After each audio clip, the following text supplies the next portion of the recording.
Evet değerli güreş severler, 347. düzenlenen Bursa Mustafa Kemal Paşa Kabul Baba Er Meydanı'ndayız. Lider Haber TV, Ekin Türk TV ortak canlı yayınıyla karşınızdayız.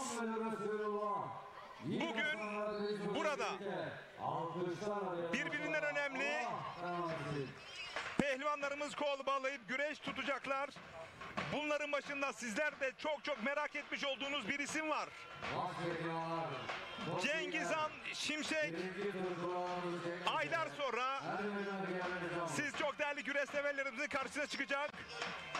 Kısmetini giydi. Şu anda paçasını bağlıyor. Ertuğrul Dağdeviren ekranlarda. Tanju Gemici burada. Kaan Kaya burada. Birbirinden önemli baş pehlivanlar kol bağlayıp güreş tutacaklar. Alt boylarda da şu anda başaltı boyu huzur peşrevindeler değerli güreş severler. Türkiye'nin merak ettiği isim Cengizhan Şimşek'in form grafiği nasıl? Bir hafta sonra Tarih Edirne Kırkpınar'da kol bağlayıp güreş tutacak. Dolayısıyla bütün gözler onun performansı üzerinde. Bu yıl ilk kez Bursa Mustafa Kemal Paşa Kabul Baba Er Meydanı'nda çayıra çıkacak değerli güreş severler. Ve bakalım gün sonunda nasıl bir performans ortaya koyacak? Tüm Türkiye bu sorunun cevabını bekliyor. Lider Haber TV ve Ekin Türk TV ortak canlı yayın ağında bu sorunun cevabını bulacaksınız değerli güreş severler. Ve biz sizleri de başaltı boyunun huzur peşreviyle birazdan da baş pehlivanların kura çekimiyle sizleri baş başa bırakıyoruz. Küçük orta küçük boyda. Rakiplerine oynayanlar ayrıldı.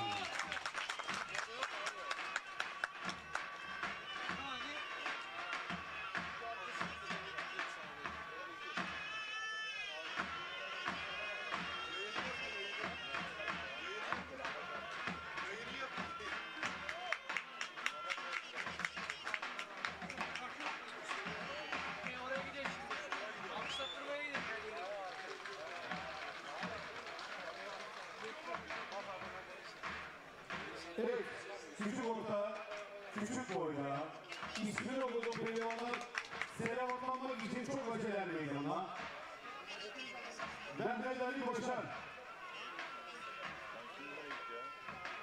Erdi Kulubaş, Erol Musa, Süleyman Emre Batu, Bilal Karaman, Berk Avcı, ismini okuduğum pehlivanlar selamatlanmak üzere çok aceler meydana.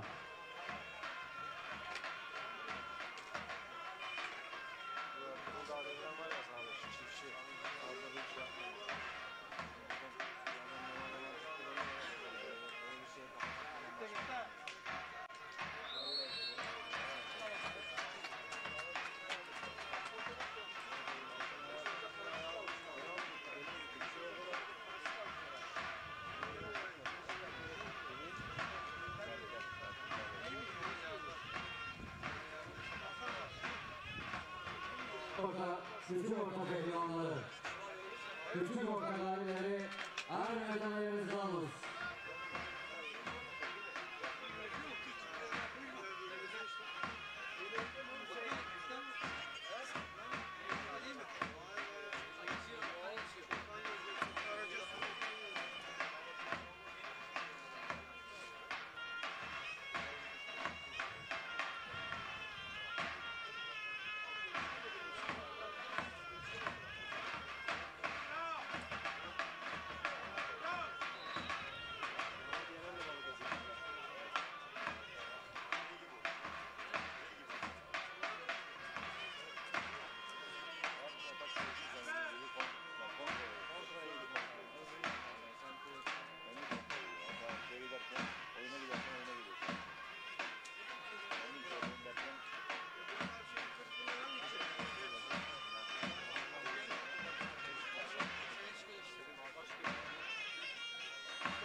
Dur.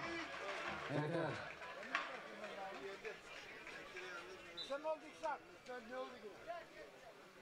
Durma. Evet değerli güreşseverler, saygıdeğer misafirlerimiz, küçük orta küçük boy, ikinci tur müsabakaları, kuralları gereği 3 çift pehlivan güreş yapacak, diğerleri tur alacaktır. Allah Allah, illallah, Muhammed Resulullah, iyi aslanlara yetirecekler maşallah, Allah tanrımasın. 16 Çankırı Eskişehir Samsun 11 nolu Tipo markalar aracın sahibi. Lütfen aracı bulunduğunuz yerden kaldırmayın. Evet, güreşçi olmayan pehlivanlarımız tamamımız lütfen sahanın dışına çıkın arkadaşlar. Minikten baş altı dahil olmak üzere güreşçi olmayan pehlivanları sahip komple boşaltıyoruz. Kapatın abi, komple boşaltalım. Komple boşaltalım.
Bizim değerli güreş ağımızın değerli ortağı, İnter Makine Yönetim Kurulu Başkanı, Sayın Erol Aydın Bey, her meydanımıza şeref vermişler alkışlarımızla hoş geldin diyoruz. Yine beraberlerinde Çakalar Dernek Başkanım, Sayın İsmail Ata Bey, her meydanımıza şeref vermiştir, hoş geldin diyoruz.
Evet saygıdeğer güreş severler, değerli konuklarımız, bugün Allah'ın izniyle 437.si yapılan tarihi geleneksel kabul baba büyük yağlı pehlivan güreşlerimizin Allah izin verirse baş pehlivanlık kura çekimi için ben kabul baba güreşlerimizin tertip komite başkanı Sayın Hüseyin Tokat Bey'i, Sayın İlçe Emniyet Müdürüm Sayın Rıza Dinç Bey'i, İlçe Jandarma Komutanım Jandarma Üst Teğmen Sayın Emre Kavak Bey'i, güreşlerimizin ası, Kirmaslı Kervan Mobilyalar sahibi, iş adamı Sayın Niyazi Dağ Bey, Bursa Büyükşehir Belediyesi Soktuoğlu güreşlerimizin ası, Zeynep Veteriner sahibi iş adamı Sayın Zeki Acar Bey, Karaca Süt Ürünleri sahibi, Bursa Yalıntaş güreşlerimizin güreş ağası, Sayın Hamit Karaca Bey, Gönen güreşlerimizin değerli pehlivan güreş ağası Sayın Hüseyin Eroğlu Bey ve Sincan Sarıdaş Ali Köy güreşlerinin ağası Hacı İbrahim Yalnız Bey, Altın Kemerli güreş ağam Sayın Ozan İnci Bey ve Kabul Baba Köyü'nün değerli muhtarı Sayın Fevzi Ülker Bey ve aramızda misafir olarak gelen Cumhuriyet Halk Partisi ilçe başkanımı, baş pehlivanlarımızın kurallarını nezaret etmek üzere Er Meydanı'na davetini arz ederim. 3 Gıra Manisa Turgutlu değerli büyüğüm Sayın Nusret Yıldız Bey'i ben baş pehlivanlarımızın kurallarını nezaret etmek üzere Er Meydanı'na davetini arz ederim. Büyük orta puanlama. Büyük orta boyunun puanlama saati. Baş pehlivanlarımızın birinci tur kura çekimi başlıyor. Ertuğrul Dağdevrem geliyor kurasını çekmek üzere.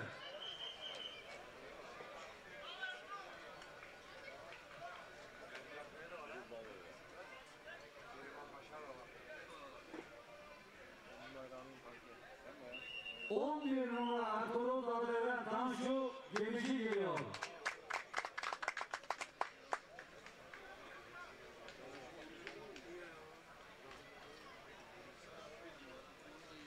Süleyman Başar hazırlansın.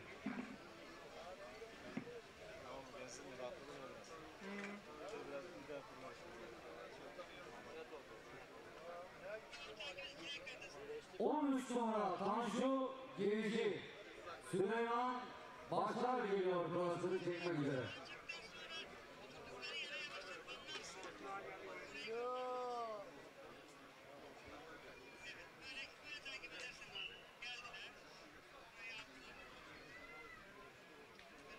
...7 numara Süleyman Başar Yalçın Öncü geliyor.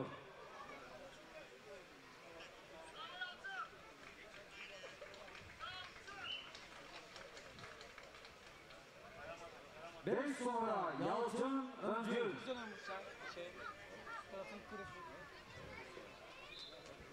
Ali Rıza Kaya geliyor kurasını çekmek üzere.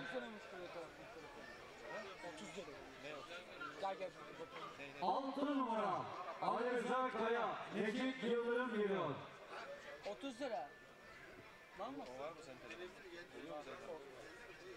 Gel sen beraber gidelim. 12 numara Necip Yıldırım Fatih Kuyumcu geliyor.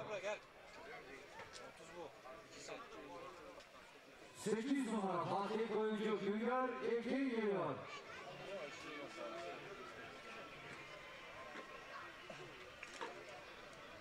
'Cengizhan Şimşek geliyor kurasını çekmek üzere. 4 numara Güngör Ekin.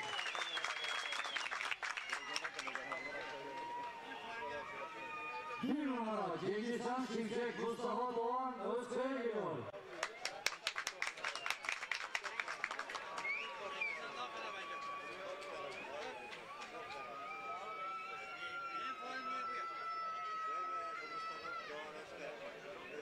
2 numara Mustafa Doğan Özkaya, Mustafa Kemal Karaval geliyor.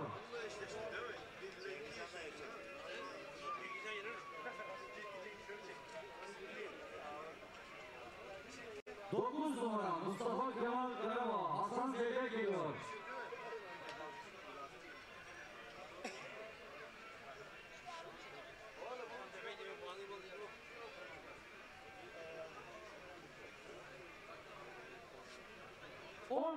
Hasan Zeybek Ankara geliyor.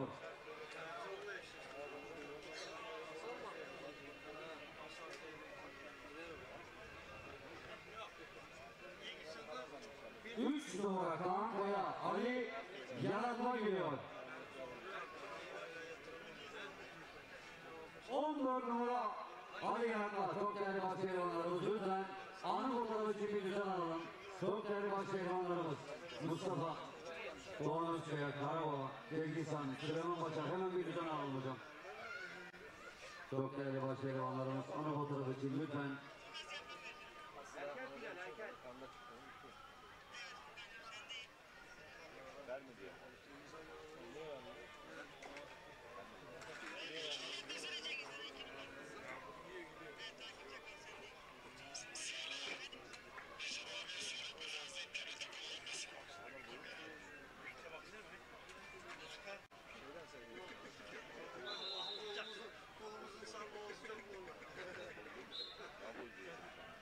Teşekkür ediyoruz. Protokol üyelerimizi yerine alıyoruz.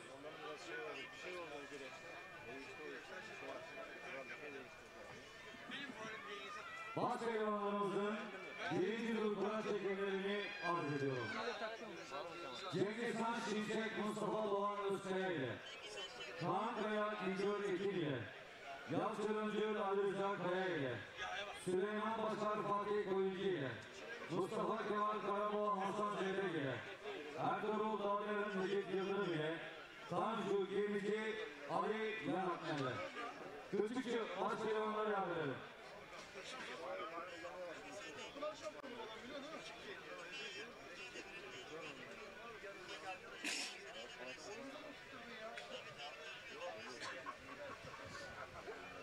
Küçükçü biraz çabuk.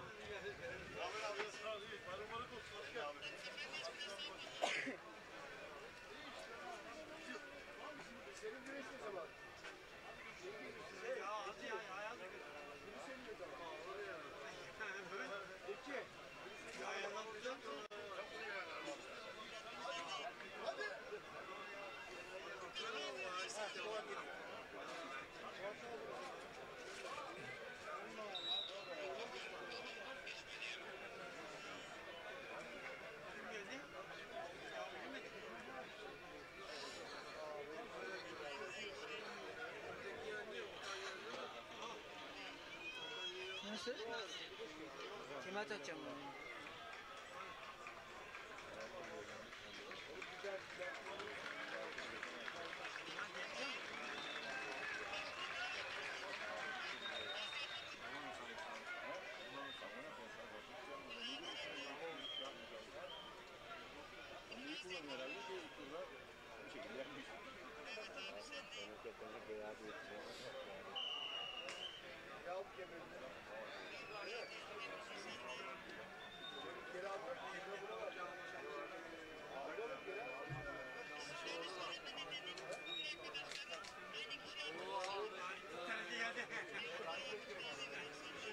Evet, çok değerli başkanlarımız lütfen sıraya geçelim.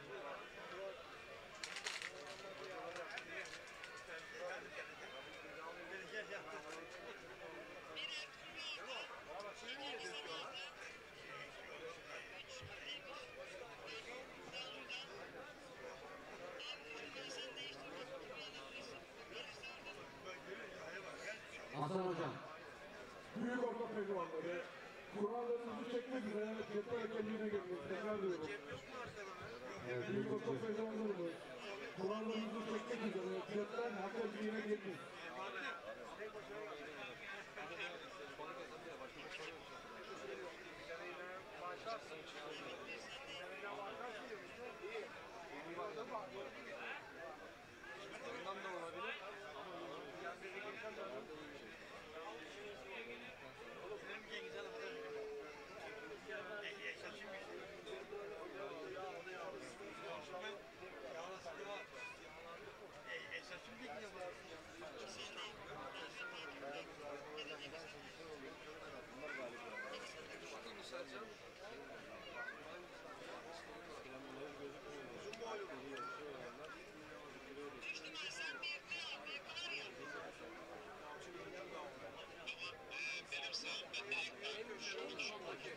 Evet değerli güreşçiler, saygıdeğer misafirlerimiz, baş pehlivanlarımızı isimlerini sizlere takdim etmeden önce sizlerden şöyle çok güzel bir moral akışı istiyorum baş pehlivanlarımıza. Alkışlarını yerine takdirmişsiniz. Sağ olun, var olun. Antalya Büyükşehir Belediye Başkanımız Sayın Muhittin Böcek adına görüş yapıyor. Yine bugün burada Aydın Balık Avları sahibi iş adamı Sayın Aydın İnce adına görüş yapıyor. Cengizhan Şimşek, Antalya. Antalya Büyükşehir Belediye Başkanımız Sayın Muhittin Böcek adına görüş yapıyor. Yine bugün burada Antalya kenarda faaliyet gösteren Çetin İnşaat, Çetin Gayrimenkul, Çetin Turizm Limited şirketleri sahibi iş adamı Sayın Çetin Tam adına görüş yapıyor. Mustafa Doğan Özkaya, Çorum Demirözü. Marmara Erasan, İş adamı Erdem Gülgülen adına görüş yapıyor. Gülgülen Pehlivanlar Şehri Karamürsel. Yalova Altınoluk Belediye Başkanımız Sayın Doktor Metin Oral adına görüş yapıyor.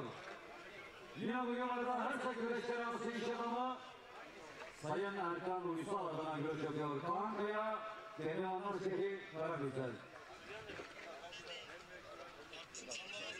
Bursa Büyükşehir Belediye Başkanımız Sayın Ali Nur Aktaş adına görüş yapıyor. Yine bugün burada güreşlerimizin aslı iş adamı Kirmastik Kervan Mobilya sahibi Sayın Niyazi Dal adına görüş yapıyor. Yalçın Özgür Bursa. Amasya Merzoğan Belediye Başkanımız Sayın Alp Kargı adına görüş yapıyor. Yine bugün burada geçmiş dönem Kabul Yolu Güreş Şahsı İş Adamı Sayın Erhan Koy adına görüş yapıyor. Ali Rıza Kaya, Samsun Ladik. Türkiye Belediyeler Birliği Başkanımız, aynı zamanda Balıkesir Büyükşehir Belediye Başkanımız Sayın Yücel Yılmaz adına görüş yapıyor. Süleyman Başar, Manisa, Akhisar, Seslikli. İstanbul Şile Belediye Başkanımız Sayın İlhan Ocaklı adına görüş yapıyor. Fatih Koyuncu, İstanbul Şile. Antalya Büyükşehir Belediye Başkanımız Sayın Muhittin Böcek adına görüş yapıyor. Mustafa Kemal Karabağ, Antalya. Karaca Su Ürünlerinin sahibi iş adamı Kemalpaşa Yanıtaş Güreşleri Ağası Sayın Habib Karaca adına görüş yapıyor. Hasan Zeyrek, Balıkesir, Bandırma.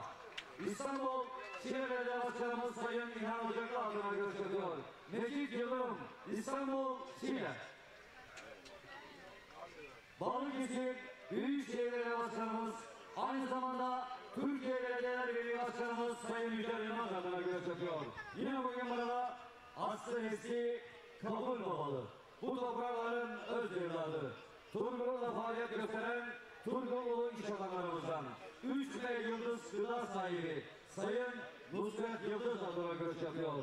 Ertuğrul Dağveren Balıkesir Susuluk Ürün Birliği'dir.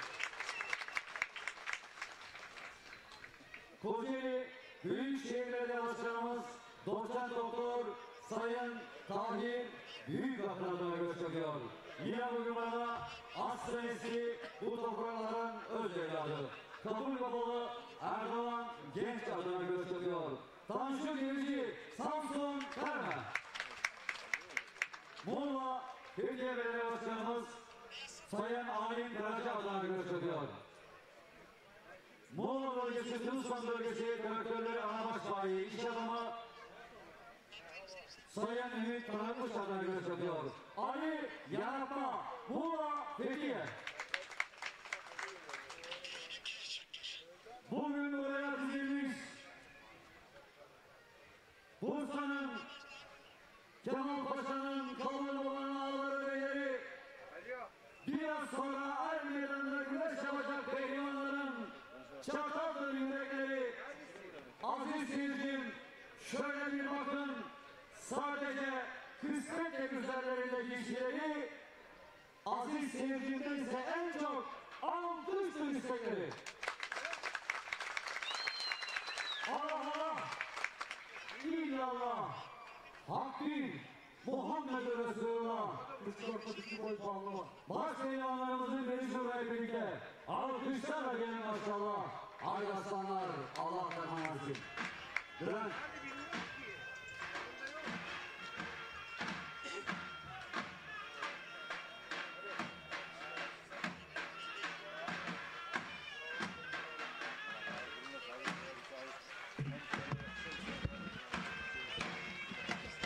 Evet değerli güreş severler, Cengizhan Şimşek ekranlarda, Türkiye Halk Güreşi'nin yıldızı. Bütün gözler onun üzerinde. Baş pehlivanlar Allah Allah nidalarıyla salavatlandı. İlk turda şu anda huzur peşrevinde Tanju Gemici, Ertuğrul Dağdeviren ekranlarda.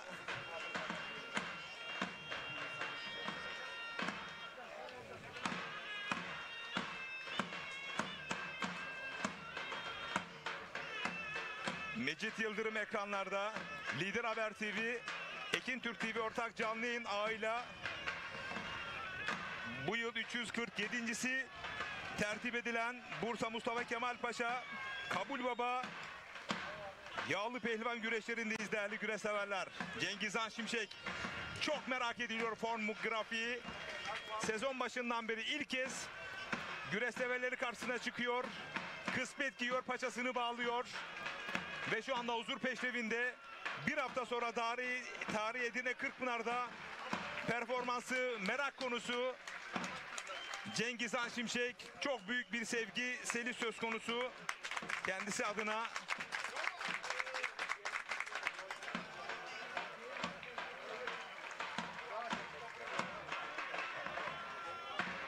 Mustafa Doğan Özkaya, o da sezon başından itibaren geçen yılda çok büyük işleri imza attı, çok büyük. Küçük fiziği var ama büyük yüreği var değerli güreş severler.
Ve mücadelelerde başladı. Kendi takım arkadaşıyla ilk turda Cengizhan Şimşek. Evet, yolcular. Saygıdeğer güreşseverler, değerli konuklarımız. Bugün Allah'ın izniyle 347.si yapılan tarihi geleneksel Kabul Baba Büyük Yağlı Pehlivan güreşlerimizde her geçen sene çıta birazdan Yarın Ankara'da olacağız. Çankır Yapraklı Er Meydanı'nda olacağız. Pazar günü de Konya Seydişehir Er Meydanı'nda olacağız değerli güreş severler. Yine Lider Haber TV ve Ekin Türk TV ortak canlı yayın ağıyla karşınızda olacağız. Sağ üst köşede Cengizhan Şimşek, Mustafa Doğan Özkaya, sağ alt köşede Ertuğrul Dağdeviren. Buraya gelen baş pehlivan sayısını ve seyirci sayısını İlkleri yaşatacağım dedi. Bugün de aramızda bulunan değerli Kabul Baba Güreşleri Tertip Komite Başkanım Sayın Hüseyin Tokat Bey'i selamlama konuşmalarını yapmak üzere mikrofona alkışlarla davetini arz ederim.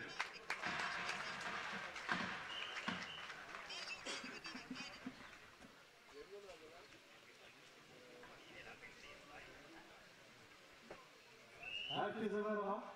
İsmim Hüseyin Tokat. Kalmalı Köyü Yağlı Pehlivan Güreşleri Tertip Komite Başkanıyım. Öncelikle herkesin bayramını kutluyorum. Hoş geldiniz, sefalar getirdiniz. Bizim amacımız burada bu güreşleri en iyi şekilde sizlere sunabilmek. Eğer bununla üstesinden gelebiliyorsak Evet, Cengizhan Şimşek, Mustafa Doğan Özkaya kapışması. Bugün burada Cengizhan Şimşek'in zorlu rakipleri de var. Tanju Kemici hiç kuşkusuz. Yalçın Üncül hiç kuşkusuz. Yalnız ilkler oluyor bugün Mustafa. Evet, ekranın sol üst köşesinde Tanju Gemici. Şöyle coşkuyla bir alkışlar mıyız? Evet, alkışlar Hüseyin Tokat için. Ben ata güreşini gerçekten seviyorum. Peygamber sporu. Sağ alt köşede Ertuğrul Dağdeviren var. Cengizhan Şimşek sağ üst köşede. Güreşen güreşçi. Rakibi Mustafa Doğan Özkaya'yı bastırdı. Her zaman güreşin yanındayım diyen. Bugün birlikten başa kadar boylarında 1, 2, 3 ve 3 olan pehlivanlara çeşitli hediyeler takdim edecek olan. Bugün de sabahtan beri aramızda olan Çinvasi Kervan mobilyalarımızın sahibi, güreşlerimizin ası olan Sayın Yasin Damlı'yı konuşmalarını yapmak üzere mikrofona davetini alkışlarla arz edelim. Buyurun Sayın Ağa. Çok değerli dostlar. Bu 247. Yan kazıktan yaydırdı Cengizhan Şimşek. Baba Dede Yağlı Güreşleri. Evet, bu açı Hepiniz hoş geldiniz. Sayın Kaymakamım, Sayın Belediye Başkanım, Emniyet Müdürüm, değerli kurum amirleri, saygılar güreş ağaları. Uzaktan yakından gelen aziz misafirlerimiz, Kurban Bayramımızı en içten dileklerimle saygıyla selamlıyorum. Teşekkür ediyorum, güreşlerimizin hayırlı vesile olmasını diliyorum. Bütün pehlivanlarımıza başarılar dilerim. Sağ olun, var olun. Evet, Sayın Ağamıza da güzel konuşmalarından dolayı teşekkür ediyoruz. Davul Akbişekler Doğru bakalım başka yalanlar geçiyor. Hayır. şu anda Cengizhan Şimşek paça kazık oyununda. Her an bir yeni çıkabilir.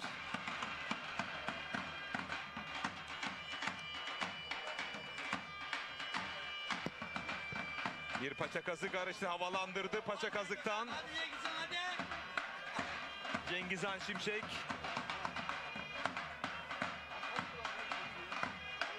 Özellikle geçen yıl tarih etine Kırkpınar'da yapmış olduğu o süpleksler hala hafızalarda. Koparıcı, patlayıcı bir güce sahip baş pehlivan Cengizhan Şimşek. Uzun aradan sonra tekrar er meydanlarında Cengizhan Şimşek. Saygıdeğer güreşseverler, değerli konuklarımız. Sağ üst köşede de Yalçın Üncül mücadelesi, sol üst köşede Tanju Gemici mücadelesi, sağ alt köşede de Ertuğrul Dağdeviren. Bu şekilde Saygıdeğer seyircilerimizin bilgisine arz olunur. Buna el meydanı derler. Bunda vardır bir hal. Pehlivanlar ödülünü soracak olursanız, Kabul Baba güreşlerimizin Tertip Komite Başkanı Sayın Hüseyin Tokat Bey'den Hadi. Hadi Cengizhan hadi Cengizhan. evet bir kez daha paça kazıktan şakı arıyor. Hadi. Şakladı şu anda. Bakalım Yeniş yapabilecek mi? Toparlandı. Toparlandı. Mustafa Doğan Özkaya mücadele ayakta devam edecek. Şakladı. Ama Mustafa Doğan Özkaya o bildiğiniz gibi bakın neler yapıyor.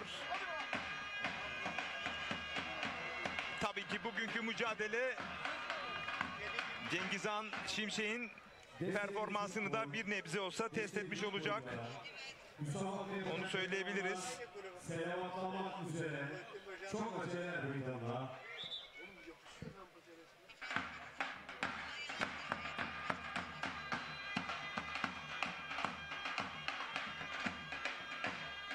Bir anda ya bakıyoruz Mustafa Doğan Özkaya iç kazıktan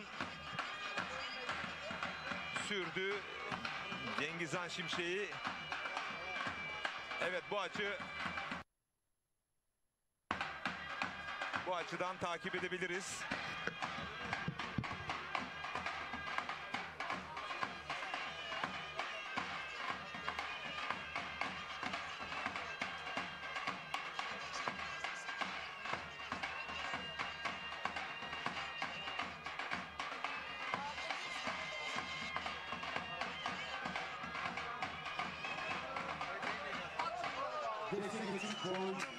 Destek boy, selamlamak üzere.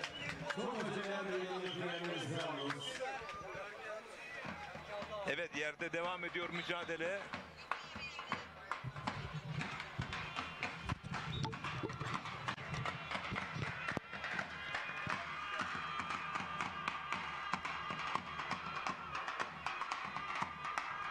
Bu arada Süleyman Başar galip değerli güreş severler. Süleyman Başar galip.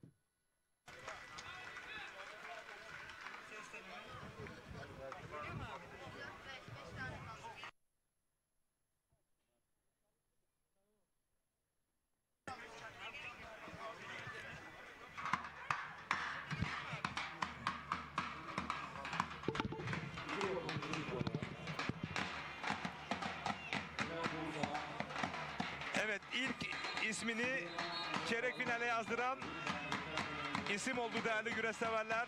Süleyman Başar.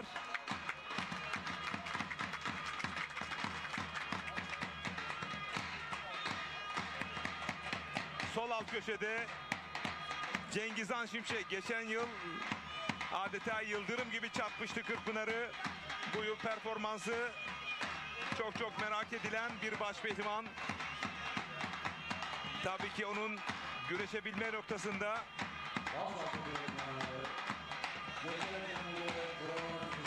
birçok değerli büyüklerimiz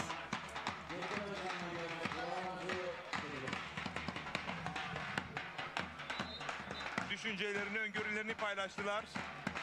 Ve artık her şeyi bir kenara bırakıyoruz. Artık Cengizhan Şimşek sahalarda, polemikleri, tartışmaları bir kenara bırakıyoruz. Yiğitlerimizi alkışlama zamanı, gönül verdiğimiz pehlivanları destekleme zamanı. Yeni bir sayfa, yepyeni bir sayfa, bembeyaz bir sayfa açıldı Türkiye Avlu Güreşi adına. Ve bu yolda da Türkiye Geleneksel Güreşler Federasyonu Başkanı Sayın İbrahim Türkiş, bir ve beraber olma noktasında ayrışmadan, kutuplaşmadan tüm güreş camiasını bir arada toplama adına çok önemli adımlarda bulunuyor. Bu arada Paşa'dan yüklendi. Cengizhan Şimşek açık düşürebilirdi. Mustafa Doğan Özkaya toparlandı. Buna ihtiyacımız var değerli güreş severler. Artık tartışmalardan, polemiklerden beslenen insanlara fırsat vermemek durumundayız. 700 yıla yakın geçmiş olan atasporumuz yağlı güreşi hep birlikte değer ve saygını artırmamız gerekiyor, yükseltmemiz gerekiyor. Yine paçaya uzandı Cengizhan Şimşek. Mustafa Doğan Özkaya kapışması değerli güreş severler. Yan kazık yan paçada. Bir kez daha yüklendi. Mustafa Doğan Özkaya çok zorlu bir rakip olduğunu Cengizhan Şimşek'e hatırlatıyor.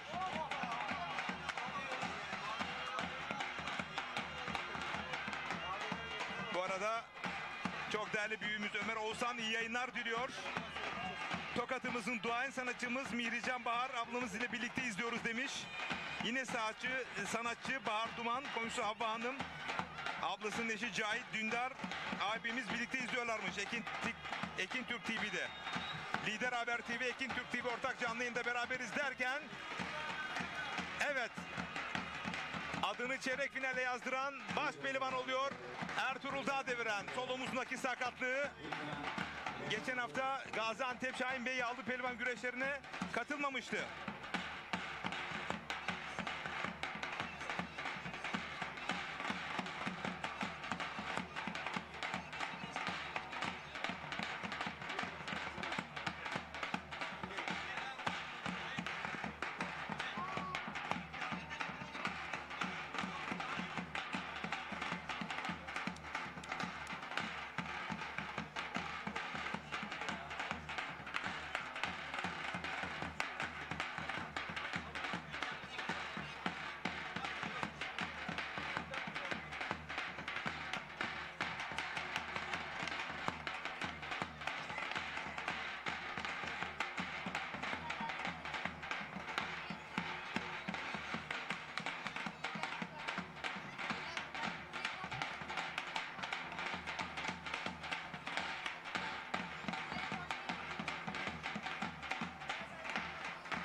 Evet, şu anda kıran kırana mücadeleler devam ediyor. Sol üst köşede Tanju Gemici mücadelesi. İşte şu anda ekranlara geldi.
Sağ alt köşede Mustafa Kemal Karaboğa mücadelesi.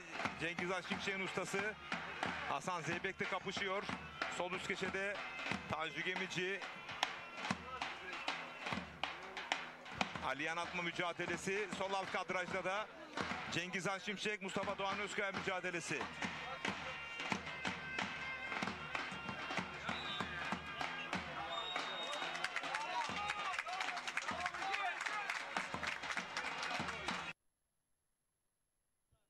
Yunus Emre Karabacak, Emre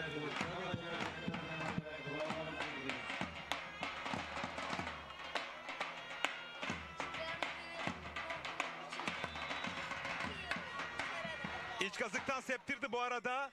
Cengiz Han Şimşek bir kez daha iç kazıktan sol alt kadrajda. İç kazıkta eli. Cengiz Han Şimşek bir kez süpleks oradan atmak çok zor.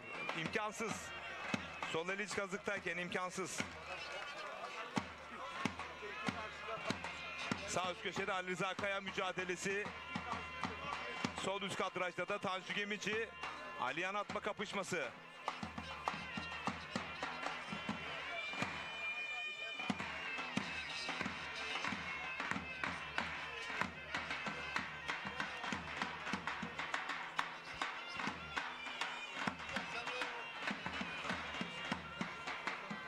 Sağ alt kadraja Kaan Kaya mücadelesi geldi değerli güreşseverler.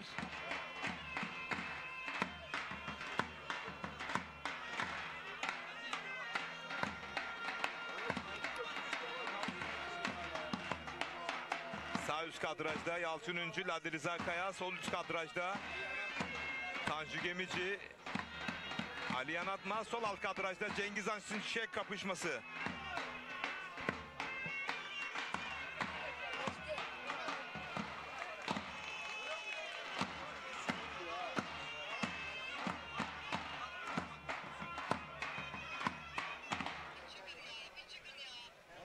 Destek küçük boy çeyrek final. Bu arada Uğurcan Humar. Kaan Kaya, Ali Güngörekin'i mağlup ederek adını çeyrek finale yazdıran isim oldu değerli güreşseverler. Sayın Erhan Toy Bey adına güreş yapıyor. Çayırda 3 çift kaldı. Büyükşehir Belediye Başkanı Sayın Ali Doraktaş. Cengiz Han Şimşek, Mustafa Doğan Özkaya, Tanju Gemici, Aliyan Atma, Yalçın Üncül, Ali Rıza Kaya. Sayın Ali Doraktaş adına güreş yapıyor. Bursa. Başpehlivanlık müsabakalarında Kaan Kayakan. Sayın Evet. Arabacıoğlu. Oldukça yoğun bir güreşseverlerin ilgisi söz konusu değerli güreşseverler. Ekin Türk TV, Lider Haber TV ortak canlı yayın ağıyla birlikteyiz. Balıkesir Bilgaç. Gencan Can. Güngör Ticaret Yönetim Kurulu Başkanı Sol üst köşede Tanju Gemici Aliyan Atma'ya baskı uyguluyor. Her an bir yeniş arayışı içerisine girebilir. Sol alt köşede de Ekrem her an bir yeniş çıkabilir. Cengizhan Şimşek şu anda yan kazık yan paçada. Mustafa Doğan Özkaya ayakta. Bir ters çangal gelebilir. Yapıyor. Sol alt köşede bir tırpan. Vay vay vay. Cengizhan Şimşek bir döndü değerli güreş severler. Diğer kadrajda da bakıyoruz Tanju Gemici Aliyan atma müsabakasında da Tanju Gemici galip. Tokalaşıyorlar. Cengizhan Şimşek adeta havada ters tırpan attı değerli güreş severler. Enes İnce Balıkesir Büyükşehir Belediyesi Yağlı Güreş Düzenleri Kentler Birliği Başkanı. Sahada tek bir mücadele kaldı. Evet, tekrarı geliyor. Ertuğrul Dağdeviren'in sarmadan gerdanlamayla yapmış olduğu o yeniş son anları, Cengizhan Şimşek'in de o muazzam teknik genişi ekranlara gelecek. Burası değil, daha ileride. Zaman peygamberi Hazreti Muhammed Mustafa ümmeti. Allah Allah. İllallah. Yalçın Üncül Ali Rıza Kaya mücadelesi. Alkışlarla diyelim maşallah. Allah belanı versin.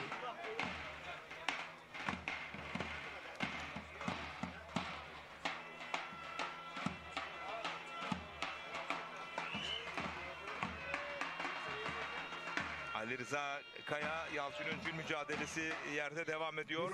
7 isim çeyrek finalde değerli güreş severler. İşte bakın, inanılır gibi değil. Vay vay vay, bu nasıl bir iniş? Sancak kereste. Bakın yan kazık yan paçada, destek ayağında öyle bir tırpanlamış ki kendi bile yenilebilirmiş ama Cengizhan Şimşek kaldığı yerden devam ediyor değerli güreş severler. Bakın, çok zor bir oyunda öyle bir ters çangalı vurmuş ki tırpanı. Tekrar jeneriklik bir galibiyet. Mustafa Doğan Özkaya gibi bir başpehlivan. Burada yapabilecek hiçbir şey kalmamış.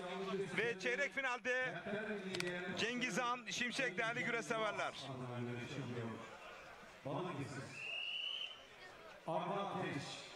İşte bakın, Aliyan Atma Tanju Gemici mücadelesinde de künde kılçık var. Burada çok inanılmaz bir oyun oldu. Künde yatan Tanju Gemici oyun yapan başpehlivan olduğu için sırt aşağı yenilmesine rağmen hiç oyun beklemeden devam ettiği için galip geldi değerli güreş severler. Kündeden aşırdığı için rakibi Aliyan Atma'yı, evet bakın, net bir galibiyet. Yeni yönetmelik gereği oyunu yapan güreşçi hiç duraksamadan oyunu devam ettirirse ve rakibine aktarırsa açık düşmüş olsa bile galip geliyor. Yeni yönetmelik gereği bu bilgiyi sizlere aktaralım. Bursa Büyükşehir Belediye Başkanımız Sayın Anadolu Aktaş adına güreş yapıyor. Tek bir mücadele kaldı çayırda. Yalçın Üncül, Ali Rıza Kaya, Bursa Büyükşehir Belediyesi Başpehlivanı Yalçın Üncül, Ali Nur Aktaş'ın göz bebeği. Kahvene Rotolastikler adına güreş yapıyor. Çanakkale Çam.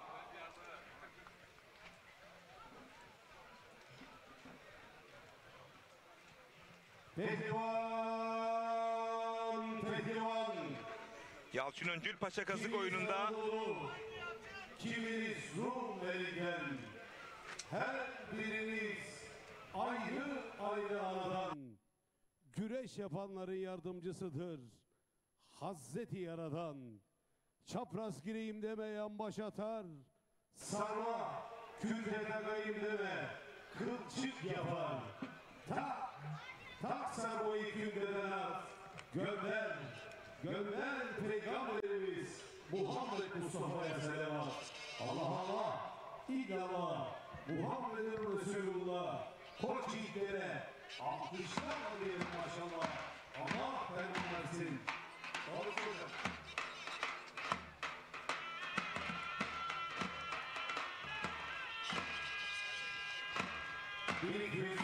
Bir iki oyunda yarı final müsabakası yapacak pehlivanlar çok acele er meydanına.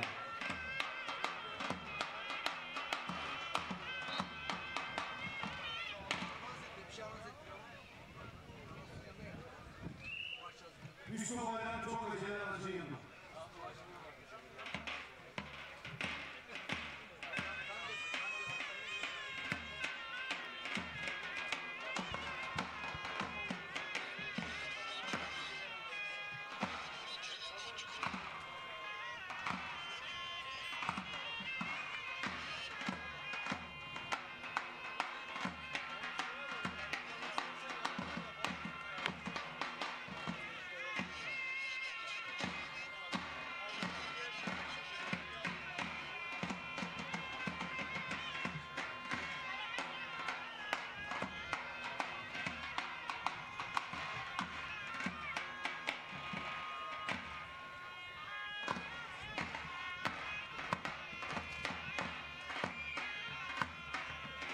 Bu arada Paçakazık oyununda Yalçın Öncül kaçırdı.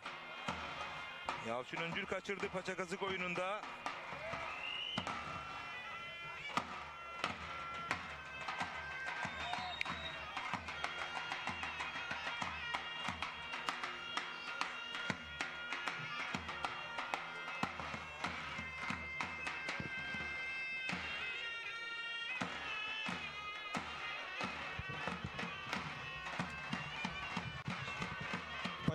Paçakazık oyununda Yalçın Öncül.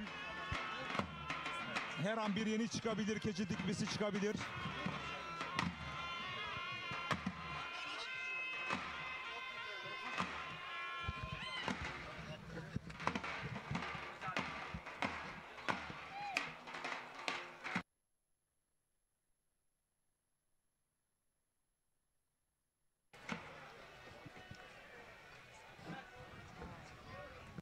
Değerli güreş severler, minik bir boyu yarı final müsabakalarını yapacak pehlivanlarımız.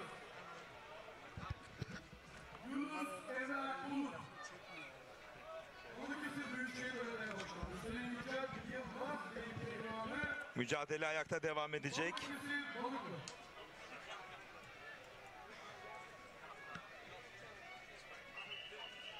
Ali Rıza. Evet.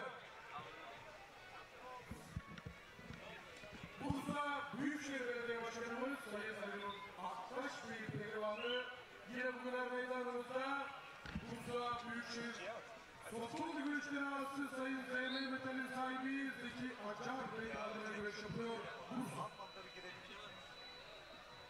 Yunus İsmailoğlu Bursa Büyükşehir Belediye Başkanı Sayın Ali Aktaş Bey pehlivanı Bursa. Alper Kağ.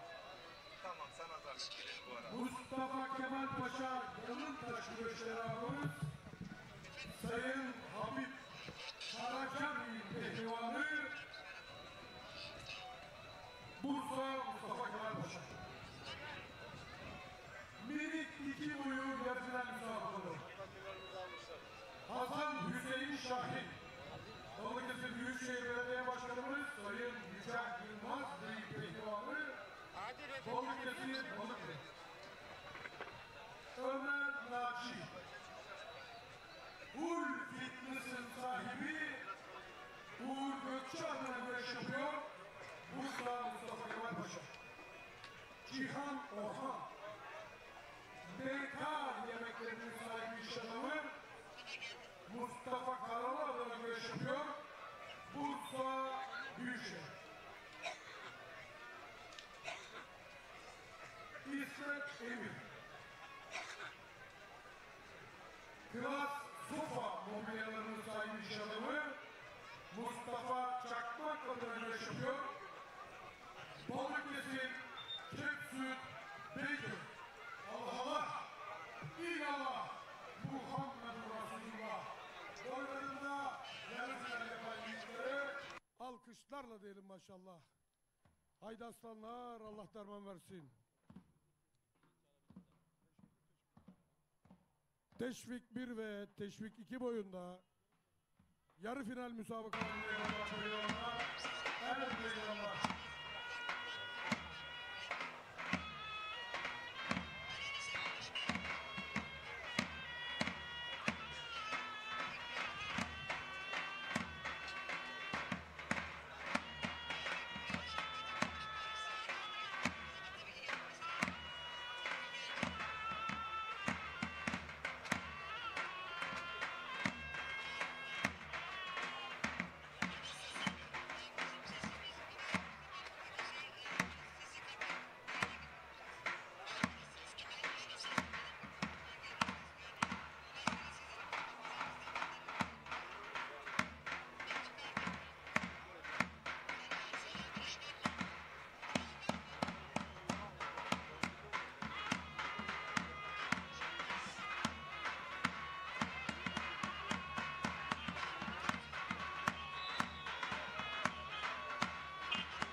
Cengiz Han Şimşek, Ertuğrul Dağdeviren, Tanju Gemici, Kaan Kaya,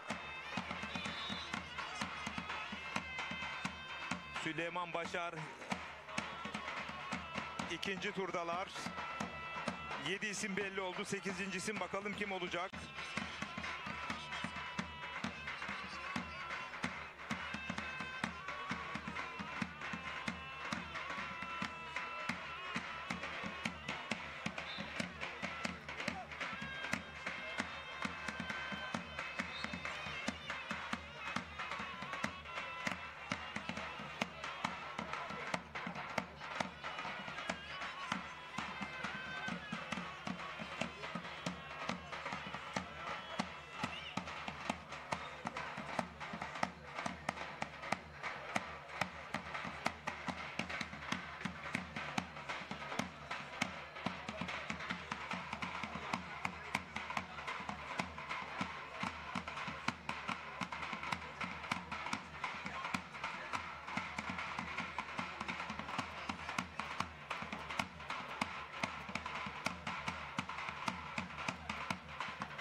Davulcular, asıl boy masa sallanın hemen.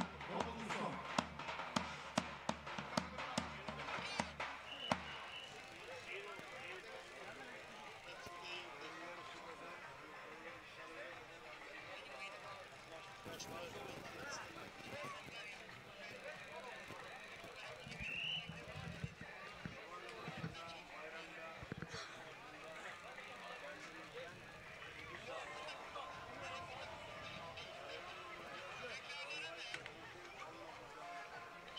Dostu Baran Kaya.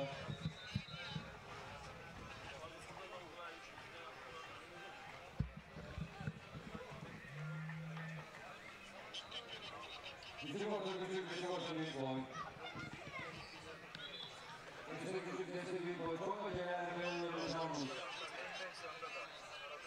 Değerli gösteriler, teşvik bir boyu yarı final müsabakası. Fırat Bozca. Sayın ünlü iş adamı Çelikler Ticaret Taşısı sahibi Sayın Mahmut Çelik adına görüşüyor. Balıkesir Savaş Takımı. Günay Can Kılıç. Bursa Büyükşehir Belediye Başkanlığı'nın pehlivanı. Bugün er meydanımızda zevli metallerinin sahibi ünlü Sayın Zeki Açar adına görüş yapıyor. Bursa.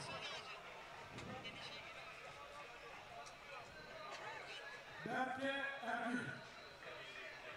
Balıkesir Büyükşehir Belediye Başkanı Sayın Yüksel Yılmaz Bey'in pehlivanı Balıkesir. Osman Kahraman. Balıkesir Dursun Belediye Başkanı Sayın Ramazan Bahçıvan Bey'in pehlivanı Balıkesir Dursun Bey. Allah Allah! İllallah! Evet, birazdan puanlama süresi gelebilir. Küçük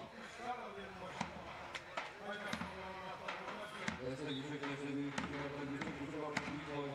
Çok acele Davulcular, bir saniye. Bir saniye. Evet, saygıdeğer güreşseverler, değerli konuklarımız,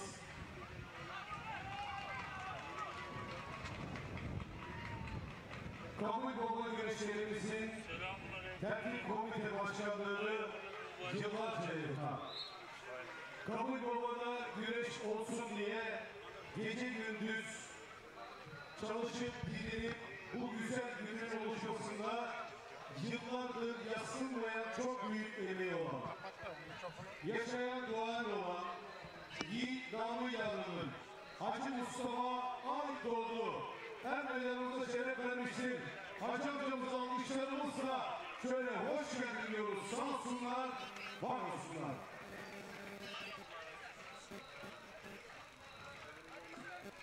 Yine her meydanımıza geçmiş dönem Çalıcı Güreşleri Aslı Sayın Kurban Şencan şeref vermiştir. Alkışlarımızla hoş geldin diyoruz.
değerli güreş severler, 347. Bursa Mustafa Kemal Paşa Kabul Baba Yağlı Pehlivan Güreşleri Er Meydanı'ndayız.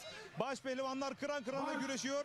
7 çift, 7 isim belli oldu. Baş pehlivanlarda sadece Ali Rıza Kaya ve Yalçın Öncül kapışması puanlamaya kaldı. Şu anda canlı yayın konuğumuz bu güzel organizasyona ev sahipliği yapan çok değerli Bursa Mustafa Kemal Paşa Kabul Baba Dernek ve Tertip Komite Başkanı Hüseyin Tokat, hoş geldin. Hoş bulduk Recep abi. Sizler de hoş geldiniz. Ekrana doğru dönersin. Bu atmosfere baktığında ne hissediyorsun? Bunu bekliyor muydun sabah? Buraya bakınca yok. Bu atmosferi gerçekten beklemiyorduk ama elimizden geldiğince iyi olmasını istiyoruz. Gelen seyircilere de buradan çok teşekkür ediyorum. Bizleri yalnız bırakmadılar. Bu işin zevki seyirciyle oluyor. Yani ne kadar kalabalık o kadar güzel oluyor. Şimdi bu organizasyonu kolay hazırlanmadı. Nasıl bugünlere geldi? Bu onu anlatır mısın? Hani yaklaşık 2,5 aydır geceli gündüzlü çalışıyoruz biz bunun için. Yani ailemizin zamanından alıyoruz diyorum. Yani çoluk çocuğumuzun zamanından alıyoruz. Burada bu güreşleri yapılmamak için mücadele ediyoruz. Aslında güzel de oluyor. Yani bu bir gelenek, bir atasporu. Biz de buna gönül vermiş insanlarız. Yaşatmaya devam ediyoruz. Gözümüzle yaşatıyoruz. Hem heyecanlısın hem de duygulusun. Normal bu. Şimdi bu ortama bakıldığında artık Bursa Mustafa Kemal Paşa Kabul Baba güreşlerinin bu coğrafyada, bu bölgede çok büyük bir önem arz ettiğini söyleyebilir misin artık bu saatten sonra? Evet, doğrudur. Yani biz bunu yani dile kolay 347'sini yapıyoruz bu sene. Yani yüzyıllardır gelenek bu. Bir adet. Benim en büyük yani nasıl diyeyim, buraya bu katkıyı veren aslında bizim Kavlova köyümüz, bizim insanımız. Yani ben onlara çok sonsuz teşekkür ederim. İsimleri sayabilirsin, hiç çekinme. İsim yani saymaya gerek yok. İsim verirsek şimdi herkesin ismi var burada. Ben Kavlova kendi insanımız diyorum, yani Kavlova köyünün insanına çok gönülden teşekkür ediyorum yani. İnanılmaz bir serüven bu ya. Yani yüzyıllardır gelenek, adet. Güreş severler burada Cengiz Han Şimşek gibi Türkiye halkı güreşinin en önemli baş pehlivanını gördüler. Tanju Gemici'yi gördüler. Önümüzdeki yıl çok daha farklı güçlü isimleri de burada görebilecek miyiz? İnşallah. Yani biz bunların için elimizden geldiğince mücadele ediyoruz. Yani biz daha önceki yıllarda burada 5-6 bilemediniz 7 tane baş pehlivan geliyordu ama bu kadar ün yapmış. Yani geçen yılın ne kadar bir şeyi olsa da Kırkpınar'ın baş pehlivanı burada, yani üçüncüsü Ertuğrul. Tanju Gemici burada. Tanju Gemici burada, Aliyan Atma burada, işte Güngör Ekin, Ertuğrul Dağdeviren'de. Yalçın Öncül kendi zaten Bursalı öz evladımız yani. Ali Rıza Kaya burada, yani Ali Rıza Kaya yıllardır hep bu sahnede. Yani şimdi biz buna yenilik kattık. Yenilik her zaman güzeldir, iyidir. Elimizden geldiğince bir şeyler yapmaya çalışıyoruz. Güzel şeyler de olduğunu umut ediyorum. Ben eminim ki ekranları başında güreş severler seni fazlasıyla takdir edecektir bu konuda. Evet değerli güreş severler, az önce Yalçın Öncül de Ali Rıza Kaya'yı puanlamada yendi ve çeyrek finali kaldıran 8. isim oldu. Lider Haber TV ve Ekin Türk TV, Kota TV Facebook ortak canlı yayın ağında yayın konuğumuz Bursa Mustafa Kemal Paşa Kabul Baba güreşlerinin dernek başkanı ve tertip komite başkanı Sayın Hüseyin Tokat'tı. Kendisine çok teşekkür ediyoruz. Son mesajlarım var mı? O şekilde veda edelim. Şöyle devam edelim. Bu güreşleri yapabilmemizde bize destek olan Bursa Büyükşehir Belediye Başkanımız Sayın Ali Nur Aktaş, Mustafa Kemal Paşa Belediye Başkanımız Sayın Mehmet Kanar, Bursa Gençlik Spor Daire Başkanımız Sayın Nurullah Bey'e çok teşekkürlerimi sunuyorum. Bize vermiş olduğu desteklerden ötürü. İnşallah önümüzdeki yıllarda daha çok yanımızda görürüz onları. Onların bize desteği oldukça biz bu güreşleri daha güzel, daha görkemli yaparız.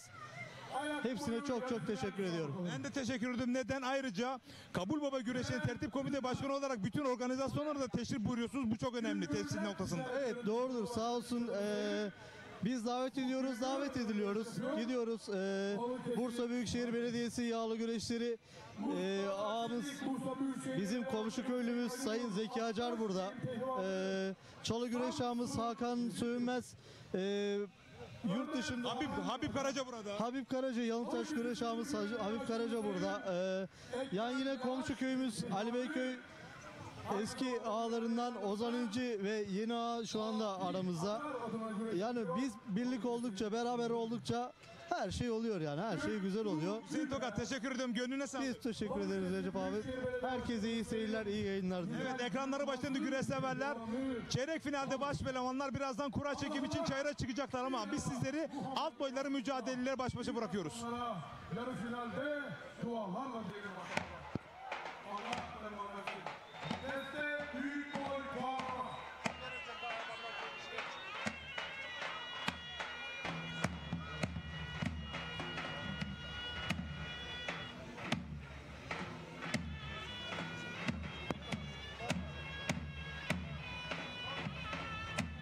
Evet, düşük boy ayağa kalkın. Düşük boy.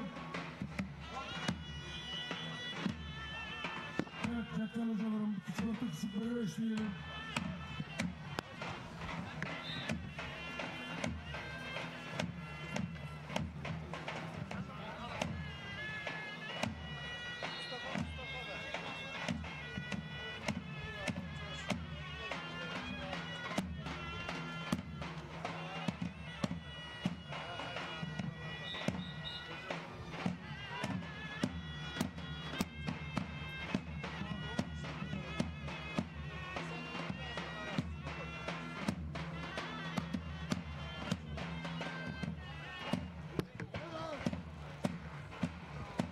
Evet değerli güreş severler, Kabul Baba Er Meydanı'ndayız. Bu organizasyona çok önemli omuz veren değerli büyüklerimizden biri var.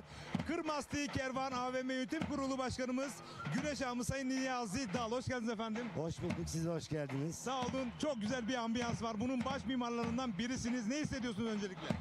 Çok gururlandım. Özellikle tüm seyircilerimizin Kurban Bayramı'nı tebrik ediyorum. Çok güzel bir katılım var. 347. tarihi, çok büyük bir tarih. 3,5 asırdır bu gelenekler sürdürüyor. Emeğe geçen öncelikle Kabul Baba İhtiyar heyetine, komite başkanımız Hüseyin Tokat Bey'e, muhtarımıza, siz de saygıdeğer katılımcı basınlarınıza saygıyla teşekkür ediyorum. Selamlar sunuyorum. Çok sağ olun. Protokol oldukça yoğun. Seyirciler burası doldurdu taşırdı. Sabah evden çıkarken bu ilgiyi bekliyor muydunuz? Şimdi benim bu kısmet 8. yılımız zaten. Nasipse yine aday olacağım. 3. yılı da bekliyorum. Hayırlısı olsun. Bu kadar katılımı doğrusu beklemiyordum. Çok duygulandım, gururlandım. Gurur verici bir olay. Atasporumuza saygı duyuluyor. Yani katılım sağlanıyor. Sahip çıkılıyor. Bu da beni gururlandırıyor. Hepsine çok teşekkür ediyorum. Katılmayan tüm vatandaşlarımıza. Peki Niyazi Dal, Kırmasti Kervan AVM Yönetim Kurulu Başkanı olarak bugün burada ağasınız. Yarın öbür gün Kabul Baba güreşleri 347. düzenleniyor. Ya ben buradan elimi etimi çekersem bu güreş sahipsiz kalır diyor musunuz? Yoksa bu endişeyi taşıyor musunuz? Yoksa yine ben destek olacağım diyor musunuz? Asla o endişeyi taşımıyorum çünkü milletimizin atasporuna saygı duyduğunu biliyorum. Bugün ben varım, yarın bir başkası olur. Ben olmasam da yine her zaman devam edeceğim. Burada destek olacağım. Sağ olduğum sürece atasporumuza sahip çıkacağım.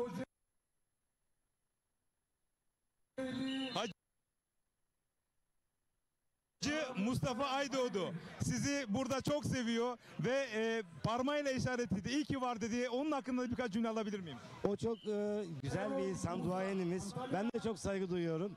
Şimdi daha henüz yanına gidemedim. Elini öpeceğim, bayramlarını kutlayacağım. Çok memnun oluyorum öyle yaşlı insanlarımızın bizlere sahip çıkmasında. Ayrıca onur duyuyorum. Çünkü yıllar önce siz biz yokken onlar bu organizasyona ev sahipliği yaptılar. Omuz verdiler. Dolayısıyla onlara şükranlarımızı sunmak isteriz.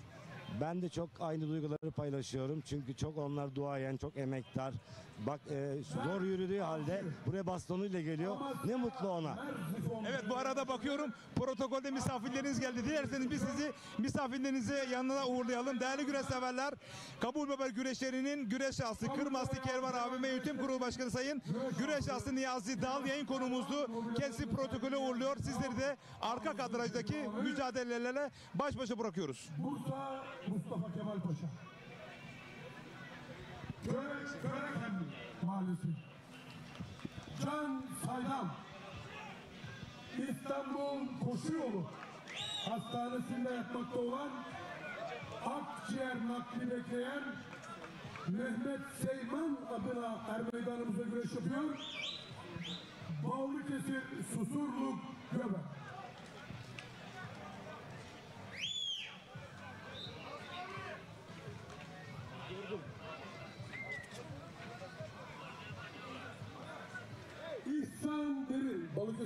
Büyükşehir Belediye Başkanımız, aynı zamanda güreş düzenleyen Kentler Birliği Başkanımız Sayın Yücel Yılmaz Bey'in pehlivanı Balıkesir Bigadır. Ümmet Birden Bursa. Hasan Emir Gürbüz. Evet değerli güreş severler, şu anda canlı yayın konuğum var. Ağamız da burada ama bu organizasyonu değerli güreş severler yıllar önce omuzladı, sırtladı, bugünlere getirdi. Hacı Mustafa Aydoğdu. Hoş geldin, sefalar getirdin. Sağ ol, hoş bulduk. Sizler de hoş geldiniz. Saygı duyduk, geldiğinizde sevindik. Kabul Baba güreşleri bu sene 1347. yapılan yağlı güreşlerimiz işte bu kadar, yani fazla gelirimiz şeyimiz olmadı, bu kadar yapabildik. Ne bileyim işte konu komşu iyi olduğunu söylüyor. O biz de gurur duyuyoruz iyi olur deyince. Fazla diyecek bir şeyim yok yani. Ben fazla övünmeyi sevmem yani. Ama bu güreşleri o günlerden bugünlere senin omuzlayarak getirdin bir gerçeği var. Allah biliyor Cenab-ı Allah. Allah biliyor. Ulan çok uğraştım tabii. Duygulandın, duygulusun. Teşekkür ederim. Sağ olun. Teşekkür ederiz. Evet değerli güreş severler, bu organizasyonu bugünlere gelmesinde büyük pay sahibi olan Hacı Mustafa Aydoğdu canlı yayın konuğumuzdu. Allah ondan razı olsun, bugünlere kadar güreşlerimizi getirdi. Sağ olsun, var olsun. Çayırdaki mücadeleleri sizleri baş başa bırakıyoruz.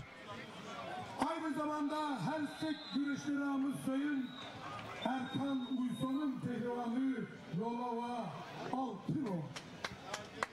Antalya Büyükşehir Belediye Başkanımız Sayın Muhittin Böceğin pehlivanı Asat Spor Kulübü adına güreş yapıyor. Ayrıca Ersan harfiyatın sahibi Ersan Öner'in adına güreş yapıyor. Tolga Odabaşı Köşemaltı Antalya. Bayram Ali İslamoğlu Antalya Büyükşehir Belediye Başkanımız Sayın Muhittin Böcek Bey pehlivanı, aynı zamanda bugün her meydanımızda Aydın Balık Ağları'nın sahibi iş adamı Sayın Aydın İnce adına görüş yapıyor. Antalya. Evet değerli güreş severler, büyük orta boyu salavatlanıyor. Arkada kıran kırana mücadeleler devam ederken bu görmüş olduğunuz kalabalığa bayram günü çok özel bir dokunuş oldu. Kim bu? Nusret Yıldız, 3M Yıldız Gıda Yönetim Kurulu Başkanı. Efendim hoş geldiniz. Hoş bulduk. Öncelikle Kurban Bayramı'nın herkese, bütün İslam alemine hayırlı uğurlu olsun. Birlik, beraberlik içinde olmasını diliyoruz. Teşekkür ederiz. Sizin Ben 3M Yıldız Gıda Yönetim Kurulu Başkanı Dilek Yıldız. Herkesin Kurban Bayramı'nı kutlar. En içten güzellikler dilerim herkese. Güreşçilerimize başarılar dilerim. Çok güzel bir etkinlik. Teşekkür ediyoruz değerli güreş severler. Bugün burada şöyle bakıyorum da rahat bir 3000-4000 kişi var ve buraya gelen birçok konuğum burada hepsinin iaşelerini, yani onların her türlü yiyecekleri, içeceklerini karşıladılar. Dolayısıyla ölmüşlerinize rahmet olsun efendim. Allah herkesin hayırlarını kabul eylesin. Bizler de elimizden gelen bu geleneği devam ettirmek istiyoruz. Bizden sonraki nesillere aktarmak istiyoruz. Bunun için de bize düşen görev neyse biz onu yapmak istiyoruz. Bu geleneği yüzyıllar yine devam ettirmek istiyoruz. Evet, siz görmüyorsunuz ama arka tarafta çok ummalı bir çalışma var. Kazanlar kaynıyor, helvalar, pilavlar, kavurmalar. Burada bir gelenek sizlerin omuzlarıyla güzelleşiyor. Duygularınız nelerdir efendim? Yani biz sadece etkinliği insanlarımızda daha yaygınlaştırmak, insanlara böyle huzur, güven, güzel bir ortamda güzel şeyler sağlamak. Biz sadece üzerimize düşeni yapıyoruz. Peki bu atmosfere baktığınızda, az önce konuklarıma yine sordum. Sabah çıktığınızda böyle güzel bir atmosfer bekliyor muydunuz? Ya senelerdir olan bir şey. Bunu daha ileriye taşımak için tabii ki el birliğiyle çalıştığımız zaman her sene daha güzelini yapmak daha güzel. Evet, siz bekliyor muydunuz? Bekliyordum. Neden? Şöyle, ben yıllar çocukluğumdan beri bu sahalarda hep güreşleri, etkinlikleri hep izliyoruz. Ve bu artık bize devroldu. Bizden sonrakilerine, benim çocuklarıma ve geleceğimize de devretmek istiyoruz. Yani gelen misafirlerin herkese öncelikle tekrar hoş geldin diyoruz. Hayırlı olsun. Bütün pehlivanlarımıza Allah Allah derman versin diyoruz. Teşekkür ediyorum. Son olarak biz sizi ekrana çıkarmamızın nedeni aslında reklam yapmak değildi. Bu organizasyonlarda omuz vermek ve bu organizasyonu güzelleştirme adına da adımlar atılabileceğinin örnek olması noktasında siz de ekranlara başına şu arada bakarak neler söylemek istersiniz? Mustafa Kemal Paşa Herkese gücüne düşen görevi yapsın. Biz de onlar için elimizden gelen her şeyi yaparız. Aynen. Herkes üzerine düşen görevi yaptığı sürece her şeyin en güzelini yapmaya halkımız her şeyin en iyisine layık. Çok güzel. Bu arada güreşin içerisinde büyüdüm dediniz. Bir favoriniz var mı gün sonunda? Kim başkan olur? Ben Ertuğrul Dağdeviren diyorum. Ertuğrul Dağdeviren. Senelerdir destekleriz. Peki o zaman bakalım olacak mı? Omuzunda bir sakatlığı var ama inşallah nüksetmez. Ben takip ediyorum. Evet değerli güreş severler, buraya gelen binlerce konu misafir ettiler. Kendileri burada ikramlarda bulundular. 3M Yıldız Gıda Yönetim Kurulu Başkanı Nusret Yıldız'a ve muhterem hanımefendi eşlerine gönülden teşekkür ediyoruz. İyi ki varsınız. Evet, arka mücadelede, büyük orta mücadelede sizleri baş başa bırakıyoruz. Sağ olun. Teşekkürler. Çok sağ olun.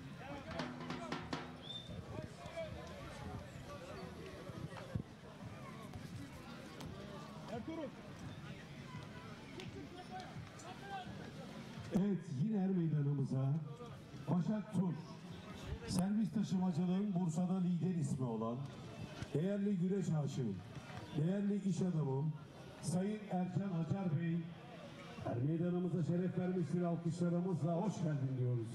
Başaltı pehlivan. Evet değerli güreş severler, başaltı boyu şu anda anons ediliyor, salavatlanmak üzere. Baş pehlivanlarımız da biraz da kura çekimine çıkacaklar ve yanımda Türkiye Halkı Güreşi'nin en kıdemli, en güçlü baş pehlivanlarından biri Kuvayi Milliye Şehri Balıkesir'in baş pehlivanı. Geçen yıl Tarih Kırkpınar'da baş pehlivan üçüncüsü olmuştu. Bu yıl baş pehlivan olacağım diyor ama omuzunda küçük bir sakatlığım var. Öncelikle güreş severler merak ediyor, seni sevenler. Teşekkürler hocam. Öncelikle buradan herkesin bayramını kutluyorum. Kurban bayramları mübarek olsun. Yaptıkları ibadetleri kabul olsun inşallah. Hocam çok büyük bir rahatsızlık değil ama yine de bizi etkileyebilecek bir rahatsızlık vardı. Temkinli gidiyorsun. Temkinli gidiyorum. Bu sezon başında başladı. Devamlı tabii ki güreşler de arka arkaya olduğu için sürekli nüksetti. İyileşmedi bir türlü. Baktım ki iyileşmeyecek. Ben de Edirne öncesi biraz daha kendimi askıya almaya düşündüm dinlendirerek. Çünkü doktorum aynısını söyledi. Yani bunun ilacı dinlendirmek dedi. Belki sezon sonu küçük bir operasyon gerekebilir dedi. Duruma göre bakacağız dedi. Ben de işte ona göre temkini gitmeye çalışıyorum. Önümüzdeki hafta yani Kırkpınar var. Yani biz seyircimiz de bunun bilincinde zaten. Biz bütün enerjimizi, her şeyimizi ilk öncelikli olarak oraya göre ayarlamaya çalışıyoruz. Yani omuzum, kolum çıksa da ben orada sonuna kadar üreteceğim. Yani orada artık biraz daha uyuşturucu krem sürerekten, ağrı kesici kullanaraktan çıkacağız. Gerekirse kopacak, gerekirse çıkacak, yapacak bir şey yok. Nasip neyse de koy. Evet. Hani Cenab-ı Allah biz çalıştık, hakkını verdik, inanıyoruz, elimizden geleni yaptık. Allah ne gösterir, Kur'an ne gösterir, orada göreceğiz inşallah. Yücel Başkanımıza buradan bir selam yollar. Tabii ki Yücel Başkanımıza da buradan çok teşekkür ediyorum. Verdikleri destekler ortada, gerek camiaya, gerek organizasyon olarak, gerekse sporcu yetiştirme konusunda yaptıkları ortada. Şu anda zaten Türkiye'de bence bu işin bir numarası Yücel Başkan diyebiliriz. Buradan kendisinin de bayramını kutluyorum. Çalışmalara inşallah hep beraber devam ediyorum. Sana da Allah derman versin çeyrek final. Hocam sizlere de kolaylıklar versin. Yoğun bir program. Yarın falan öbür gün güreşler var. Hep yollardasınız. Allah yardımcınız olsun. Çok sağ ol. Allah derman versin Ertuğrul Dağdeviren. Evet değerli güreş severler. Kıran kırana mücadeleler birazdan çeyrek finalde başlayacak. Baş pehlivanların kura çekimiyle diğer mücadeleyle devam ediyoruz.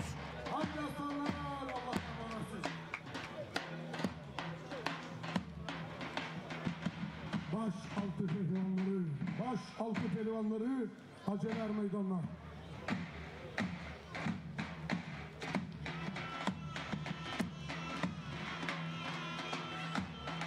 Baş altı pehlivanları er meydanlar, baş altı. Evet değerli güreş severler. Türkiye Halkı Güreşi'nin Yağlı güreş tabiriyle en kemikli başpehlivanı, Kocaeli Büyükşehir Belediyesi Başpehlivanı Tanju Gemici. Hoş geldin Tanju. Hoş bulduk Recep Ustam, kolay gelsin. Sağ olasın. Yine bir hafta sonuna bir güreş maratonuna giriyorsun. Evet. Formun çok iyi ama yorucu bir trafik de söz konusu. Önümüzdeki hafta Kırkpınar var. Ne hissediyorsun? Şu anda duyguların neler? Artık bizim için bunlar son antrenman Recep Ustam. Geldik, yarın da Çankırı'dayız. Burada son terimizi, son antrenmanımızı yapıp Çankırı'ya geçeceğiz bu akşam. Çankırı'dan sonra da Kırkpınar'a geçeceğiz. Önümüzdeki hafta Kırkpınar var. Allah'ın izniyle biz bir sene boyunca çalıştık, kampımızı yaptık, elimizden geleni her şeyi yaptık. Rabbim gönlümüzden ister tabii kemer takmak, Rabbim nasip ederse. Tabii birçok güçlü rakiplerimiz var. Allah hayırlısını nasip etsin diyorum. Güreş severler geçen yıl adeta direkten döndüğünü söylüyorlar. Bu yıl altın kemerin en büyük adayım diyebiliyor musun? Bir hafta sonraya. Valla geçen sene direkten döndük. Cengiz Han kardeşimizin bir talihsiz bir olayı oldu, bir sıkıntılar oldu ama her şey nasip. O yazılması lazım Recep Ustam. Nasibimiz de varsa geçen sene de alırdık. Nasibimiz de yokmuş demek. Ben nasip bu senesi, inşallah bu sene olur nasip. O zaman Tahir Büyükakın'a bir selam yollamak ister misin? Sayın Tahir Büyükakın Başkanımızdan Allah razı olsun. Bizlere desteklerini hiçbir zaman esirgemediler. Ve Kocaeli Büyükşehir olarak spor kentiyiz aynı zamanda. Bütün spor dallarında da çok iyiyiz Kocaeli Büyükşehir olarak. Ve buradan Spor Daire Başkanı Sayın Şemsettin Başkanıma Allah razı olsun. Onların da destekleri çok fazla. Tabii verdikleri desteklerin karşılığını inşallah alacaklar bizden. Tarihi Kırkpınar'da karşılığını vermek umuduyla, yani umudumuz öyle. Şimdi son olarak seni kura çekimine yollayacağım ama Kocaeli'de doğup büyüdün. Kocaeli'lisin ama aslında bir de Samsun tarafın var. Karadeniz güreş severler de seni destekliyor. Yani iki bölgede seni çok ağır bir güreş sever kitlen var. Neler söyle? Onlara bir selam yollayıp neler söyleyeceksin? Recep abi, ben doğma büyüme İzmitliyim ama aslen Samsun Termeliyim. Akrabalarımın hepsi Samsun'da. Tabii buradan Karadenizli olarak kendi köyüme, Terme Belediye Başkanım Ali Kılıç Başkanım, Allah razı olsun. O da hiçbir zaman desteklerini esirgemedi bizden. Selam olsun. Tüm güreş sever kendi köylüm, kendi akrabalarıma selam olsun diyorum. Hepsinden Allah razı olsun. Sana da Allah derman versin Tanju Gemici. Sağ olasın Recep Usta, size de kolay gelsin. Sağ olasın. Evet, başaltının şu anda salavatlaması devam ediyor. Birazdan da başpehlivanların kura çekimiyle birlikte olacağız değerli güreş severler. Balıkesir Büyükşehir Belediye Başkanımız Sayın İncel Yılmaz'ın pehlivanı.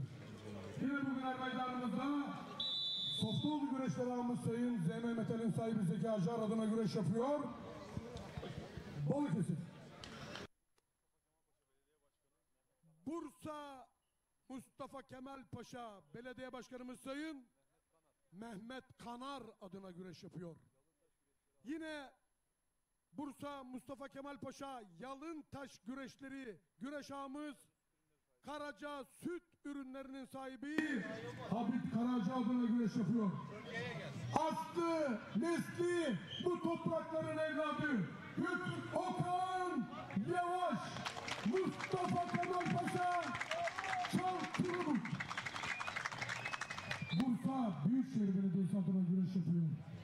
Adem Utku, Amasya Smova, Karamürsel Belediye Başkanımız Sayın İsmail Yıldırım Bey'in pehlivanı, Yiğit Yılmaz, altın kemerli başpehlivanlar diyarı Karamürsel.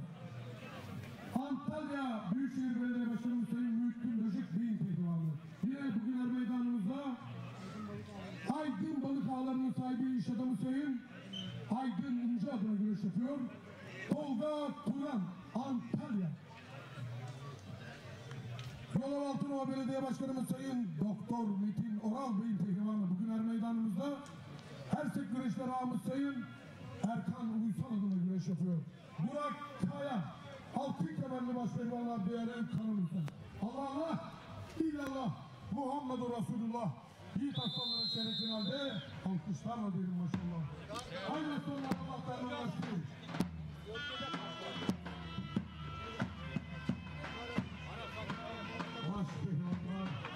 Başpehlivanlar, ikinci tur kuralını çekmek üzere er meydanına başpehlivanlar.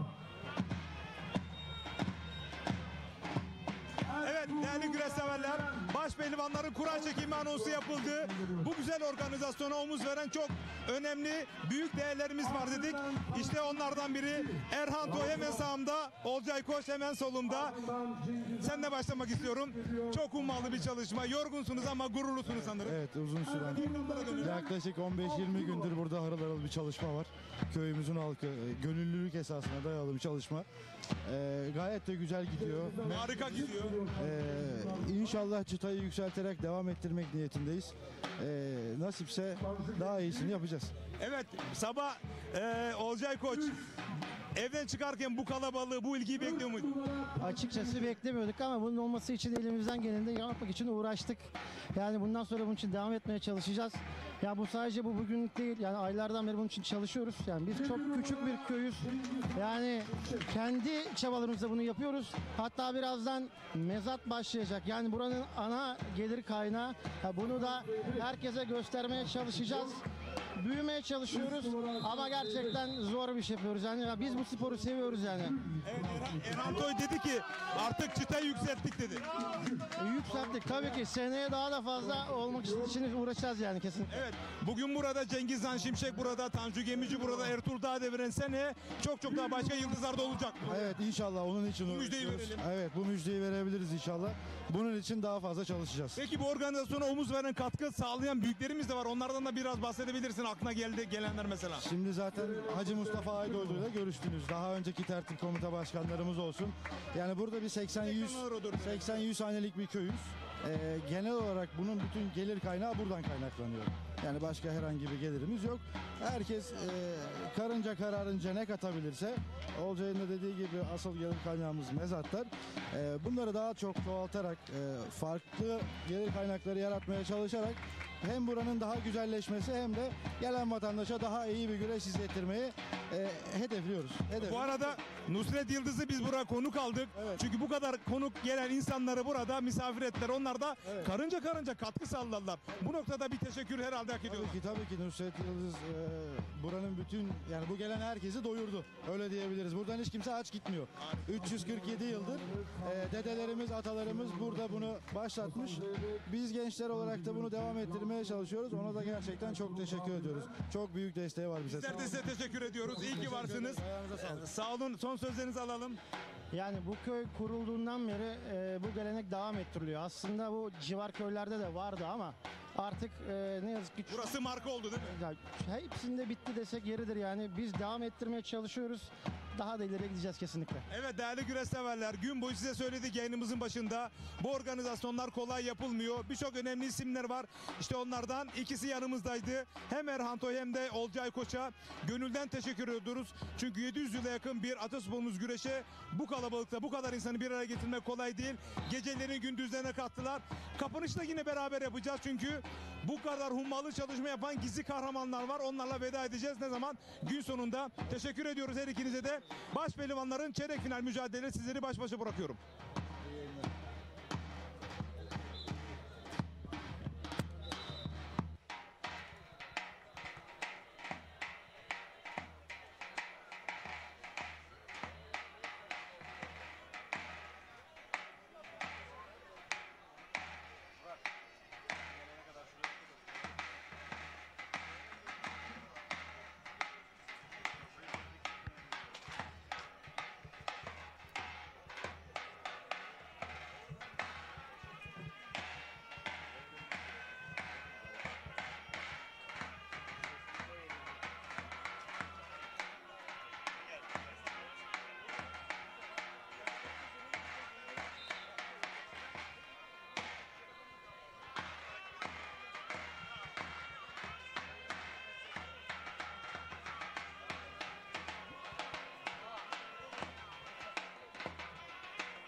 değerli güreş severler,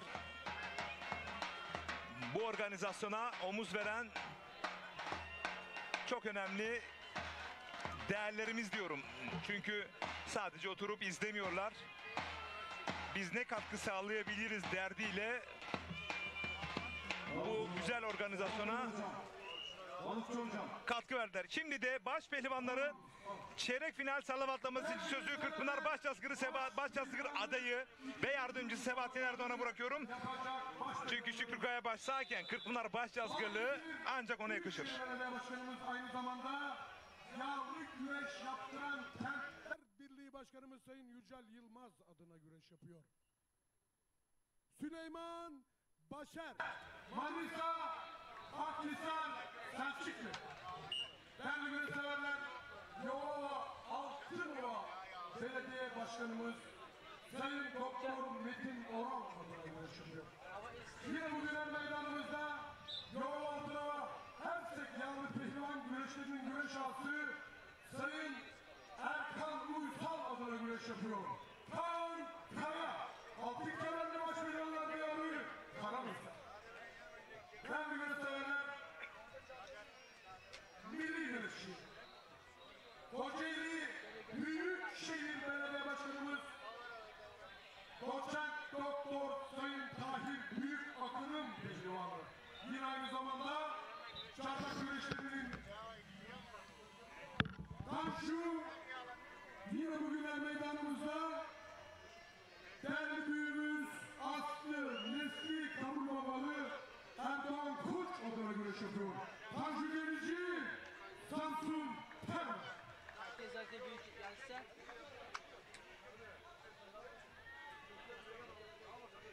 Sincan Sarnıç güreşleri ağımız Sayın Ozan İnce adına güreş yapıyor. Milli güreşçi Hasan Zeybek, Balıkesir Bandırma. Bursa Büyükşehir Belediye Başkanımız Sayın Ali Nur Aktaş bir pehlivan. Bugünler meydanımızda Kabul Baba Yağlı Pehlivan güreşlerinin güreş ağası. Firması Kervan mobilyalarının sahibi Sayın Niyazi Kal adına güreş yapıyor. Yalçın Üncül Bursa. Şimşek bak oldu. Küçük orta küçük orta büyük boy pehlivanları puanlama saatiniz gelmişti. Balıkesir Büyükşehir Belediye Başkanımız Sayın Yücel Yılmaz adına güreş yapıyor. Bugün Kabulbaba meydanımızda Aslı Nesli Kabulbaba köyünden bu toprakların evladı Turgutlu'da iş adamlığı yapıyor. Yücel Yıldız Gıda, Nusret Yıldız Bey'in adına güreşiyor. Ertuğrul Dağdeviren, Balıkesir Susurlu. Antalya Büyükşehir Belediye Başkanımız Sayın Muhittin Böcek Bey'in pehlivanı. Yine bugünler meydanımızda Aydın Balık Ağları'nın sahibi iş adamı Sayın Aydın İnce adına güreş yapıyor. Şimdiden Şimşek, Antalya, Serik, Demir.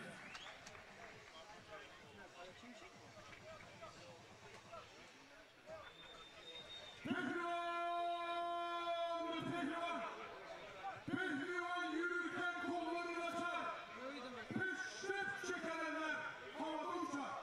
Bazıları rakipten kaçtıkça kaçar. Yiğit olan. Yiğit olan rakibe koşar. Koşa güreşi. Bunlar bir inanı derler. Yiğide pazar. Maşallah diyelim değmesin nazar. Türk, İslam tarihi böylece yazar. Peygamber padişah. Paşa güreşi. Allah, illallah, Muhammedur Resulallah. Yiğit aslanlara dualarla, alkışlarla diyelim maşallah. Hadi aslanlar, Allah, Erdoğan etsin.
Tanju Gemici ekranlarda değerli güreş severler. Allah Allah nidalarıyla baş pehlivanlar çeyrek finalde salavatlandı. Kocaeli Büyükşehir Belediyesi baş pehlivanı bu yıl ondan altın kemer bekliyor. Doçent Doktor Tahir Büyükakın, Kocaeli Büyükşehir Belediye Başkanı.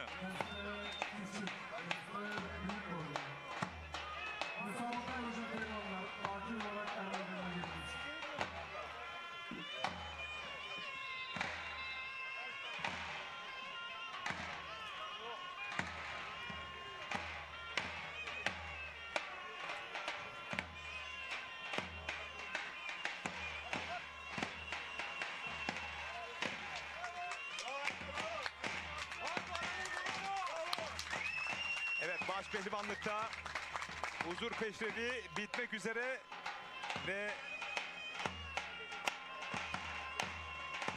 baş pehlivanlar birazdan kol bağlayıp güreş tutacaklar.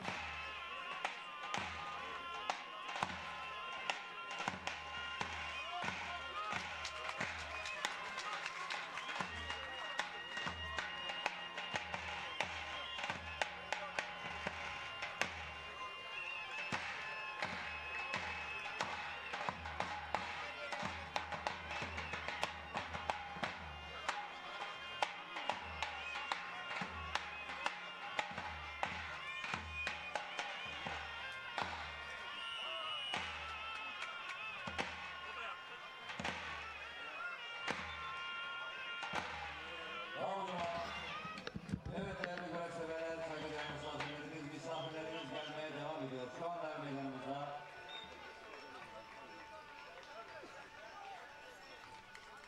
Mustafa Kemal Paşa Karakeçili, Yörük ve Türkmen Başkanımız Sayın Orhan Barazan er meydanımıza şeref vermiştir. Tevfik Kulübümüz adına hoş geldin diyoruz.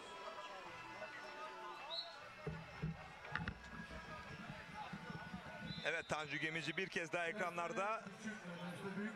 3 çift güreşecek değerli güreş severler. Cengizhan Şimşek direkt tur atlayarak yarı finale kaldı. Bu bilgiyi verelim. Tanju Gemici Hasan Zeybek mücadelesi ekranlarda.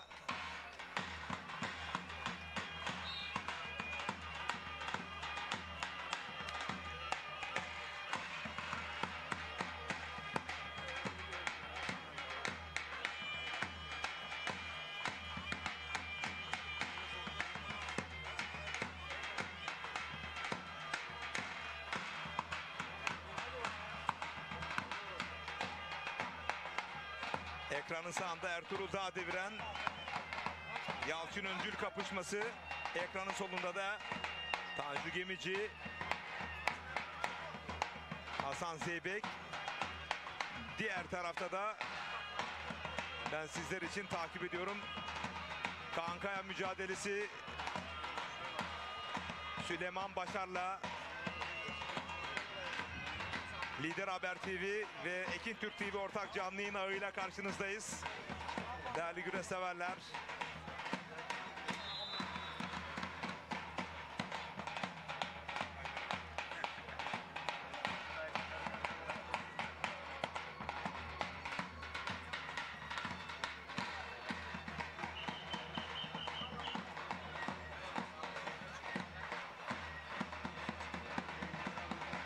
Evet, Süleyman Başar ve Kanka mücadelesi yerde devam ediyor.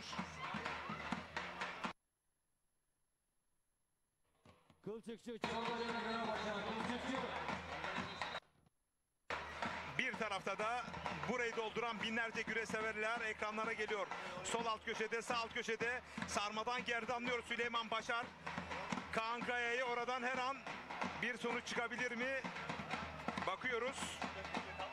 Çift sarma ve gerdanlamada Süleyman Başar Kaankaya mücadelesi.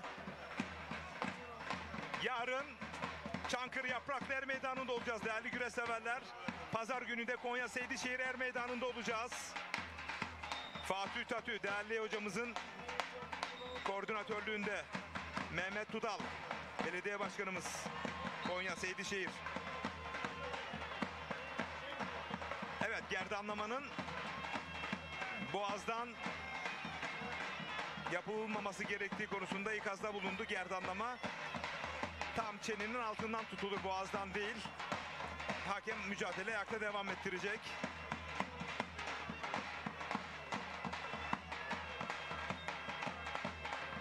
Sol üst köşede Tanju Gemici, atak güreşiyor Hasan Zeybe. Sağ üst köşede Ertuğrul Dağdeviren, Yalçın Üncül. Sağ alt köşede de Kaan Kaya, Süleyman Başar.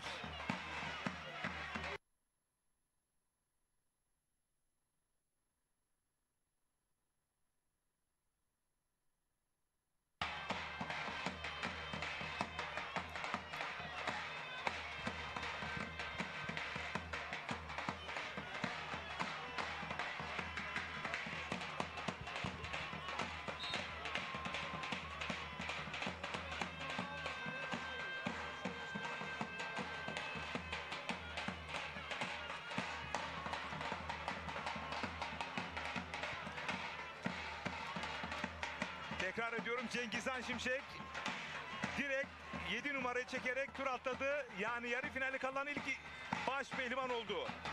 Bütün gözler Cengizhan Şimşek'te. Bakalım yarı finalde rakipleri kimler olacak? Kaan Kaya, Yalova Altınova Belediyesi baş pehlivanı Süleyman Başar'la güreşiyor. Sağ alt kadrajda, sol üst kadrajda Hasan Zeybek Tanju Gemici mücadelesi güreş alanının dışına kadar taştı. Sağ üst köşede de Ertuğrul Dağdeviren, Yalçın Üncül kapışması. Ve sol alt kadrajda da burayı dolduran güreş severlerimiz. Lider Haber TV, Ekin Türk TV ortak canlı yayın ağıyla karşınızdayız değerli güreş severler. Köyceğiz'den Sami Okur iyi yayınlar diliyor. Yine Samim Okur iyi yayınlar demiş. Salih Kaya, güreşin hakkını verenler sosyal medya portalı yöneticisi Cengizhan Şimşek kardeşime tüm pehlivanlara başarı dileklerinde bulunuyorum demiş.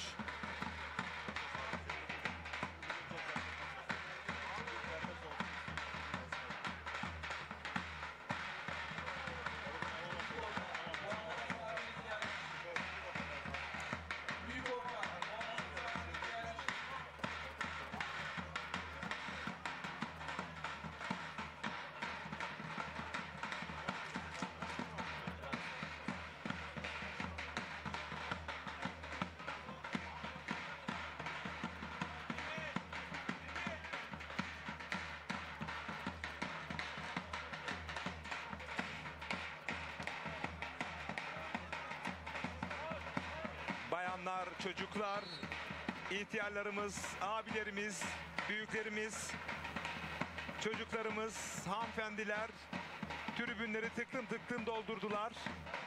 Değerli güreş severler.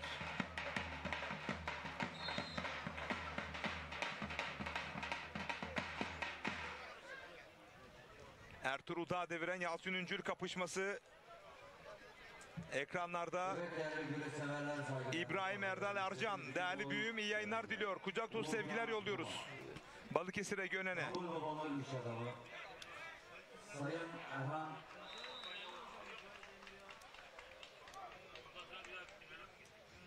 Erhan Soy adına güreş yapıyor. Bursa Büyükşehir Belediye Başkanımız Sayın Ali Murattaş Bey pehlivanı Bursa. Gencay Can. Güngör Ticaretler sahibi iş adamı Sayın Ufuk Güngör adına güreş yapıyor. Bu arada Hasan Zeybek dış kazık iç paçaya yakaladı. Tanju Gemici'yi eğer elinde iç kaza doğru yöneltirse adını yarı finale yazdırarak büyük bir sürprize imza atabilir. İç paçaya uzandı. Zorluyor, evet. Hasan Zeybek iç kazık ters paçayla Tanju Gemici'yi mağlup ederek adını yarı finale yazdırdı. Cengizhan Şimşek'ten sonra. Sağda iki çift kaldı. Ertuğrul Dağdeviren, Yalçın Üncül, Kaan Kaya, Süleyman Başar. Ali Efe Sönmezgil. Yalova Altınova Belediye Başkanımız Sayın Doktor Metin Oral adına güreş yapıyor. Yine bugün burada Ersekler Dernek Başkanımız Sayın Erkan Uysal adına güreş yapıyor. Pehlivanlar Şehri Karamürsel. Balıkesir Büyükşehir Belediye Başkanımız aynı zamanda Türkiye Belediyeler Birliği Başkanımız Sayın Yücel Murat adına güreş yapıyor. Yusuf Can Aktaş, Balıkesir Balıklı. Evet, ekranın solunda Ertuğrul Dağdeviren, ekranın sağında Kaan Kaya. Kirmas'ta kervan mobilyaları sahibi, güreşlerimizin asi iş adamı Niyazi Dal adına güreş yapıyor. Bursa. Süleyman Başar Kaan Kaya'yı bastırdı. Halil İbrahim Ülsa adına güreş yapıyor. Samsun Vardik. Allah Allah. İllallah. Muhammedur Resulullah. İyi de sanlara hep birlikte edelim maşallah. Allah razı olsun.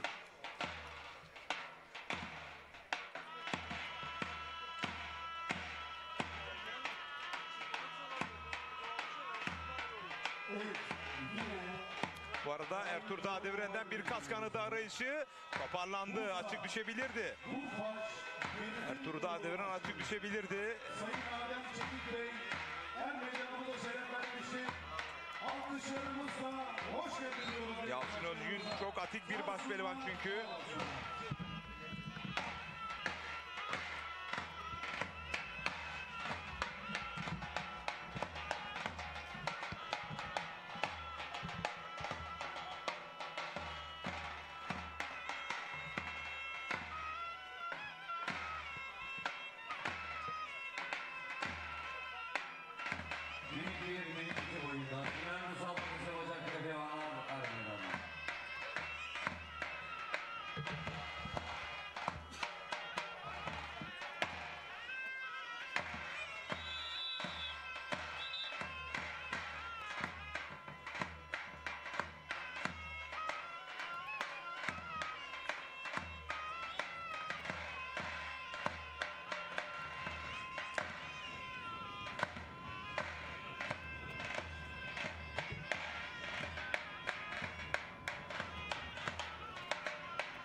Sarmadan sonuç aramak istiyor Süleyman Başar.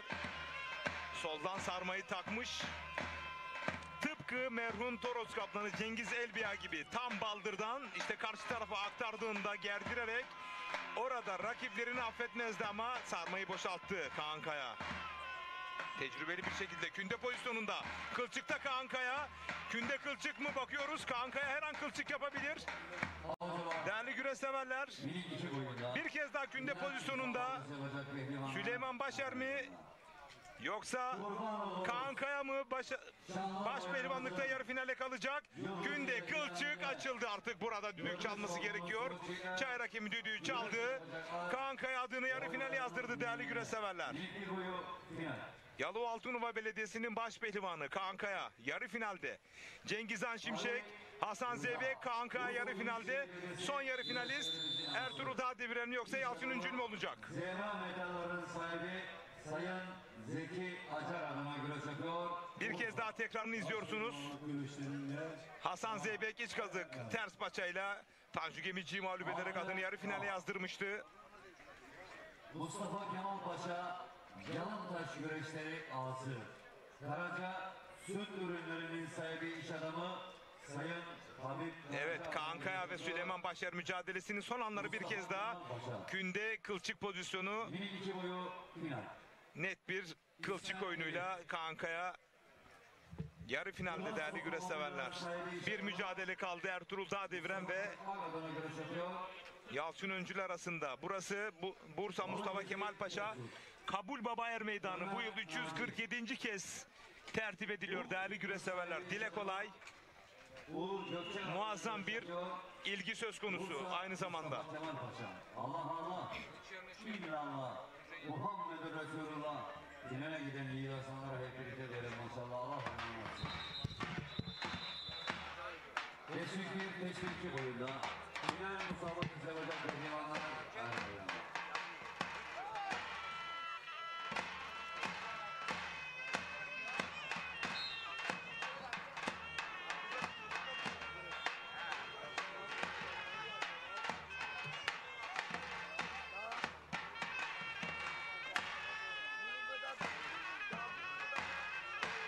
Yarın Çankırı Yapraklar Meydanı'nda olacağız. Değerli güreşseverler, Lider Haber TV ve Ekin Türk TV ortak canlı yayın ağıyla pazar günü de Konya Seydişehir Er Meydanı'nda olacağız. Tam 50 baş pehlivan kol bağlayıp güreş tutacak.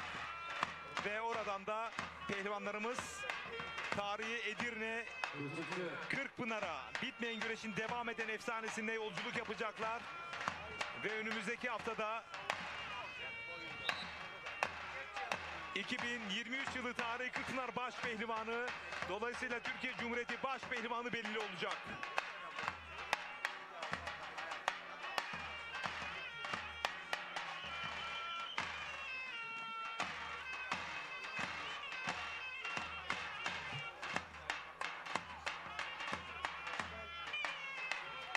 Ertuğrul Tadeviren bastırdı rakibi Yalçın Öncül'ü.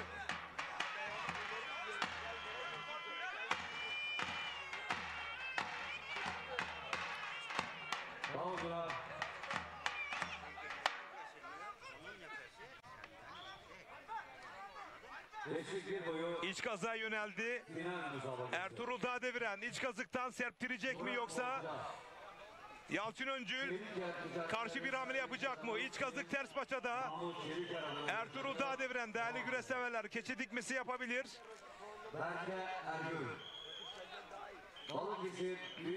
İç kazık ters paçada yüklendi ve Ertuğrul Tadeviren yarı finalde. Emin adımlarla ilerliyor Ertuğrul Tadeviren. Balıkesir Büyükşehir Belediyesi'nin baş pehlivanı Ertuğrul Tadeviren, Cengiz Han Şimşek, Hasan Zeybek ve Kaan Kaya yarı finalde olacak. Bursa Mustafa Kemal Paşa Kabul Baba Er Meydanı'nda. Kısa bir reklam arası veriyoruz değerli güreşseverler. Tekrarını izledikten hemen sonra bakın iç kazık ters paçada yakaladı ve buradan güçlü bir şekilde yüklendi, adını yarı finale yazdırdı. Kısa bir reklam arasından sonra tekrar birlikte olacağız. Lider Haber TV ve Ekin Türk TV ortak canlı yayın ağıyla. Bir yere ayrılmayın değerli güreşseverler.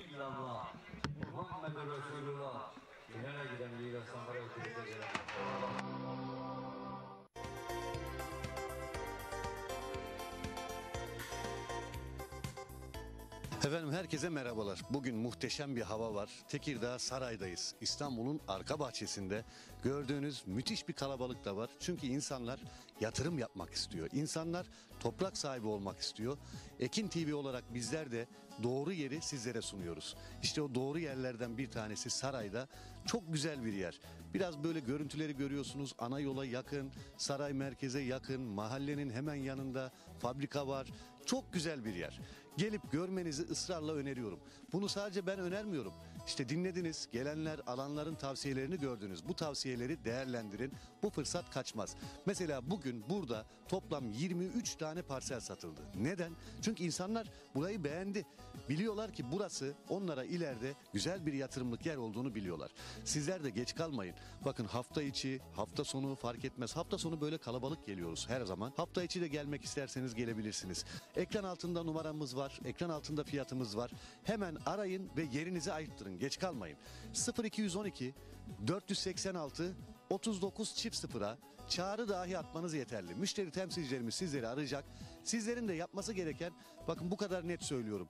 Yerle alakalı bilgiyi sormanıza gerek yok. Görmek değil, gelip ayağınızı basmanız gerekiyor. Konumu görmeniz gerekiyor. Sadece televizyondan değil. Bir gün vakit ayıracaksınız. Hafta içi veya hafta sonu fark etmez. Gelecek, göreceksiniz. İddia ediyorum ki alacaksınız. Bu en güzel yatırım. İmalatı olmayan bir yatırım aracı sizlere kazandıracak araçtır. Toprağın imalatı yok. Toprak bitmez. İşte burada da ileriye imar geldiği zaman ne diyorum, bakın yani elektrik çok yakınında, fabrika yakınında, mahalle yanında. Yani buradan 300 metre ileride imar var. Buraya da geldiği zaman almış olduğunuz bu topraklar inanılmaz bir değer kazanacak. Bunu hepimiz biliyoruz. Bakın çevrenizde bundan 2 sene 3 sene önce arsa alan, yatırım yapan birisi varsa sorun. O zaman sen bu arsayı kaça aldın, şimdi kaça satarsın veya değeri nedir diye sorun. %200, %300 prim yapmış yerler. İşte burası da aynı primi yapacak yerler. Bakın almışlar, etrafını çevirmişler. Kimisi hobi bahçesi yapmış. Ekranlarda bunu görüyorsunuz. Ya buraya ulaşım da çok kolay. Gelip görün, havası güzel, insanı güzel. Her şeyi çok güzel ya. Yani burada bunu bizim çok anlatmamıza gerek yok. Sadece bizim istediğimiz, sizler de sağlam bir yatırım yapmak istiyorsanız Ekin Gayrimenkul olarak, Ekin TV, Radyo Ekin olarak bu projenin biz her zaman arkasındayız. Kendi yerlerimiz, kendi projemiz. Bizi senelerden beri izliyor, senelerden beri radyomuzu dinliyorsunuz. Ben kurumumuzun müdürüyüm, Emrah Binici. Bizler önce analiz yaparız. Önce deriz ki burası bizim içimize siniyor. Eğer sinerse biz bunu satarız. İşte burası da yine içimize sinen bir yer. Israrla tavsiye ediyoruz. 0212 486 3900. Tapu masrafı bizlere ait. Her gün ücretsiz servisimiz var. Siz sadece bize zaman ayıracaksınız. Bu zamanın sonunda kazandığınızı göreceksiniz. Adım Dilek Öztan, Çorlu'dan geliyorum. Biz de arsa arıyorduk. Babamın tavsiyesi üzerine geldik. Babanız arsa işinden anlıyor. Anlıyor. Biz de ona danıştık. Hatta geldiğimde de görüntüler aradım kendisini. Kısmet. Şimdi son pazarlığımızı yapacağız. Ona Hayırlısı göre o zaman. okeyleyeceğiz yani. Hayırlı uğurlu olsun. Babanıza Şu an için selamlar. biz tavsiye ederiz. Şu yönden ederiz. Çünkü biz çok arsa baktık. Çok emlakçı dolaştık. Yani burada bir artı şu var. Hiç başınız ağrımayacak. Komisyon yok. Tapuda sıkıntı olacak bir durdu yok. Hepsi hazırlanmış. Her şey hazır. Muvakkatnameli zaten. Hasan Çelik ismim. Hasan Bey, nasıl buldunuz buraları? Ne düşünüyorsunuz? Tavsiye ediyor musunuz? Gerçekten çok mükemmel yerler. Yatırımlık yerler. Ve kazandırabilecek yerler. Ve imar planına da yakın olması çok... Evet, yaklaşık 300 metre hemen ileride. Evet. İmar planına da yakın olması da artı bir avantaj. İlgi, alaka, gerçekten insanlara dürüst davranmaları da tabii işin ayrı bir artı tarafı. Ekibinize çok teşekkür ediyorum. Biz buraya gezmeye geldik ama inşallah yer alıp gidiyoruz. Evet. Ama bölgeyi çok beğendim. Şimdi bizi izleyenlere burayı anlatmak isterseniz. Çok doğru bir şey söyledin. Gerçekten ekranda görmeyle buraya gelmek çok farklı bir şey. Ben dediğim gibi benim yer alma gibi bir düşüncem yoktu. Dedik ki tamam, buradan yer alıyoruz ve öyle karar verdik. Hayırlı olsun. Biz de işte 4 parsel herhalde 1200 metrekare bir yer aldık. Çok güzel bir yer. Ben bölgeyi çok beğendim. Herkese tavsiye ediyorum. Kesinlikle tavsiye ediyorum. Yani müthiş bir bölge. Evet. Zaten köy ayağının dibinde. İşte arkası fabrika, yolu ortası durumu bir de belli. Çevirmeler de yapılmış. Yani çok ya arsanın bulunduğu yer de çok. Yani insan bir yer alırken, bir şey yaparken içine siner. Evet, aynen öyle.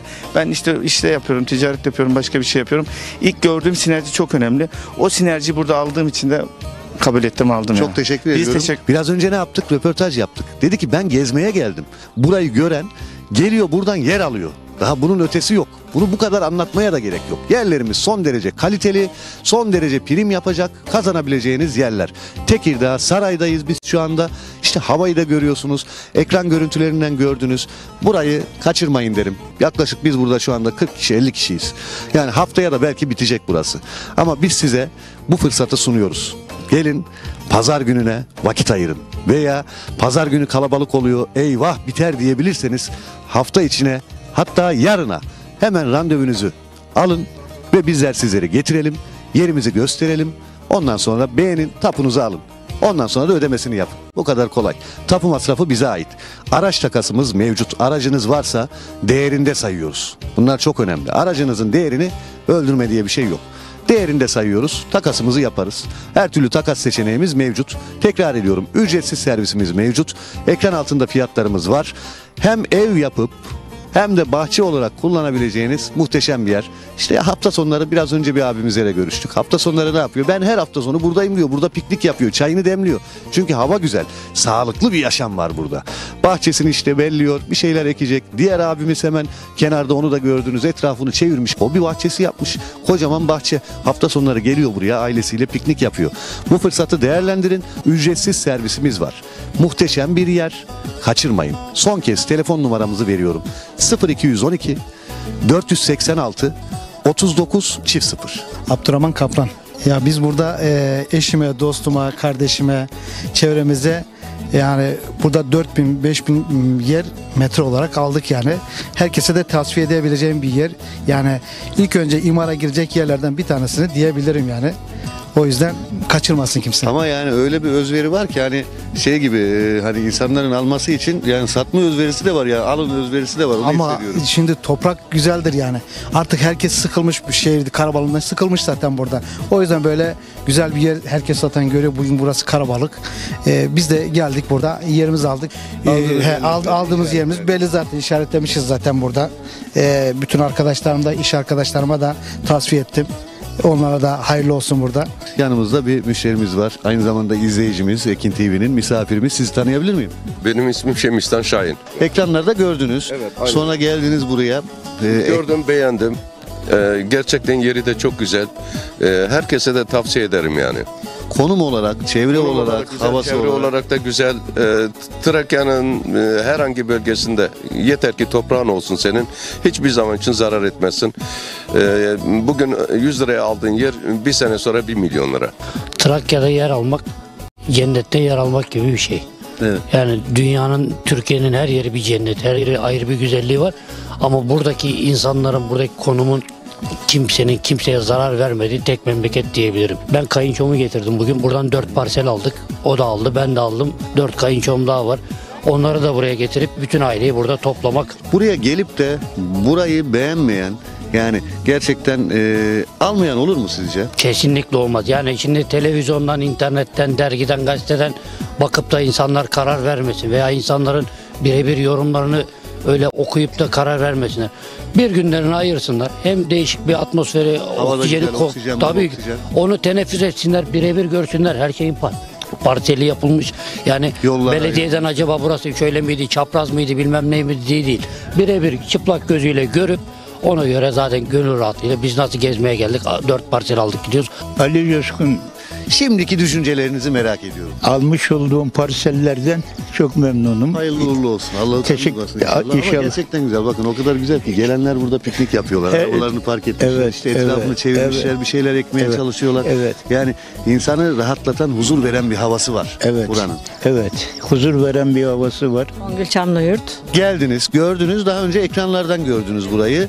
Tabii hani görünce yine de yerinde göreyim dediniz. Yerinde gördünüz. Tam olarak mesela 10 üzerinden kaç puan verirsiniz? 10 üzerinden 10 puan veririz. Tamam. Teşekkür ediyorum. Yani ben de aynı puanı veriyorum. Peki bir de genel anlamda ne düşünüyorsunuz yerle alakalı? Yerimiz çok güzel. 10 numara. Tavsiye eder miyiz? Ederim. Gelmeyenler pişman olur mu? Bence de gelmeyenler pişman olur. Alanlar hiç pişman olmaz inşallah. Siz aldınız. Aldık. Hayırlı uğurlu olsun. Elde böyle kazma, kürek derken ne yapmayı düşünüyorsunuz? Bahçe yapıyorum. Şu anda böyle etrafında siz çevirdiniz. Evet, çevirdik etrafında. Mesela bak bu arka tarafta da aynı çevrilmiş hobi bahçesi Evet, yapılmış. hobi Aynı bahçesi, o tarzda bir şey mi düşünüyorsunuz Evet, siz de? aynen öyle. Hobi bahçesi. Peki beğendiniz mi siz yeri ki aldınız ama? Yerin konumu çok güzel. Yatırım amaçlı da çok güzel. Yani tavsiye ederim herkese. Örnek biraz önce anlatıyorum zaten. Hani alanlar etrafını çeviriyor, hobi bahçesi yapıyor. Burayı alan müşterimiz daha yeni aldı. Ama görüyorsunuz bakın etrafı çevrilmiş, içine ağacını dikmiş, fidanını dikmiş. Bunlar güzel şeyler. Bunları anlatıyoruz sizlere. Ve bunun gibi bunun yanındaki de aynı şekilde, bir ilerideki de aynı şekilde tamamen hobi bahçesi haline getirmiş. İşte onun yanı aynı. Bakın orada bir abimiz çalışıyor, bahçesiyle ilgileniyor, arazisiyle ilgileniyor. Yani arkamızdaki gelenleri görüyorsunuz. Bu bir abartı değil. Bakın burada 3 tane minibüs var. Bunlar 15 kişilik. 3 çarpı 15 45 kişi. Yani bunun haricinde özel arabasıyla gelenler var. Arabaları görüyorsunuz. Burada şu anda 50-60 kişi varız. Yani insanlar burayı beğeniyor. Beğendiği için geliyor ve tavsiye ediyorlar. Alan mutlaka bir arkadaşını da getiriyor. O kadar muhteşem bir yer.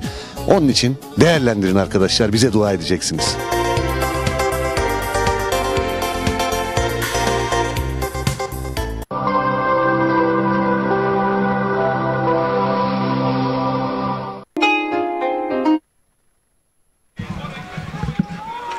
Tamam abi. Çıkarken arıyor onu göre.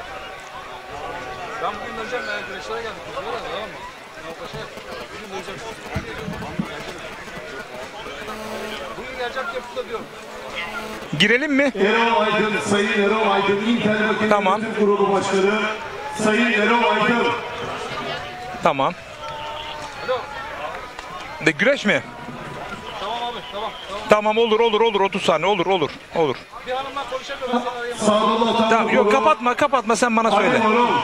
Hareketlerini almak için çok acele meydana. Deste küçük ve deste büyük boyun puanlama saati gelmiştir.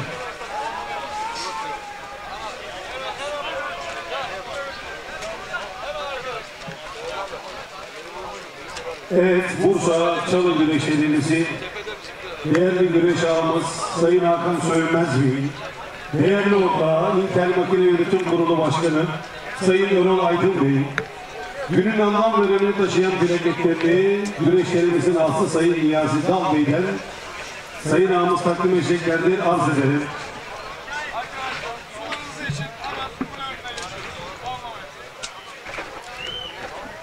Küçük orta büyük boyda yarı final müsabakası yapacak pehlivanlar her yerinizi alınız. Evet değerli güreş severler, burası Bursa Mustafa Kemal Paşa Kabul Baba Er Meydanı. Baş pehlivanlar birazdan yarı final kurallarını çekecekler. Cengizhan Şimşek, Ertuğrul Dağdeviren, Kaan Kaya ve Hasan Zeybek.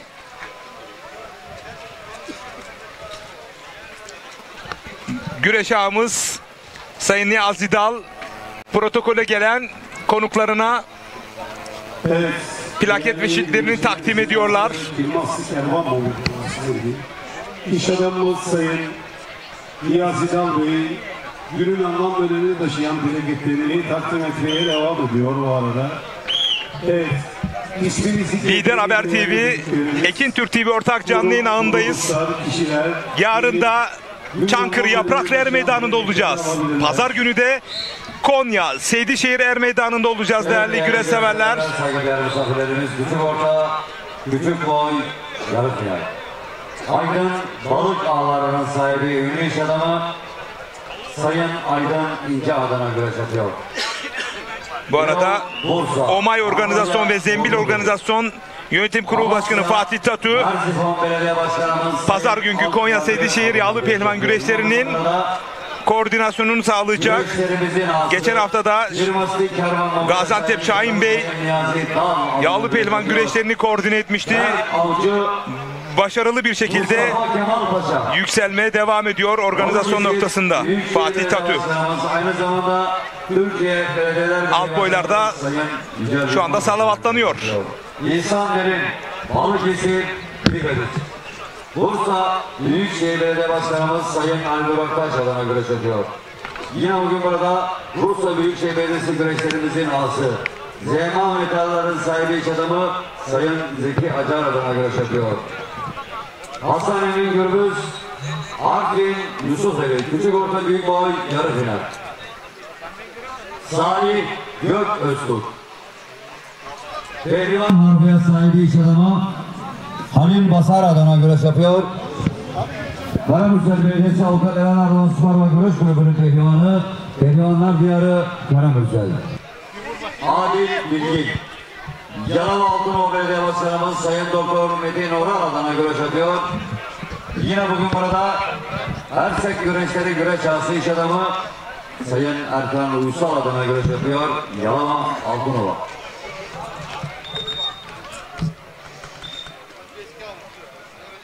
Aydın Balıkçılığın sahibi iş adamı Sayın Aydın İnce adına güreş yapıyor. Tolga Odabaşı Antalya. Çanakkale Ezine Belediye Başkanımız Sayın Güray Yüksel adına güreş yapıyor. Göktuğ Arslan, Çanakkale Ezine. Allah Allah, illallah, Muhammedur Resulullah. Yarı finale giden yiğit aslanlara birlikte diyelim maşallah. Allah tamamlasın. Evet değerli güreş severler, küçük orta büyük boy büyük orta salavatlanırken şu anda iki tane çok önemli canlı yayın konuğum var. Kabul ve Bayer Meydanı'nı onurlandırdılar. Atasporumuz güreşe inanılmaz derecede ciddi manada kazanımlarını kaynak olarak aktarıyorlar. Hemen sizlere gururla onlara tanıtmak istiyorum. Bursa Mustafa Kemal Paşa Yalıntaş güreşlerinin altın kemerli güreş ağası değerli büyüğüm, abim Habib Karaca. Hoş geldin abi. Hoş bulduk. Asıl sen hoş geldin memleketimize. Teşekkür ediyorum. Diğer tarafta da Bursa Büyükşehir Belediyesi Softaoğlu Mehmet Yağlı Pehlivan güreşlerinin güreş ağası Zeki Acar. Hoş geldin Sayın Ağam. Hoş bulduk Sayın Recep Tosun. Siz de hoş geldiniz. Sefalar getirdiniz. Onurlandırdınız bizleri. Teşekkür ediyorum. Büyüğümüze başlayalım müsaade edersen. Habib, evet Habib abi. Güreş severler diyor ki Habib Karaca nerede? Daha bu yıl ilk kez ekranlara çıkıyorsun. Neler söyleyeceksin? Şimdi yoğun programlar biliyorsun. Asıl sen de sahalara yeni gelmiş sayılıyorsun. Koza TV olaraktan. Evet teşekkür ediyoruz. Evet Lider Haber TV ve Ekin Türk TV ortak canlı yayındayız. Şimdi Kabul Baba Yer Meydanı'ndayız. Sen geliyorsun. Güreş ağası olarak, Yalıntaş güreş ağası olarak her yeri temsil ediyorsun. Her yerde. Dolayısıyla bugün için Kabul Baba özelinde neler söyleyeceksin? Elimizden geldiğince atasporunu desteklerimizi vermeye devam ediyoruz. 347 yıl dile kolay. Bu ciddi bir eski bir güreş. Bu köylülerin katkılarının çok güzel bir organizasyon ve de imkansızlıklarla yapılan bir güreş bu. Ama yıllarını vermiş insanlar buraya, bu meydana getirmişler bu organizasyonu. Bir tecrübe de var değil mi? Evet tecrübe de var. Çok eski bir tarihi Kemalpaşa'nın yani Bursa'nın sayılır en eski tarihi güreşlerinden bir tanesi. Yardımı, emeği dokunan arkadaşlara hepsine canı gönülden şükranlarımı sunuyorum. Siz yayın kuruluşları olaraktan sizlerin emeğinize sağlık, yüreğinize sağlık. Ayrıca senin değerli dostum Recep Tosun'un güreşleri anlatırken adeta o anı yaşattığı için sizlere de ayrıca teşekkür ediyoruz. O organizasyonları siz yapmazsanız biz neyi anlatacağız Habib abi? Hep birlikte inşallah. Hep birlikte. Evet. Diğer tarafımda tekrar dönmek istiyorum. Zeki Acar. Tecrübeli bir güreş ağası ve yeni güreş ağamız ama CV Enerji Türkiye Adı Güreşi'nin de önemli ayaklarından birine ev sahipliği yapacak. Çalışmalar, hazırlıklar ne aşamada? Sayın Ali Nur Aktaş'ı burada temsilen bulunuyorsunuz. Evet. Ali Nur Aktaş'ı burada temsilen bulunuyorum ama öncelikle şunu söylemek istiyorum. Kavulbaba Er Meydanı'na dönmek istiyorum. Kavulbaba Er Meydanı'nda benim köyüm buraya 3 kilometre uzaklıkta. Benim güreşi sevmemi ve güreşi aşılayan yer burası. İlk güreşe çocukluk yıllarımda burada çıktım ve benim için burası bütün her yerden çok önemli ve buraya geldikçe tüylerim kıpır kıpır oluyor. Hatta ve şöyle demek istiyorum, boynum sakat kaldı burada. Hafif boynum biraz burada sakat kaldığı için burası bir anısı var bunun. Bir anım var ve güreşin Çekirdek'te burada yetiştiğim bir yer. Onur ve gurur duyuyorum. 347 düzenlenen bir yer Kavulbaba. Bu bölgenin en eski güreşlerinden birindeyiz şu anda. Habib abi dedi ki burada tecrübeli insanların olduğu hissediliyor dedi. Kesinlikle tecrübeli insanlar var. Az önce canlı yayına geldiniz. Elinde baston olan bir dede vardı. O dede bunun sanat eseri yani. 90 yaşında civarında. Tarihi ve önemli bir yer burası. Bizim için, bizim bölgemiz için. Evet. Şimdi şu Softaoğlu güreşlerine gelelim. CV Enerji Türkiye Adı Güreşi'ne ev sahipliği yapılacak çalışmalar ne aşamada? Ali Nur Aktaş ve bu noktada. Softaoğlu güreşlerimizin çalışma aşamaları şu anda müthiş bir saha var. Müthiş büyük otopark. Eski Bursa Büyükşehir'in havaalanını kiraladık. Havaalanındayız yani. Düşünün yani o biçim diyorum. Büyük tribünlerimiz kuruluyor şu anda. Sahamız o biçim hazırlandı. Ve aynı zamanda biz de ağ olarak bütün ağlara gidiyorum. Manavgat'ta oradaydım. Köste'de oradaydım. Antep'e var. Değerli güreş severler. Şimdi ben bunu hep altını çiziyorum. Ağalık öyle sadece parayı verip kenara çekilip oturmakla değil. Bugünün ağalarında Habib Karaca da bunların örneklerinden biri. Zeki Acar ağamız da Habib Karaca abisini burada örnek alıyor. Nedir? Veli Demir de onlardan biri. Bir organizasyon ağasıysanız siz o organizasyonu temsilen bütün organizasyonlara onurlandırmak ve orada bulunmak durumundasınız. Böyle bir misyonunuz var. Tebrik ediyorum. Neden? Bir iş adamısınız. Yoğunsun ama buna da vakit ayırıyorsunuz. Evet, kesinlikle biz buna vakit ayırıyoruz. Çünkü biz güreş camiası atasporunu seviyoruz. Ve neredeyse yaklaşık bir yılda 50 güreşe katılıyorum. 50 güreş organizasyonuna. Ve bu şu demektir. 14. Softaoğlu Mehmet Pehlivanları güreşleri geçen sene yaptık. 15. Softaoğlu Mehmet Pehlivanları güreşlerinde 50 tane A arkadaşımın gelmesi demektir. Bilirsiniz bizim bir Türk geleneği vardır. Giderseniz gelirler. Onun için bütün ağların otel rezervasyonlarını yaptım. Onların ağ geceleriyle ilgili bütün planları yaptım. Hepsi tek tek hangi otelde, hangi odada kalacak. Ve Seyfettin Selim ağam, ağların aslında burada selam gönderiyorum. O da bir de çok önderlik yapıyor. Benim de yetişmemde bana faydası var. Şimdi ben araya girmek istiyorum. Değerli güreş severler, Zeki Acar. Benim önderim diyor, büyüğüm Seyfettin Selim, onu örnek alıyorum diyor. Biliyorsunuz 6 Şubat'ta büyük bir afet yaşadık depremde. Kendisi bunu söylemeyeceğini bildiği için ben söylemek istiyorum. Affına sığınarak, mahrem bu. Tam 50 konteyner kendisi imal etti ve deprem bölgesine yolladı. 50 adet konteyner. Sana tüm güreş camiası adına, insanlık adına teşekkür ediyorum. Bu yapmış olduğum fedakarlıktan dolayı. Evet, açık etmeseydim bize iyi olurdu ama. Bunu özür dilerim yani biraz mahremdi ama bunu örnek olma noktasında. Anlatalım. Hatay'da depremin 2. günü bölgedeydim. Bizzat arama kurtarma ekiplerine katıldım. Arama kurtarma ekipleriyle beraber. Ve ben güreş camiasının da oradaydı. Bütün güreş camiası oradaydı. Ben de o bölgedeydim ve 5 gün dışarılarda kaldım. Çünkü ağalık demek sadece güreş yapmak, parayı vermek değil. Vatanın, milletin nerede sıkıntısı varsa, hangi ihtiyacı varsa o dakika orada olmamız gerekiyor. Ve seninle biz bu konteyner konusunu konuştuğumuzda 2 ay oldu.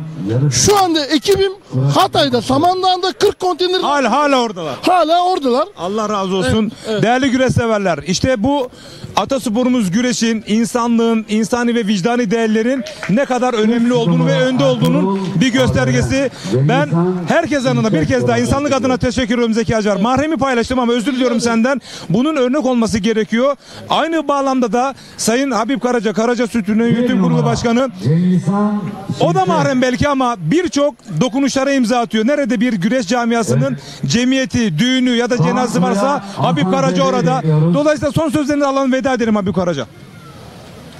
İyi yayınlar, gönül işi, sevda işi. Teşekkür ediyorum Zeki Acar. Evet, öncelikle Recep abim buraya geldiğin bizi onurlandırdınız. Teşekkür ederiz. Buradan Bursa Büyükşehir Belediye Başkanı'ma, Sayın Ali Nur Aktaş'a ve yönetimdeki Nurullah Yıldız'a ve bu tribünleri buraya, güreş camiasına tribünleri gönderen Sayın Gökhan Dinçer Başkanıma, hepsine buradan Ahmet Bayhan Başkanıma, evet heyecanlandım, unutabiliyor insanlar. Buradan ayrı ayrı teşekkür ederim. İyi ki varsınız, iyi ki yanımızdasınız. Bütün güreşçilere başarılar dilerim. Ağam Hakan Sönmez ağama da burada selamlar göndereyim. Ağaların ağası Sadır Seyfettin Selim ağayı saymaya gerek yok. Ona her seferinde selam gönderiyoruz. Bütün ağalara selamlar. Evet. Buradan da 5-6 Ağustos'ta 15.si düzenlenen Bursa Büyükşehir Belediyesi organizasyonunda Mehmet Sotoğlu Mehmet Pehlivan güreşlerine davet ediyorum herkesi. Misafirperver bir ağayım. Gelsinler. Evet. Akın gelsinler. Evet, bizde bir şey bitmez. Değerli güreş severler, Zeki Acar dedi ki çıkıp gelsinler, biz herkesi misafir ederiz diyor. Yok diyor. Evet, Habib abi de hizmette sınırı yok diyor. Baş pehlivanların yarı final kuralları çekiliyor. Bir sözü kura çekimine sizleri baş başa bırakıyoruz.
Evet, yine meydanımıza geçmiş dönem kabul baba güreşlerimizin beyefendi ağırbaşlı değerli büyüğümüz, güreş ağamız Sayın Mustafa İnci beyefendi er meydanımıza şeref vermiştir. Alkışlarımızla hoş geldin diyoruz. Sağ olsunlar, var olsunlar. Osman Hocam sendeyiz.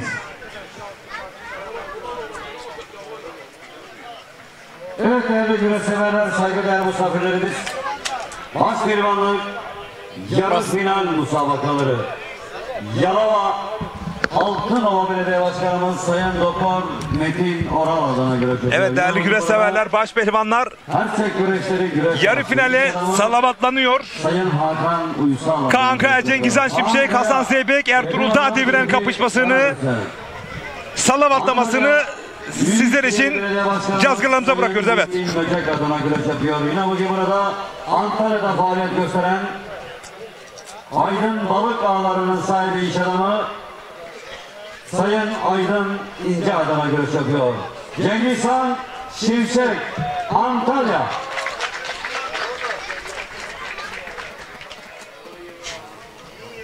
Kahramanmaraş Sütçü İmam Üniversitesi Spor Bilimleri Fakültesi Profesör Doktor Selçuk Gencay adına güreş yapıyor. Hasan Zeybek, Balıkesir, Bandırma. Balıkesir Büyükşehir Belediye Başkanımız, aynı zamanda Türkiye Belediyeler Birliği Başkanımız Sayın Yücel Yılmaz adına güreş yapıyor. Yine bugün burada Aslı, nesli bu toprakların öz evladı. Turgut'la faaliyet gösteren Turgutlu ünlü iş adamı. 3M Yıldız gıda sahibi. İş adamı Sayın Nusret Yıldız adına güreş yapıyor. Ertuğrul Dağdeviren, Balıkesir, Susurluk, Ümiteli. Allah Allah, illallah, Hakkı, Muhammedur Resulullah. Baş pehlivanlarımızın yarı final müsabakasıyla birlikte alkışlarla diyelim maşallah. Allah derman versin. Ya yanındasın değil mi? Yanındasın değil mi? Tamam. Alt masları bu arada girebiliyor musun alt maslara? Nasıl? Boylarında güreşi biten pehlivanlar 10 dakika sonra madalya töreni başlayacaktır. Boylarında güreşi bittikleri şeyler pehlivanlarımızın ilgi ve bilgilerine arz oldu. Yok Fatih Bey'dir giriyor dedi de şey yaptı da tamam sorun olmaz saygı tamam.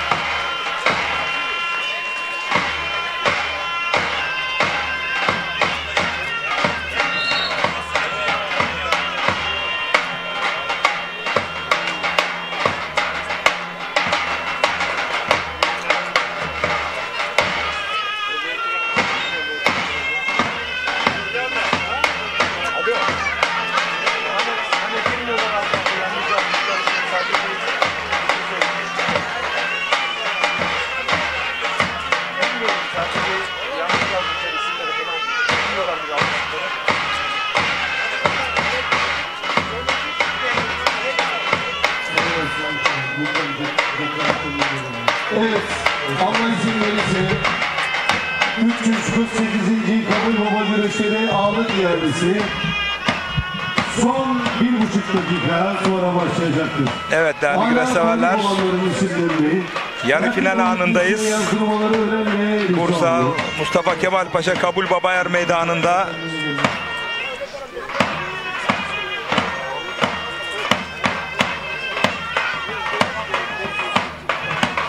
Evet. Sincan Sarlıç Köyü Dernek Başkanımız Sürekli değerli Hüseyin Tolmak Bey'den alalım. Hüseyin Bey benim yanıma alabilir miyim sizi?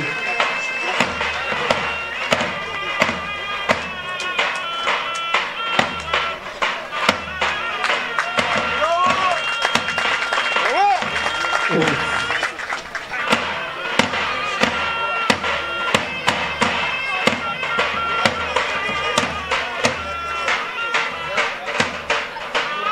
Ve ilk eşleşme başladı. Ekranın solunda tam kadrajda Kaan Kaya, Cengiz Han Şimşek. Pehlivanlarımızın Bu yıl ilk kez kısmet giyiyor. Çayırlarda önümüzdeki hafta çok önemli anonstur. nasıl bir performans ortaya koyacağı merak konusu. 662. Kolay değil. Kırkpınar'a bir hafta kala kısmet giyiyorsunuz. Duyurusu. Türkiye Halk Güreşi'nin çok büyük ismi Cengizhan Şimşek. Tüm pehlivanlar Lider Haber TV ve Ekin Türk TV ortak canlı yayın ağıyla karşınızdayız. Yarın da Çankırı Yapraklı Er Meydanı'nda olacağız. Ve yine pazar günü Konya Seydişehir Er Meydanı'nda olacağız değerli güreş severler. kayıt işlemlerini tamamlamaları gerekmektedir. Baş pehlivanlar 05 06 07 2023 Çarşamba ve Perşembe günleri lisansları ile birlikte boy ayrımı yerinde ön kayıtlarını tamamlamaları gerekmektedir. 662. Tarihi Kırkpınar Yavru Pehlivan Güreşleri Türkiye Geleneksel Güreşler Federasyonu kayıt sisteminde pehlivan kayıtları açılmıştır. Türkiye Geleneksel Güreşler Federasyonu pehlivan kayıt sistemimiz 05.07 2023 Çarşamba günü saat 18'de kapanacaktır. 662. Tarihi Kırkpınar Yavru Pehlivan Güreşleri boy ayrımı Ekranın sağında 05.07 Hasan Zeybek. 2023 Çarşamba günü saat 14-18 arası 06.07 2023 Perşembe günü saat 09-17 arasında yapılacaktır. Büyük orta ve başaltı boyu pehlivanları 06.07 2023 Perşembe günü ilk tur kuralları kayıt esnasında boy ayrımı yerinde yapılacak. Sisteme ön kayıt yaptırıp sahaya ilk tur eşleşmesinde geçerli mazeret sunmadan çıkmayan pehlivan kırmızı kart ile cezalandırılacaktır. Pehlivan kayıt işlemleri Edirne Mimar Sinan Kapalı Spor Salonu'nda yapılacaktır. Pehlivanlarımıza Cengizhan Şimşek bu yıl ilk kez izliyorsunuz değerli güreş severler. Türkiye Halk Güreşi'nin Kara Şimşeği Cengizhan Şimşek geçen yıl Kırkpınar başta olmak üzere Türkiye'yi kasıp kavurdu. Genç yıldızımız Türkiye Halk Güreşi'nin parlayan yıldızı yaşadığı zor durumları atlatarak kendisini güreşe odakladığını, geçen yıl tarihi Kırkpınar'da elde etmiş olduğu başarının tesadüf olmadığını ispatlamak için Kırkpınar'da her şeyini ortaya koyacağını dile getirdi. Cengizhan Şimşek, Mehmet Kurca Balıkesir'den iyi yayınlar diliyor. Ertuğrul Dağdeviren başta olmak üzere tüm pehlivanlara başarı dileklerinde bulunuyor Mehmet Kurca. Kemal Paşa Yalıntaş güreşlerimizin güreş ağası olan, pehlivanlarımıza hamilelik ve beylik yapan, Karaca süt ürünlerinin sahibi iş adamı Sayın Habib Karaca Bey'i ekranın sağında iki Balıkesirli, Balıkesir Bandırmalı Hasan Zeybek, Balıkesir Susurluklu Ertuğrul Dağdeviren. Ekranın solunda Yalova Altınova Belediyesi'nin baş pehlivanı Kaan Kaya ve Antalya Büyükşehir Belediyesi'nin baş pehlivanı Cengizhan Şimşek. Evet. Sincan Sarnıç Ali Beyköy güreşlerimizin güreş ağası Sayın Mehmet Yalnız Bey'i ağırlık iadesi için her meydanda davetini arz ederim. Buyurun. Yine Gül Marlas Limited şirketler sahibi iş adamı Sayın Çetin Tokat Bey'i her meydanda davetini arz ederim. Buyurun efendim. Yine bugün yemek anlamında Kabul Baba güreşlerimize sponsorluk yapan baş pehlivanlarımıza ve diğer boydaki pehlivanlarımıza ana sponsorluk yapan 3M Yıldız Gıda'nın değerli sahibi Sayın Nusret Yıldız Bey'i alkışlarla meydanına davetimi arz ederim. Buyurun efendim. Küçük orta küçük, küçük orta büyük boy, büyük orta destek küçük, destek büyük boy pehlivanları. Çok acele her meydanın yanınızı yalnız. Yine Bursa Mustafa Kemal Paşalılar Dernek Başkanım Sayın Mustafa Gümüşbey. Alkışlarla her meydanda davetimi arz ederim.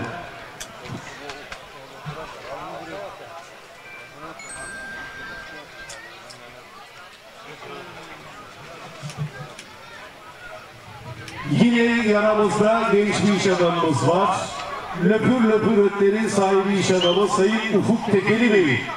Ağırlık yarışı için alkışlarla her meydana davetini arz edelim.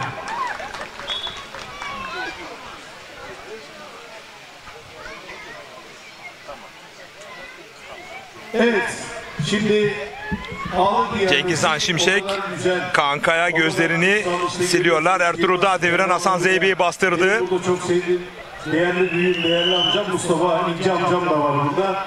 O da bir ağırlık yaptı. Şimdi başkanım. Her an bir yeniş çıkabilir. Büyük orta baş altında da rakipler arka arkaya galibiyetler söz konusu. Yarı finaldeyiz. Bursa Mustafa Kemal Paşa Kabul Baba Er Meydanı'nda değerli güreşseverler. Bir kas kanadı arayışı içerisinde Ertuğrul Dağdeviren sol omuzundaki sakatlığı devam ediyor ama Kırkpınar'a sağlıklı bir şekilde gideceğim diyor inşallah. Bir kas kanadı gelebilir mi? Ertuğrul Dağdeviren Hasan Zeybe'ye bir kas kanadı yaparsa adını finale yazdıran ilk baş pehlivan olabilir. Vazgeçti. Bu arada Çorum Osmancık'ın altın kemerli güreş ağası. Çok değerli büyüğüm. Bir günde pozisyonunda bakıyoruz. Hayır vazgeçti. Çorum Osmancık güreş ağamız Sayın Selman Erdoğan mesaj yollamış. O mesaja yer vereceğim. Sağdan yaydırdı. Çorum Osmancık güreş ağamız Sayın Selman Erdoğan ağamız mübarek Kurban Bayramı'nı en içten dilekleriyle kutluyor. Tüm güreşlerimize ve pehlivanlara başarı dileklerinde bulunuyor. Güreş arasında olmasak da gönlümüz orada. Ataspor olan güreşlerimize her daim yanında olmalıyız. Ağırlık demek güreşlere değer vermek demektir demiş Selman Erdoğan. Çok değerli Çorum Osmancık güreş ağamız. Geçen haftada Şahin Bey dedi. Gaziantep'e kadar geldiler. Kimle? Ahmet Gelgör'le. Çorum Osmancık Belediye Başkanımızla birlikte geldiler. Güreşlerde Selman Erdoğan ve Ahmet Gölgör orada. Kucak dolu sevgiler yolluyoruz Çorum'a, Osmancık'a. Habib abim bizi duyuyorsa hala gelebilir, hala kapımız açık. Şimdi Sincan Sarnıç Ali Beyköy. Güreşin tarihini de söyleyelim mi burada? Belli mi güreşin tarihi? Belli değil mi lan? Sabit mi o zaman? Tamam. Sayın Ozan İnci Bey'in... Ertoprak İnşaat Yönetim Kurulu Başkanı Selman Erdoğan. Selamlar, saygılar değerli ayama. 70'li. Evet, burası Bursa Mustafa Kemal Paşa Kabul Baba Er Meydanı. Baş pehlivanların yarı final mücadelelerini izliyorsunuz değerli güreşseverler. Marlas Limited. Bu ne oluyor abi Gün Marlas? Güney Marmara Lastik Limited şirketler sahibi iş adamı. Ekranın solunda Cengiz Han Şimşek Kaan Kaya mücadelesi kıyasıya sürüyor değerli güreşseverler. 76.000. Üçen Yıldız Gıda'nın sahibi bugün birbirinden değerli baş pehlivanlarımıza, başaltı pehlivanlarımıza, yemeğimize, buradaki tüm pehlivanlarımıza aslı nesli bu toprakların öz evladı olan ama işi gereği Manisa Akhisar'da çalışan, evet Manisa pardon Turgutlu'da çalışan Sayın Nusret Yıldız Bey'e soruyoruz. 85.000 liradan alkışlıyoruz. Mustafa Kemal Paşa'nın dernek başkanım. Kankaya rakibi Cengiz Han Şimşek'i bastırdı. Şunu söylemek gerekirse 36 yıl bu er meydanlarında güreşmiş eski bir pehlivan olarak öyle Kırkpınar'a bir hafta kala kısmet giymek, 97.000 alkışlıyoruz. 97.000 güreş tutmak yine başa dönüyoruz. çok zor. Soruyoruz. Yarı finale kadar geldi Cengiz Han Şimşek. Tabii ki bu mücadele onun için antrenman havasında geçecek. Önümüzdeki hafta Tarihi Edirne Kırkpınar Er Meydanı'nda bütün gözler onda olacak. Geçen yılki performansından uzak kalacağını söyleyebilirim, açık söyleyeyim. Bu kadar aradan sonra kısmet giymek bile çok zorken o çayıra çıkacak. Cengiz Han Şimşek severlere ben bu doğrultuda güreşmiş eski bir pehlivan olarak bunları söylemek durumundayım. O özlediğiniz Cengiz Han Şimşek'i sanırım Bursa Softaoğlu, Ordu Aybastı, Ordu, Altınordu, o yani Kırkpınar'dan 1-2 hafta sonra falan ancak o üst seviyede güçlü bir Cengiz Han Şimşek'i izleyebilirsiniz. Daha çok erken. Benim en büyük endişem sakatlanmaması. Çünkü çok karakterli bir başpehlivan. Kısmeti giydiğinde hedefi başpehlivanlık. Terinin son damlasına kadar güreşiyor. Zorluk mücadelesi yüksek karşılaşmalarda. Sakatlık oranı yüksek oluyor. Geçen yıl Elmalı'da Ali Gürbüz yapmış olduğu güreş hala hafızalarda. Hayırlı olsun. 3M Yıldız Gıda bugün pehlivanlarımıza sponsorluk anlamında destanlar yazan ve yemek anlamında kabul baba güreşlerimize sponsorluk yapan Sayın Nusrettin Yıldız Bey. 124. Mustafa Kemal Paşalılar Dernek Başkanım Sayın Mustafa Gümüş. Bir künde denemesi boşalttı kündeyi Ertuğrul Dağdeviren. Bir yıl daha yapmak istiyor anladığım kadarıyla. Hayırlı olsun dedim. Evet, löpür löpür etleri sahibi genç iş adamı Sayın Ufuk Tekeli. Bu işlerin önü söz, arkası para. Biz de hayırlı olsun ağamıza. Ağamıza yakışıyor. Önümüz sene biz ağamızı yine burada görmek istiyoruz. Hayırlı olsun. Evet, ağamızı burada görmek istiyoruz dediler. Ve hemen Kirmaslı Kervan Mobilyaların sahibi Sayın Niyazi Dal ağama soruyorum. Öncelikle bu ağalık ihalesine katılan tüm ağ arkadaşlarıma, başkanıma saygılar sunuyorum. 125 bin... Bu arada Cengiz Han Şimşek havalandırdı, oradan 3 adım atarsa kurtardı kendini kankaya. Sayın Zeki Acar ne diyorsun? Verelim gitsin abi. Satalım mı abi? Bir anda havalandırdı. Böyle rampada bıraktık arabayı salladık. Ertuğrul Dağdeviren de künde pozisyonundan toparlandı. Hasan Zeybek. Lider Haber TV, Ekin Türk TV ortak canlı yayındayız değerli güreş severler. Tamam o zaman bir söyleyin siz fiyatı. 130 bin. Şimdi araya yakıştı abi. Yine 3M Yıldız Gıda Sayın Hüseyin Yıldız Bey'e soruyoruz. Lider Haber TV, Ekin Türk TV ortak canlı yayın ağındayız değerli güreş severler. Güzel para değil mi Hüseyin Bey? Şimdi bakıyorum öyle. Sayın Başkanım hemen satıyorum abi. Sayın Başkanım ne diyorsunuz? Milliyetçi Hareket Partisi Başkanım, Bursa Büyükşehir Belediyesi Başkan Vekilim. Satalım mı abi 130 bin lira? Şu anda dış kazık İçpaşa'ya yöneldi Ertuğrul Dağdeviren. İlk finalist olabilir değerli güreş severler ve Kuvayi Milliye Şehri baş pehlivanı Balıkesirli Yücel Yılmaz Başkanımızın gözbebeği Ertuğrul Dağdeviren finalde Hasan Zeybek'in elini öpüyor. Elini de kaldırıyor. Ben de alkışlıyorum seni Ertuğrul Dağdeviren.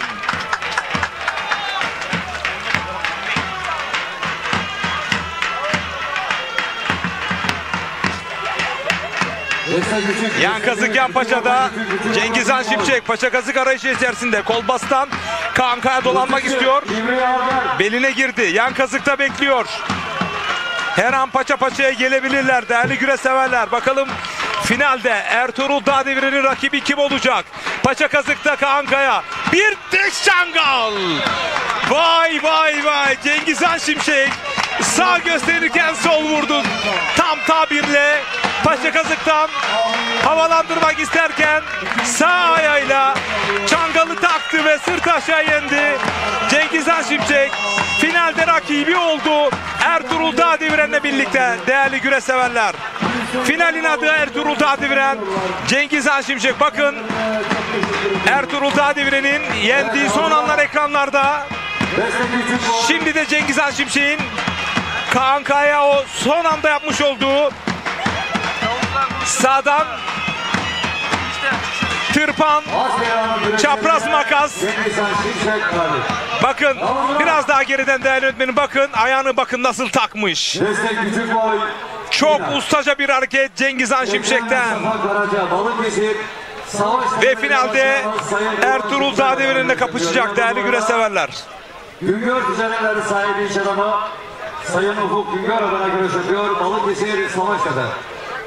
Gencer Can Balıkesir. Savaştepe Belediye Başkanımız Sayın Turan Şimşek adına güreş yapıyor. Yine bugün burada Güngör Düzenler'in sahibi iş adamı Sayın Ufuk Güngör. Alt boylarda da kıran kırana güreşler devam ediyor. Ali Efe Sönmezgil. İzmir Menemen Buruncu köyünden eniştem Adnan Erce, abla Mutlu Bulut Erce ve ben sizleri izliyoruz. Lider Haber TV yayınlar diliyoruz demiş Volkan Bulut. Nuray Erce de iyi yayınlar demiş. Güreşlerimizin aslı Sayın Niyazi Dal adına güreş yapıyor. Aynı zamanda Bursa Büyükşehir Belediye Başkanımız Sayın Ali Nur Aktaş Bey pehlivanı. Bursa Orhan Gazi'den Berber Hasan iyi yayınlar diliyor. Selamlar değerli büyüme. Belediye Başkanımız Sayın Alp Karga adına güreş yapıyor. Yine bugün burada güreşlerimizin anası iş adamı Kirmaslı Kervan Mobilya sahibi Sayın Niyazi Dal adına güreş yapıyor. Berk Avcı, Mustafa Kemal Paşa, Balıkesir Büyükşehir Belediye Başkanı. Evet, alt boylarda şu anda finaller. Deste küçük, deste orta, deste büyük. Küçük orta küçük ve küçük orta büyük finalleri. Yalova Altınoluk Belediye Başkanımız Sayın Doktor Metin Oral adına güreş yapıyor. Yine bugün burada Kocaeli Karaburç'ta faaliyet gösteren pehlivan harfiyatın sahibi Sayın Halil Basar adına güreş yapıyor. Adil Bilgin Yalova Altınoluk. Çanakkale Ezine Belediye Başkanımız Sayın Güray Yüksel adına güreş yapıyor. Göktuğ Arslan Çanakkale Ezine. Allah Allah, illallah, Muhammedur Resulullah. Dinine giden iyi aslanlara hepinize diyelim maşallah. Allah tanrı versin. Tekrar ediyorum, yarın Çankırı Yapraklı Er Meydanı'nda olacağız. Pazar günü de Konya Seydişehir Er Meydanı'nda olacağız. Yine Lider Haber TV, Ekin Türk TV ortak canlı yayın ağıyla değerli güreş severler. Mezata şöyle bir geçelim. Mezatın açılışını yapalım. Ağalarımız, ağabeylerimiz, değerli protokol. Mezata bir geçelim. Hemen mezatı açalım, gelelim. Biz de madalya törenine başlıyoruz. Buyurun hocam. Hüseyin hocam. Buyurun Sayın Başkan. Evet. Boylarında dereceye giren pehlivanlar hemen benim olduğum yere toplansınlar. Minik 1, minik 2, teşvik 1, teşvik 2. Çok çabuk. Başaltı pehlivanları çok acele. Her meydana yerinizi alın. Sebahattin abi.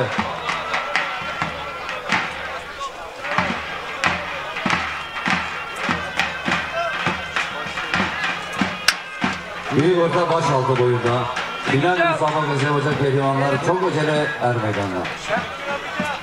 Oktay biraz çabuk olalım kardeşim.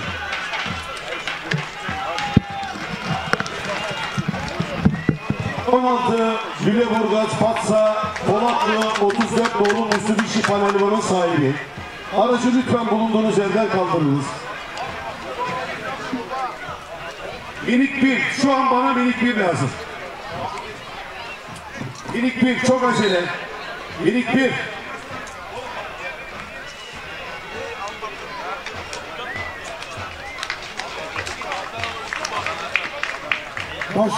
Baş altı boyunda final yapacak pehlivanlar. Çok acele er meydanına geliyoruz. Baş altı boyunda final yapacak pehlivanlarımız.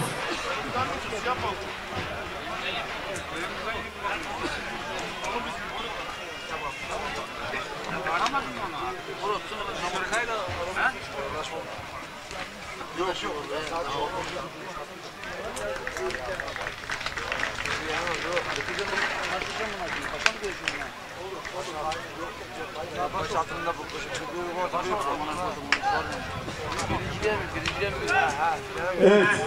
Minik 1 boyu hemen bir kol bağlayın. Arkadaşlar bir geçin.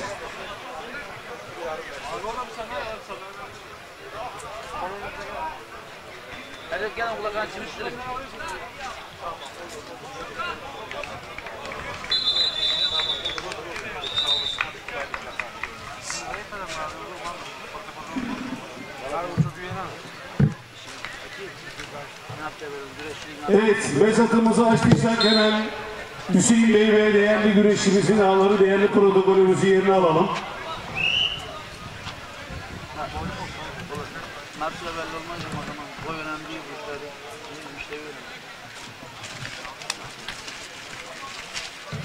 Değerli güreş severler, çarşıdan aldım birinci, yenen olacak birinci, yenilen de olacak ikinci. Bakalım talih kuşu hangisinin başına konacak? Büyük orta final müsabakası.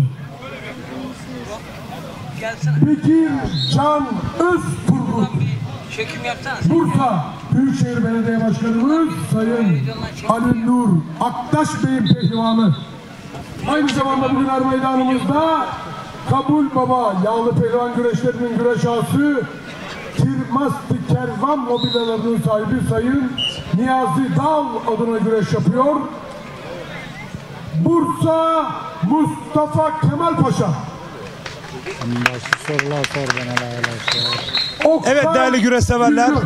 Kabul Baba Er Meydanı'nda büyük orta ve başaltı pehlivanları salavatlanırken canlı yayın konuklarım var. Bu er meydanlarında 40 yıl güreşmiş, baş pehlivanlığa ulaşmış birçok kez.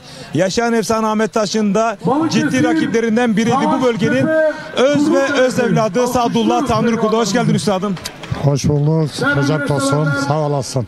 Bir zamanlarda benim de rakibimde hem kadim dostum Ali Varol, yayın konuğum. Hoş geldin Ali. Hoş bulduk değerli dostum, değerli arkadaşım, değerli rakibim. Evet. Sadullah değerli ustam. Şimdi Kabul Baba Er Meydanı'ndayız. Burası ufak bir yer olmasına rağmen çok güzel organizasyon, ev sahipliği yapıyorlar. Senin duyguların nelerdir? Evet, gerçekten Kabul Baba yılların şeysi, biz buralarda yetiştik zaten. Hani işi büyüttük, daha büyük güreşler yapmaya çalışıyoruz yani şu anda. Yönetim kurulu olsun, şey olsun, hepsini tebrik ediyorum. Allah'a emanet olsun. Bugün sana bir plaket verdiler. Yaşlılık. Belediye Başkanımız Sayın. Peki Ali, sen de aynı zamanda çayır hakemliğini de yapıyorsun. Bugün de bir plaket aldın. Duyguların neler? Evet, yıllarca biz de yaşımızda olana kadar güreş yaptık. Buraya 10 yaşından 40 yaşına kadar güreş yaptık. Meydan hakemliği yapıyoruz. Eski günlerimizi, anılarımızı yad ettik. Bu Kabul Baba Köyü tarihi bir efsanedir. Bu güreşi canlı olarak yaşatıyorlar, yaşıyorlar. Yani keşke eski günlerime dönebilsem, tekrar güreşebilsem diye biz yıllarca Bursa Mustafa Kemal Paşa'yı Çakallar temsil ettik. Ve şu anda Karacabey Gençlik Spor Müdürlüğü'ne belediyenin antrenörüyüm. Sizi devamlı takip ediyoruz. Beraber görev yapıyoruz. Siz tribünlerdeki seyirciye, halka güreş tanıtıyorsunuz. Biz de hakemlik karar veriyoruz. Ben buradan tüm seyircilere, buraya gelemeyenlerine bayramlarını kutlar, büyüklerin ellerinden, küçüklerin gözlerinden saygılar, sevgiler yolluyorum Kabul Baba Köyü'nden. Evet, teşekkür ediyoruz. Büyük orta ve başaltı pehlivanların salavatlamasıyla sizleri baş başa bırakıyoruz. İllallah Muhammedur Resulullah büyük orta ve başaltı boyunun final müsabakalarına dualarla, alkışlarla diyelim maşallah. Haydi aslanlar, Allah darma versin. Evet, minik bir boyunda dereceye giren pehlivanlarımızın madalyalarını takdim etmek üzere Bursa Mustafa Kemal Paşa Milliyetçi Hareket Partisi İlçe Başkanı var. Pehlivanlarımızın madalyalarını takdim etmek üzere her meydanına davetimi arz ederim. Buyurun Sayın Başkanım.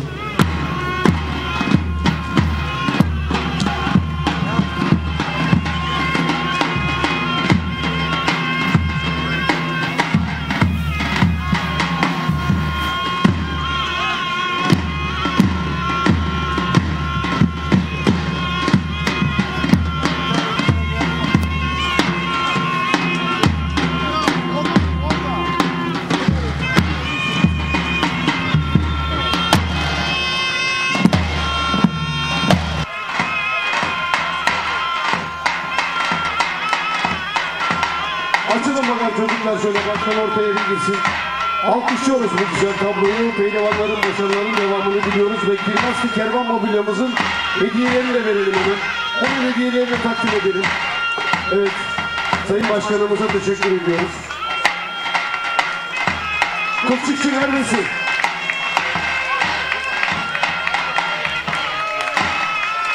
Hemen minik iki gelsin. Ekin Hoca Kılçıkçı geldi. Minik iki gelsin hemen, minik iki. Evet, minik iki boyunca dereceye giren pehlivanlarımız. Hemen minik iki geçsin.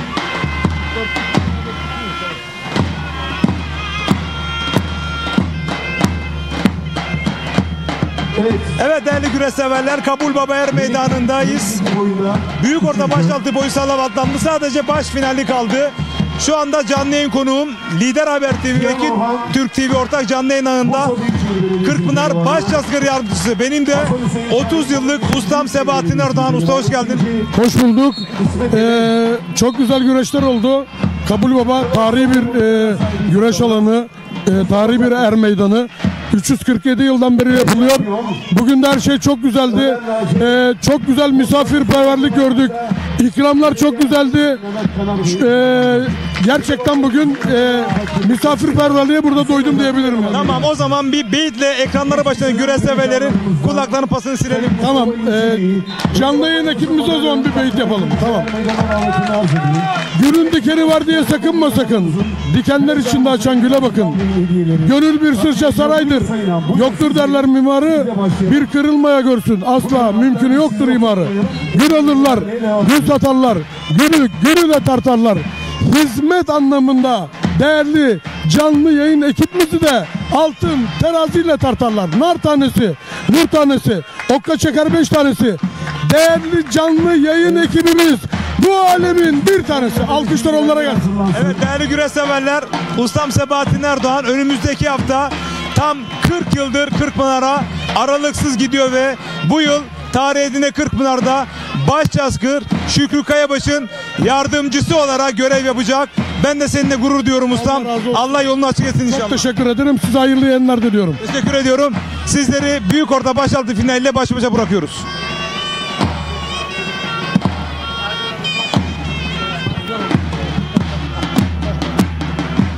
Evet, alkışlıyoruz bu güzel tabloyu. Pehlivanların başarılarına devam diliyoruz. Hemen teşvik bir boyu gelsin. Teşvik bir boyu çok çabuk. 2 buraya. 1 ortaya. 3'ler. Evet. Teşvik bir boyu 3. Osman Karavan Balıkesir Dursunbey Belediyesi. Diğer 3. Günaycan Kılıç Bursa Büyükşehir Belediyesi'nin pehlivanı. 2. Berk Ergül Balıkesir Büyükşehir Belediyesi'nin pehlivanı ve 1. Murat Bozca Balıkesir Savaştepe. Pehlivanlarımızın madalyalarını takdim etmek üzere Bursa Mustafa Kemal Paşalılar Dernek Başkanı Sayın Mustafa Gümüş Bey alkışlarla meydana davetini arz ederim.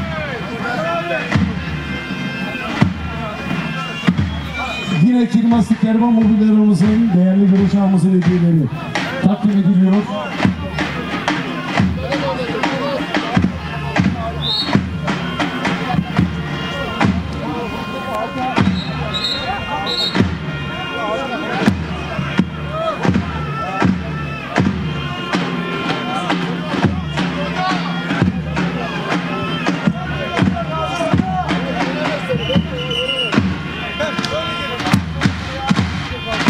Evet, pehlivanlarımızın madalyaları Mustafa Kemal Paşalılar Dernek Başkanı tarafından takdim ediliyor.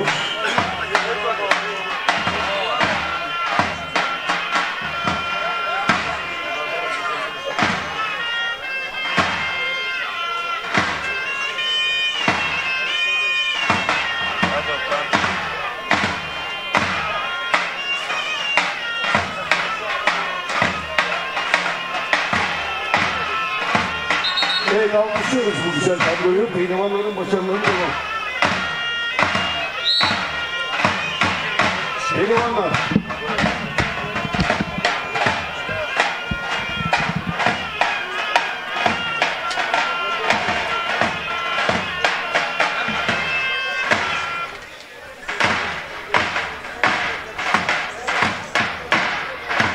Evet. Teşvik 2 boyunda dereceye girenler gelsin. Oğlum.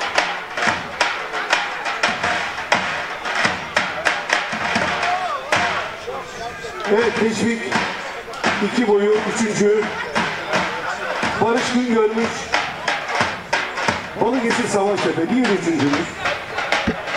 Erkan Çakır Balıkesir Savaştepe 2. Hamza Orhan Sevme Bekanları pehlivanı ve 1.'miz. Emirhan Çetin Bursa Büyükşehir Belediyesi'nin pehlivanı. Pehlivanlarımızın madalyalarını vermek üzere Kabul Baba güreşlerimizin değerli köy muhtarını Fevzi İlker Bey'i alkışlar vermelerine davetini arz ederim. 26 Van Niğde 672 transit. Çok acele araç başına.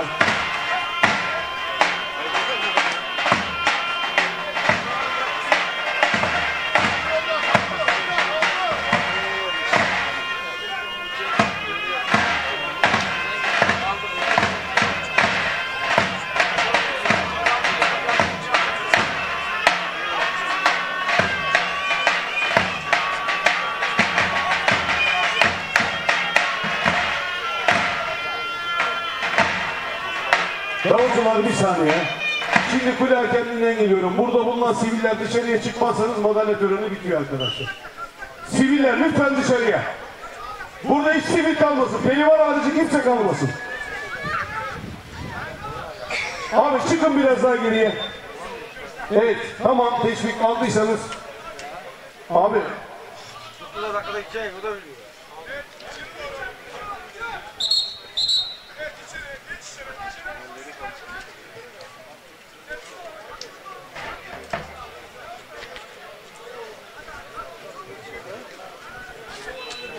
Toskobaran boyu pehlivanları gelsin.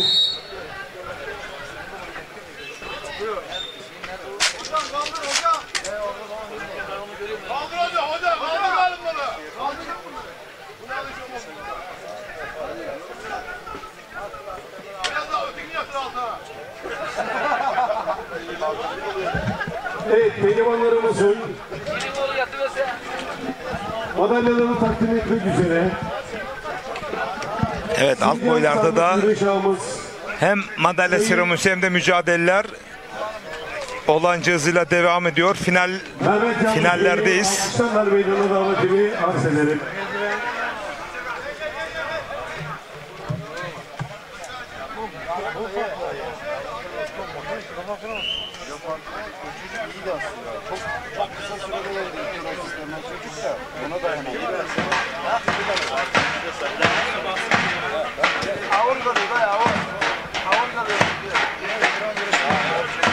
Evet, Yalçın Öncü, Bekircan Özturgut, Ömer Kayan, Bilal Kahraman, Onur Keskin, Mikail Bilen, Bayram İlhan, Berk Avcı.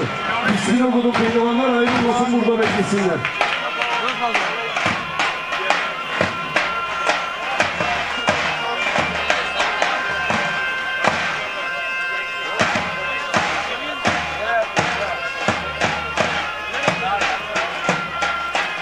Lider Haber TV, Ekin Türk TV ortak canlı yayın ağıyla Bursa Mustafa Kemal Paşa Kabul Baba Er Meydanı'ndayız. Evet, alkışlıyorum. Ayak boyunda dereceye giren pehlivanlar gelsin. Yarın Çankır Yapraklı Er Meydanı'nda olacağız. Pazar günü de Ayak boyunda Ertuğrul hocam biraz Konya Seydişehir Er Meydanı'nda olacağız değerli güreş severler.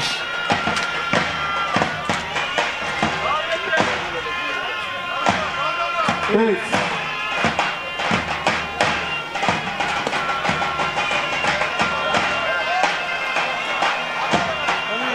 Evet. Ayak boyunda üçüncü. Davulcular. Kerem Tırmaz. Balıkesir Savaştepe. Göktürk Beyaz.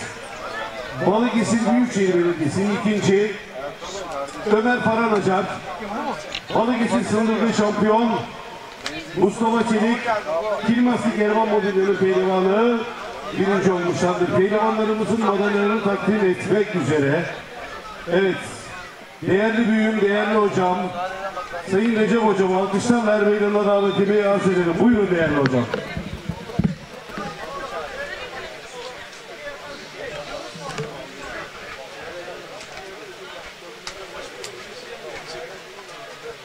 Evet, birinci olan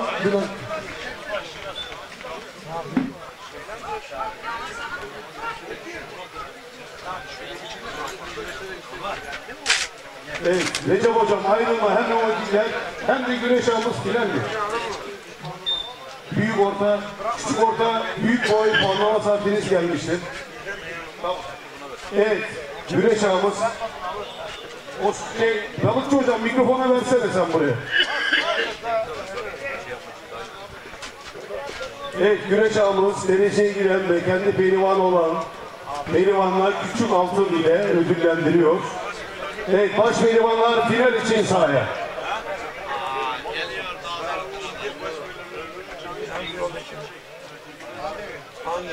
Alkışlıyoruz pehlivanları. Başarılarını diliyoruz ki güzel olsun. Destek küçükleriyle gelen pehlivanlar geziyor. Destek küçük boyu çok hocalarından geziyor.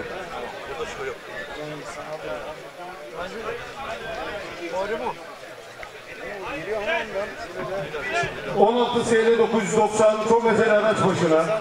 Baş pehlivanlar Kılçıkçı. Baş pehlivanlar ayağa getir bakalım. Destek küçük boy kürsüye. Destek küçük boyda dereceye giren pehlivanlar kürsüye arkadaşlar. Şu anda Ertuğrul Dağdeviren çayıra çıktı final özelinde. Cengizhan Şimşek de geliyor. Küçük boyda 3.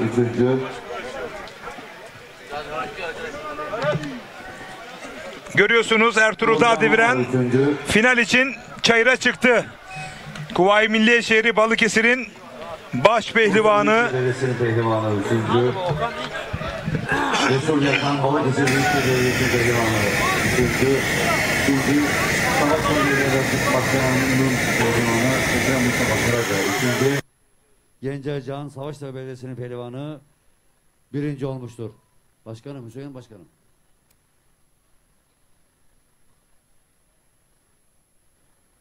Evet, baş pehlivanlarımızın yağlanması başlayacaktır. Bilginize arz olunur. Evet, saygıdeğer güreş severler, değerli konuklarımız, bugün Allah'ın izniyle 347.si yapılan tarihi geleneksel Bursa Mustafa Kemal Paşa Kabul Baba Büyük Yağlı Pehlivan güreşlerinde baş pehlivanlık final müsabakası. Finale giden koç yiğitlere, baba yiğitlere, bakın saygıdeğer seyircilerimiz, dünyanın en zor sporunu yapıyorlar. Sıcak bir taraftan, yağ bir taraftan. Tutacak yer belli, ellenecek yer belli. Her şey belli. Bu yiğitlere ne kadar alkış yapsak azdır. Ben onları şöyle canlı gönülden bir alkışlamanızı istiyorum. Finale giden baş pehlivanlarımıza şöyle kocaman bir alkış yapalım.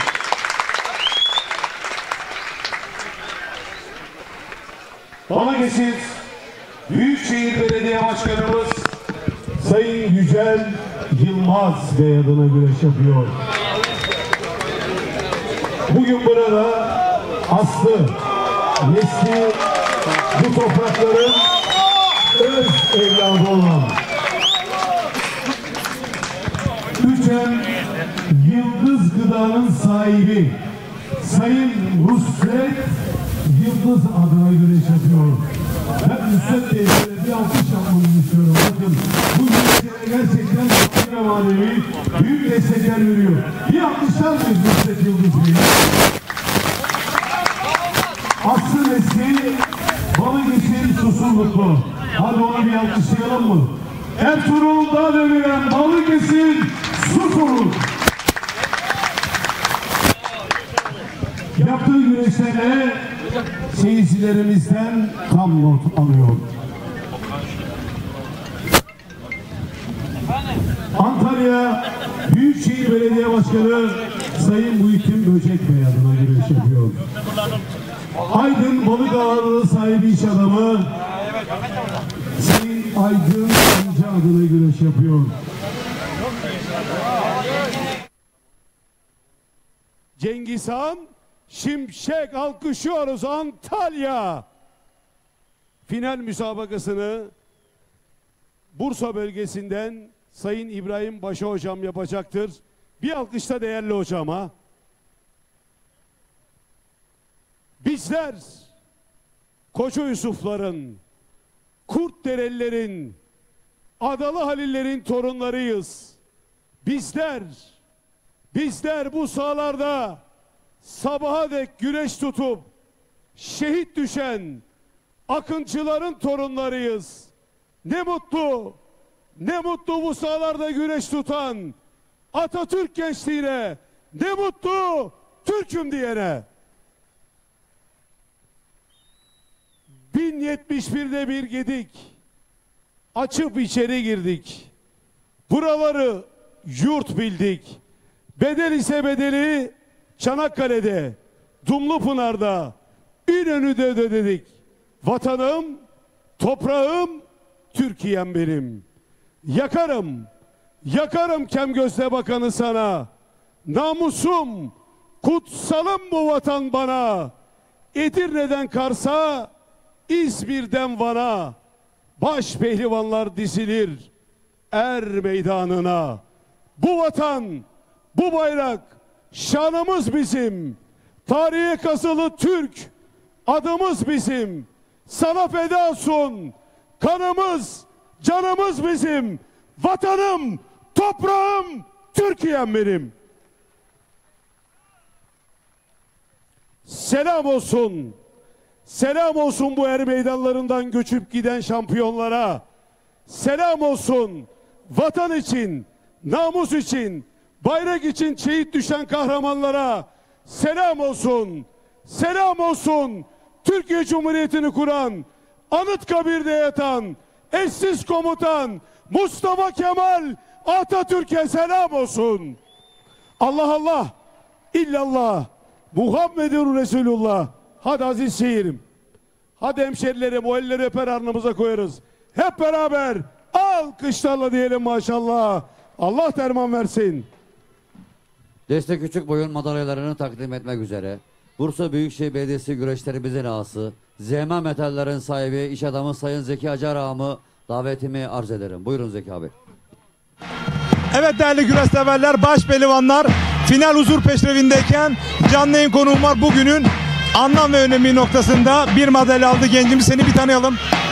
Ben Ömer Farhan Acar, Sındırgı Belediyesi'nin güreşçisiyim.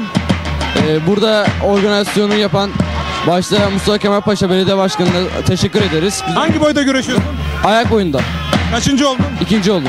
Peki Kırkpınar'da hangi boy güreşeceksin? Kırkpınar'da da ayak boyunda güreşeceğim. İnşallah katılım sağlayacağız. Peki buradan bir selam yollamak ister misin Sındırgı Belediye Başkanımıza? Sındırgı Belediye Başkanı Sayın Ekrem Yavaş'a buradan selamlar olsun. Beni destekleyen, arkamda duran herkese çok teşekkür ederim. Evet değerli hocam. Çırağın final yaptığı duygular. Elhamdülillah çok şükür. Biz de çırağımla birlikte birçok çırağımız var. Onlar da mücadelesini ediyor. Türkiye'nin muhtelif yerlerinde sürekli madalyalar topluyorlar. Biz Sındırgı Belediye Spor güreş takımıyız. Balıkesir Sındırgı Belediye Spor. 10 yıl aşkındır bir mücadelemiz var. Türkiye'nin her yerindeki organizasyonlara katılım sağlıyoruz. Burada da çok güzel bir müsabaka oluyor. 347 yıllık bir tarihi olan bir müsabakada. Sporcumun madalya almasından dolayı Kırkpınar öncesi hazırlıklarımız tamam. Bunları da... Kaç güreşi katıldınız buraya? Efendim hocam? Kaç güreşçi katıldınız? Buraya şu an 10 sporcuyla geldim. Kampımız da devam ediyor. Duruma göre sporcularımızın yarısını kampta da bırakmak durumunda kalıyoruz. Tamam, buradan Kırkpınar'a geçiniz inşallah. Allah'ın izniyle çarşamba... Arabanız hazırlandı mı? Her şey hazır. Ekrem Başkanımıza bir teşekkür ederiz. Başkanımız her zaman yanımızda, en büyük destekçimiz. Çok değerli Sındırgı Belediye Başkanımız Sayın Ekrem Yavaş. Bizim hamimiz, ağamız, abimiz, babamız her zaman yanımızda. Çok teşekkürlerimizi gönderiyoruz. Bizler burada Sındırgı'nın ismini ve sizlerin ismini duyurmak için mücadele ediyoruz. Desteklerinizden dolayı çok teşekkür ederiz. Ben de Sayın Ekrem Başkanıma kucak dolu sevgiler yolluyorum. İnşallah Kırkpınar'da da bir madalya nasip etsin Allah. Gönlünü göze versin. Baş pehlivanların final mücadelesi sizleri baş başa bırakıyoruz.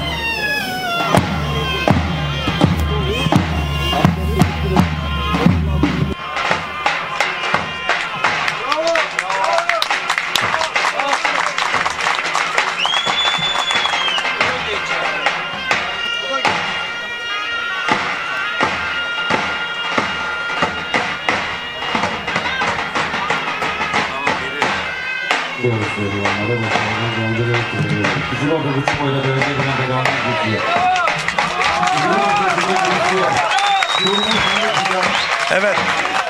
Final anı geldi çattı değerli güreş severler.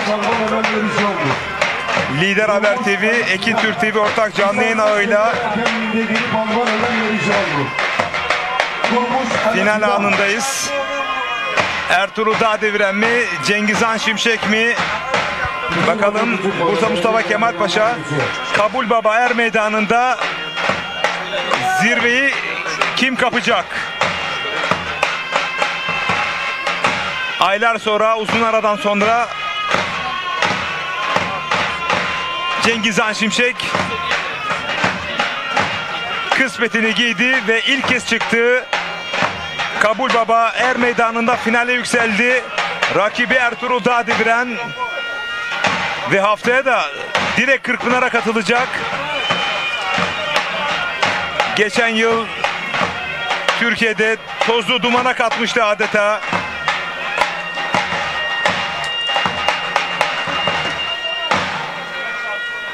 Sincan Sarıç Dernek Başkanımız Sayın Ramazan İrangöz Efendi'yi adalet törenine davetini hazırlıyor.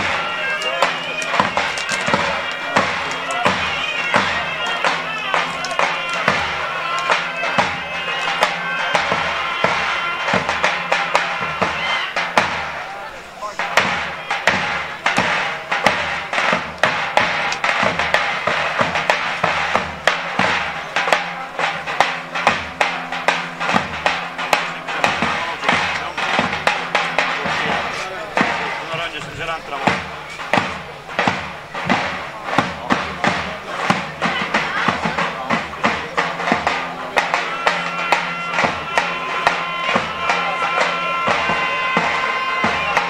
Babalarımızın evlatlı sonrası yani başarıların devamlı görüntüleri görüyoruz. İki bakın büyük boyda derece giren pehlivanlar kürsüye. İki bakın büyük boy kürsüye.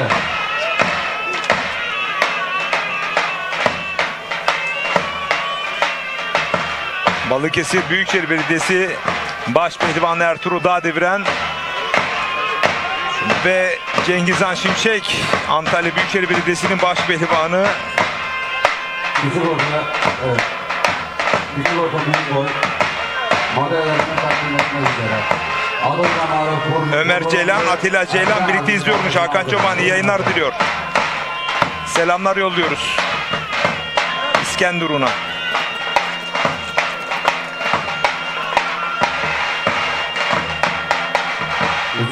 Volkan Bulut, yeğenim Nuray Erce iyi yayınlar diliyor. Fenerbahçe formasında giymiş. Kucak dolu sevgiler yolluyoruz.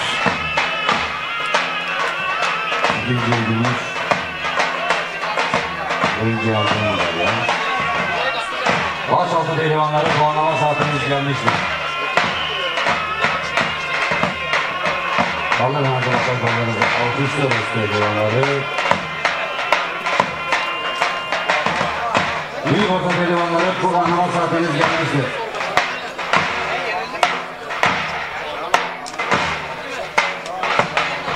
Şunu videoya çeksene. Ben ayarlama çekiyorum.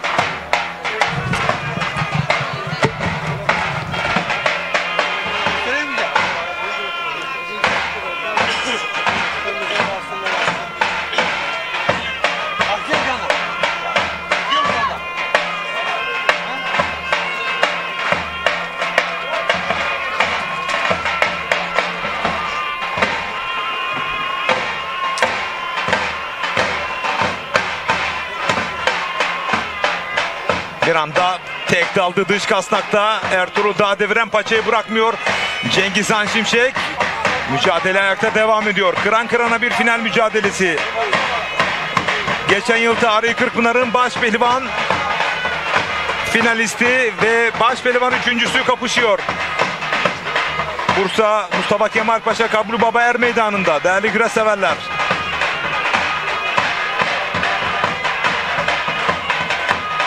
Bir hafta sonra tarih Edirne Kırkpınar var. Bir hafta sonra. Başaltı.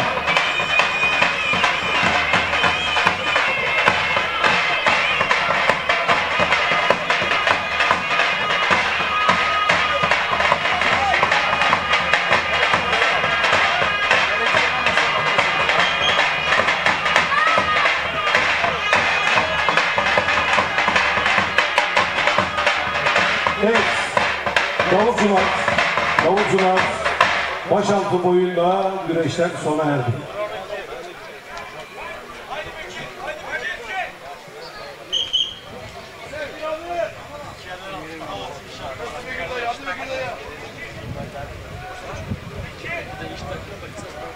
Evet, üçüncü başaltında Antalya Büyükşehir Belediyesi'nin pehlivanı Tolga Turan üçüncü, diğer üçüncü Adem Ustaoğlu, Bursa Büyükşehir Belediye Başkanı Sayın Anıl Uraktaş Bey pehlivanı, ikinci Balıkesir Büyükşehir Belediyesi Yağlı Güreş Düzenleyen Kentler Birliği Başkanı Sayın Yücel Yılmaz Bey pehlivanı.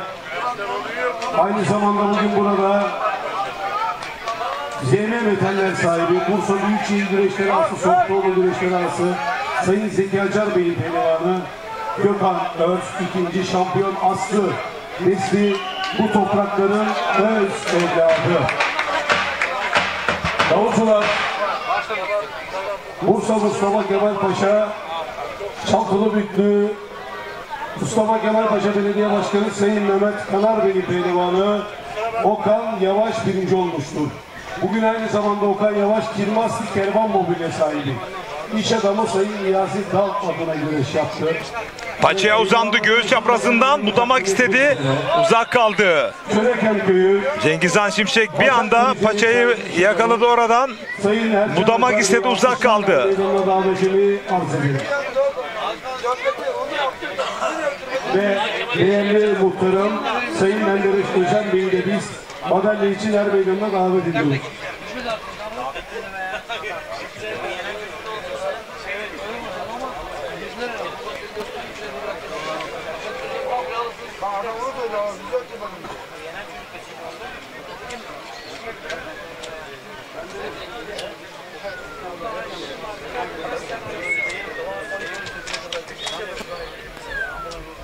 Orada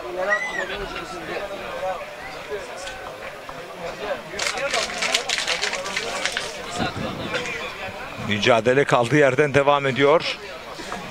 Cengizhan Şimşek özellikle paçaları hamleleri çok etkileyici. Pehlivanların başarılarının devamını diliyoruz. Coşkuyla alkışlıyoruz. Evet büyük orta devam edin. Devam edin. Baş pehlivanlar güreşiyor. Devam edin. Paçalar uzandığında da Ertuğrul Dağdeviren dış kasnaklardan yakalamak arzusunda. Uzun aradan sonra çayıra çıkan Cengizhan Şimşek sol omuzun nispeten biraz daha temkinli güreşen Ertuğrul Dağdeviren kapışmasını izliyorsunuz.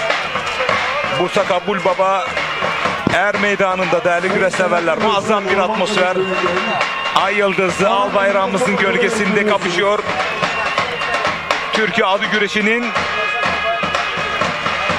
yiğitleri, baş pehlivanlarımız. Çok güzel görüntü.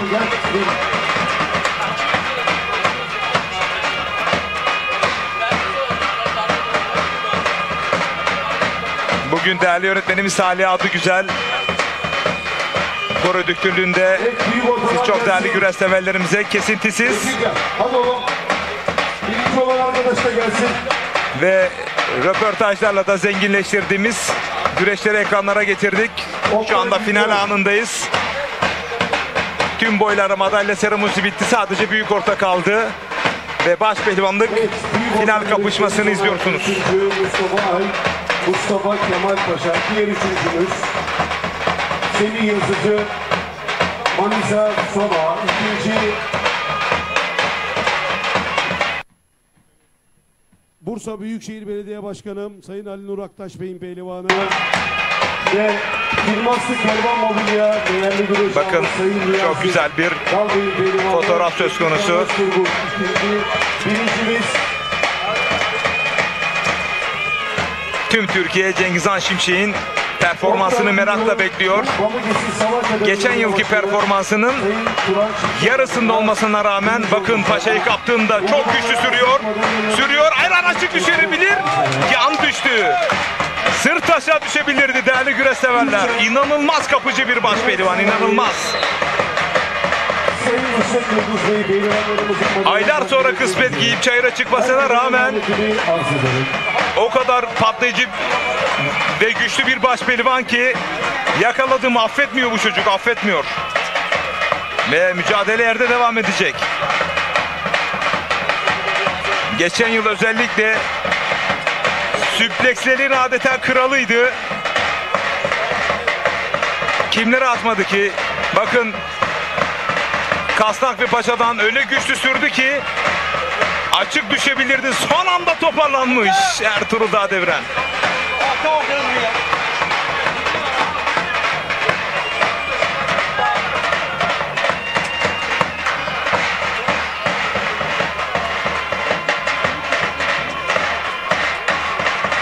düşüyoruz bu güzel tabloyu. Pehlivanların başarılarının devamını diliyoruz. Sayın Üçer, Sayın Mesut Yıldız Bey'e teşekkür ediyoruz.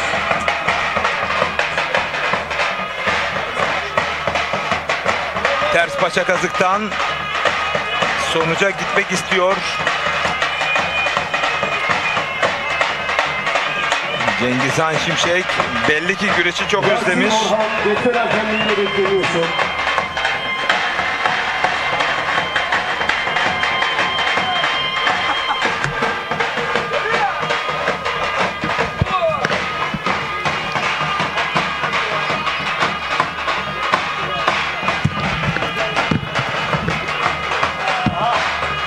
Bir anda iç kazık ters Paşa'da değerli güreş severler. Her an sonuca gidebilir. Şu anda iç kazık ters paçada. Cengizhan Şimşek baş pehlivanla doğru güreşiyor. Ve baş pehlivanla uzanıyor değerli güreş severler. Elini de öpüyor. Sarılıyorlar, helalleşiyorlar. Birazdan da madalya seremonisi için Hemen benim yanıma gel. Sayın Hüseyin Tokat. podyuma çıkacaklar. Biz de kapanış yapacağız birazdan.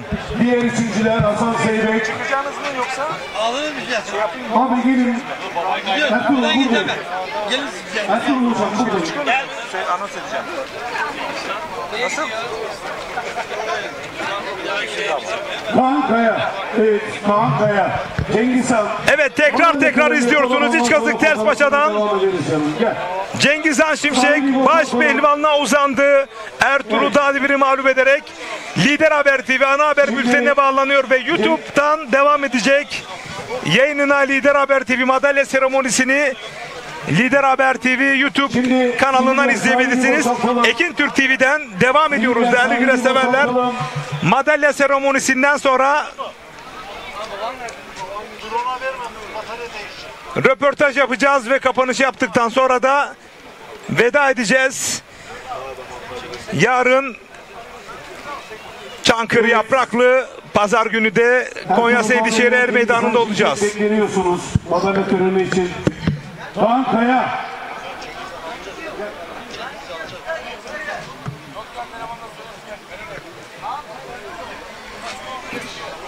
Evet, üçüncü Yalovaaltınova Belediye Başkanı Doktor Metin Oral Bey'in pehlivanı Kaan Kaya üçüncü. Diğer üçüncümüz Balıkesir Bandırma Hasan Zeybek. İkincimiz Balıkesir Büyükşehir Belediye Başkanımız Sayın Yücel Yılmaz Bey pehlivanı. Ertuğrul Dağdemirel ikinci ve birincimiz Antalya Büyükşehir Belediye Başkanımız abi bir saniye bir madalyayı verelim. Cengizhan burada zaten, sıkıntı yok. O sizin, siz onu özlediniz, farkındayım. Cengizhan Şimşek birinci olmuşlardı. Pehlivanlarımızın madalyalarını vermek üzere Burfaş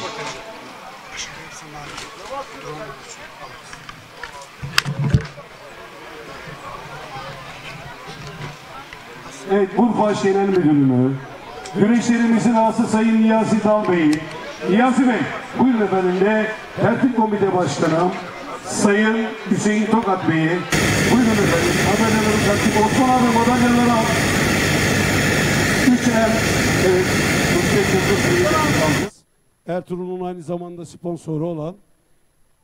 Abi şöyle yapalım. Ver bana. Hemen başkanım başlayalım şuradan. Şuradan efendim. Üçüncü Kaan Kaya. Hasan Zeybek üçüncü. Buradayız. İkinci. Tamam A. Ver sen de sana. Şöyle toplu bir isim alacağız. Hemen Kirmas'ın hediyelerini de verelim. Açılalım hocam, siz de geçin yan tarafa. Başkanımın yanına birisi gelsin. Kolları kaldıralım abi. Kolları kaldıralım. Evet. Tüm kabul babalılar da gelsin buraya. Bugün burada çalışan kabul babalılar da şuraya ön tarafa otursun bir. Şuraya bir otursun kabul babalılar. Evet, emeği geçen herkes.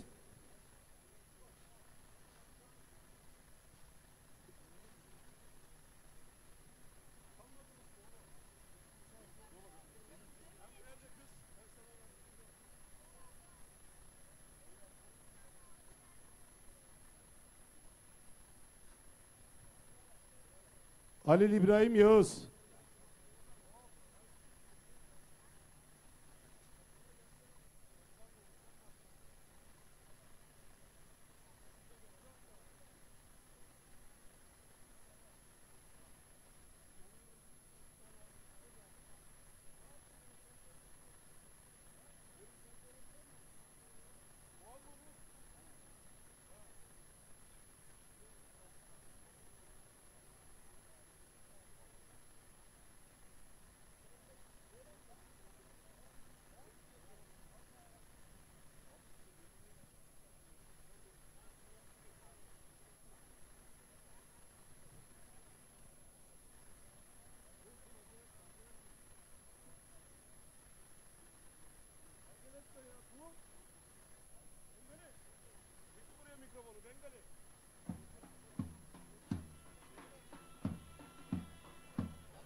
Evet değerli güreş severler, Bursa Mustafa Kemal Paşa Kabul Baba Er Meydanı'nda yine bir şimşek düştü. Kaldığı yerden devam ediyor. Türkiye adı güreşinin parlayan yıldızı, altın kemer avcısı Cengiz Han Şimşek uzun aradan sonra giymiş olduğu kısmetin hakkını verdi ve baş pehlivanlığa uzandı. Hemen ilk olarak duygularını paylaşmak istiyorum. Neler söylemek istersin? Seni sevenler burada, seni alkışladı. Sen kısmeti özlemişsin, kısmet seni özlemiş, sen güreşi özlemişsin. Neler söyleyeceksin Cengiz Han Şimşek? Öncelikle buradan beni seven tüm sevdiklerime, beni destekleyen tüm güreş camiasına, güreş aileme Allah razı olsun. Beni hiçbir zaman yalnız bırakmadılar. Er meydanında bırakmadılar, dışarıda da yalnız bırakmadılar. Hepsine tek tek teşekkür ederim. Allah onlara razı olsun. Buradan tekrardan beni seven bütün aileme, eşime, bütün herkes sevenlere de selamlarımı iletiyorum. Evet, kötü bir süreçten geçtik. Hakkımızı yediler. Biz her zaman ataspor yapıyoruz, peygamber spor yapıyoruz. Adaletimizin kestiği parmağı acımaz derler. Biz de şu an adaletten gelecek olan cevabı bekliyoruz. Allah'ın izniyle. Yine Er Meydanı'na geldik.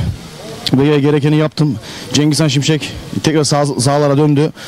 Sevenler herkese yine güreş seyrini izletti. Allah onlara razı olsun. Benden de razı olsun. İlk kısmeti giyerken ne hissettin? Duygulandın mı bugün için? Tabii duygulandım şimdi. İlk sahaya, hatta şuraya sahaya geldiğimiz zaman duygulandım çünkü zoruma gitti yani. Herkes güreşiyordu sahada. Ben niye güreşemiyorum? Haksız yere ben niye güreşemiyorum yani? Doping kullanma muhabbetim olmamış, hiçbir şey olmamış. Haksız yere yer bildirimden dolayı beni ceza verdiler bana. Bu da Allah'tan gelen bir şey. Demek ki nasibimizde bu varmış. Sıkıntı yok. Biz Er Meydanı'nda savaşıyoruz. Savaşmaya zaman devam edeceğiz. Mustafa Kemal Karabağ ustam, başpehlivan Mustafa Doğan Özkaya, hocalarım Volkan Hasan, Bayram Ali İslamoğlu ve bütün ekip arkadaşlarıma Allah razı olsun. Biz bir birliğiz, beraberliğiz. Biz ufaktan beri birbireyiz, yan yanayız ve güreş hayatıma son verene kadar aynı ekibimle devam edeceğim.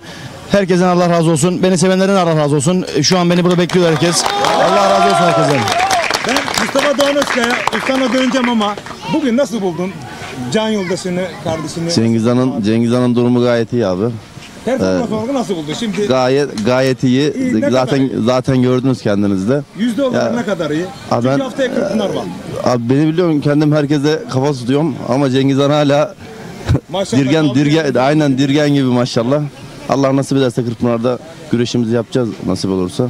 Allah'ım hakkımızda hayırlısını versin. İnşallah döneceğim yine Cengiz Han'a. Mustafa Kemal Karabağ 35 yıldır bu camiadasın. Beraber birlikte güreşlerimiz de var. Şimdi Cengiz Han Şimşek kaldığı yerden devam ediyor. Güreşi özledim diyor. Kısmet giymeyi özledim, duygulandım diyor ama terinin son damlasına kadar güreşiyor. Dolayısıyla bir hafta sonra da Kırkpınar güreşleri var. Öncelikle bir usta olarak, onun abisi olarak, bu camianın da ileri gelen bir büyüğü olarak performansını nasıl buldun? Sakatlanmamış olması bugün her şeyini ortaya koydu. Dolayısıyla önümüzdeki hafta yüzde kaç performansla Kırkpınar'da Cengiz Han sahaya çıkacak? Bu bir handikap ama sen bu planlamaları yapmışsındır. Şu andaki durumu nasıl? Evet, öncelikle ben sizin aracınızda tüm İslam aleminin ve güreş camiamızın Kurban Bayramı'nı buradan kutluyorum. Mübarek olsun inşallah tüm camiamıza ve İslam aleminin Kurban Bayramımız. Şimdi Cengiz Han Şimşek kardeşimiz yaklaşık 13-14 yaşından beri bizim yanımızda.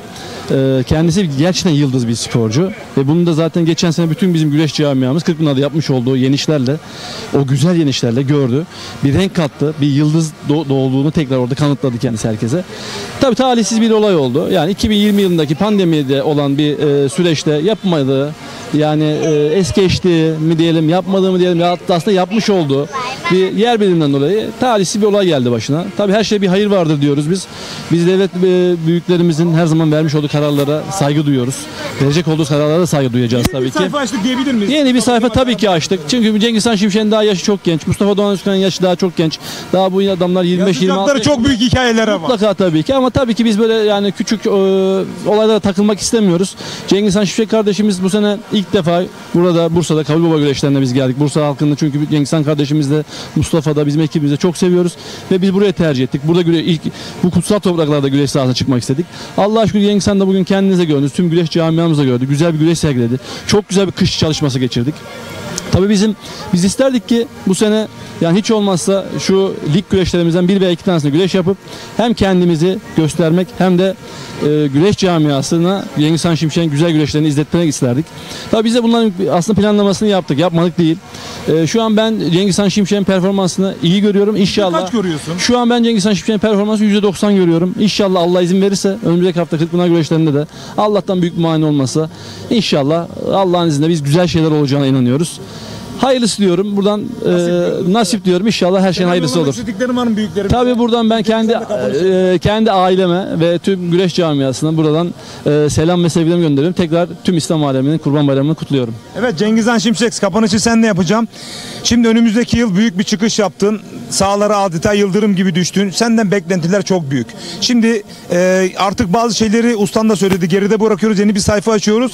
Geçen yılın tesadüf olmadığını zaten Kırkpınar sonra yine ispatladığını oysa ki. Ama bu yıl farklı bir senaryonun içerisindesin. Dolayısıyla işin mental olarak biraz daha zor. Üzerinde büyük bir baskı var mı? Yoksa ben hayır çıkacağım haftaya Kırkpınar'da ilk turda olsa, finalde olsa terimin son damlası kadar orada her şeyimi ortaya koyacağım diyebiliyor musun? Evet tabii öncelikle buradan unuttuğum gibi demin tüm İslam aleminin bütün Kurban Bayramı'nı ve sevenlerin Kurban Bayramı'nı kutluyorum. Abi ben bu sahaya ilk kısmeti giydiğim günden bu zamana savaşarak geldim bu yollara. Tek başıma geldim. Tek başıma savaşarak yanımda abilerimle birlikte onlarla beraber savaşarak geldik. Ben hazırım. Allah izin verirse önümüzdeki hafta Kırkpınar. Geçen sene nasıl Kırkpınar'a geldik dualarla hazır bir şekilde geldik. Bu sene hazırım. Kendimi iyi hissediyorum. Ustan %90 iyi dedi. Ben kendim evet ustam da %90 ben kendimi çok iyi hissediyorum. Allah artık gerisi Allah'a kalmış. Biz çalıştık kışın. Kış antrenmanımızı yaptık. Çok güzel aynı şekilde sistemli bir şekilde çalıştık ve iyiyiz, hazırız. Allah artık gerisi Allah'a kalmış. Nasibimizi aramaya gideceğiz Kırkpınar'a inşallah. O zaman ekranlar başındaki seni sevenlere ve değerli büyüklerine neler söylemek? Tabii buradan öncelikle anneme, babama, eşime, günlerinde hep yanındalar. Evet, kayınanneme, bütün herkese çok selamlarımı iletiyorum. Kayınvalideme, herkese, kardeşim Hüseyin Belen'e, bütün sevenlerime buradan selamlarımı iletiyorum. Onların destekleri sayesinde biz bu yerlere geldik. Allah razı olsun. Teşekkür ediyorum. Evet, kapanışı yapacağız ama Hüseyin Tokat da geldi. Evet. Şimdi Cengiz Han Şimşek, ben bugün burada birinci oldum. Haftaya da Kırkpınar'da en büyük hedefim birincilik diyor. Cengiz Han Şimşek gibi bir yıldızı buraya güreştirmek için Karaboğa'da dedi ki biz burayı tercih ettik dedi. Özellikle dedi. Burası çünkü 300 yıldan fazla aşkın ve doğalı dedi. Biz bu duayı alıp Edirne'ye gideceğiz dedi. Siz de son sözlerini alın, veda edeceğiz çünkü. Şimdi Cengiz Han kardeşimizi biz çok istiyorduk gerçekten. Yani bu sene ilk defa burada güreşti. Zaten nasıl güreştiğini çok iyi biliyorduk. Çok yakından takip ediyorduk. Emeklerinin karşılığını her yerde alıyor.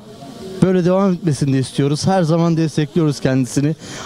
Sağ olsun, var olsun. Yani bugün de bizim bu şenliğimize renk kattı, bu güreşlerimize renk kattı. Çok büyük, evet. Çok teşekkür ediyorum kendisine. Saygılar sunuyorum. İnşallah bu sene de Kırkpınar'da doya doya kendisini izleyeceğiz. Herkese çok teşekkür ediyorum. Evet, bizler de Zeki Han böyle alabiliriz. Kapanışı yapacağız çünkü değerli güreş severler, bu organizasyon yapılmasında çok gizli kahramanlar var. Arkada da görmüş olduğunuz Hüseyin Tokat'ın ekibi de var. Değerli Erhan abilerimiz var. Burada bir organizasyon kolay yapılmıyor. Ben hafta içerisinde güreş severler mesaj oldu. Hakikaten Cengiz Han Şimşek orada güreşecek mi? Evet dediğimde bazıları da belki de inanmamıştı ama gördünüz. Cengiz Han Şimşek sapasağlam, sakatlığı yok. Mustafa Doğan Özköy takım arkadaşı yanında, ustası yanında. Kırkpınar'da altın kemeri tekrar kuşanabilmek için ben de varım dedi. Bugün bunu ispatladı. Bugün için artık yayınımızın sonuna geldik değerli güreş severler. Yarın Çankırı Yapraklı Er Meydanı'nda, pazar günü de Konya Seydişehir Er Meydanı'nda olacağız. Yayında ve yapımda emeği geçen tüm ekibi arkadaşlarım adına yarın ve pazar günü Lider Haber TV, Ekin Türk TV ve Koza TV Facebook ortak canlı yayın ağında buluşmak ümidiyle. Hoşça kalın, dostça kalın. Bursa Mustafa Kemal Paşa, Kabul Baba Er Meydanı'ndan hepinize mutlu bayramlar diliyoruz. Allah'a ısmarladık.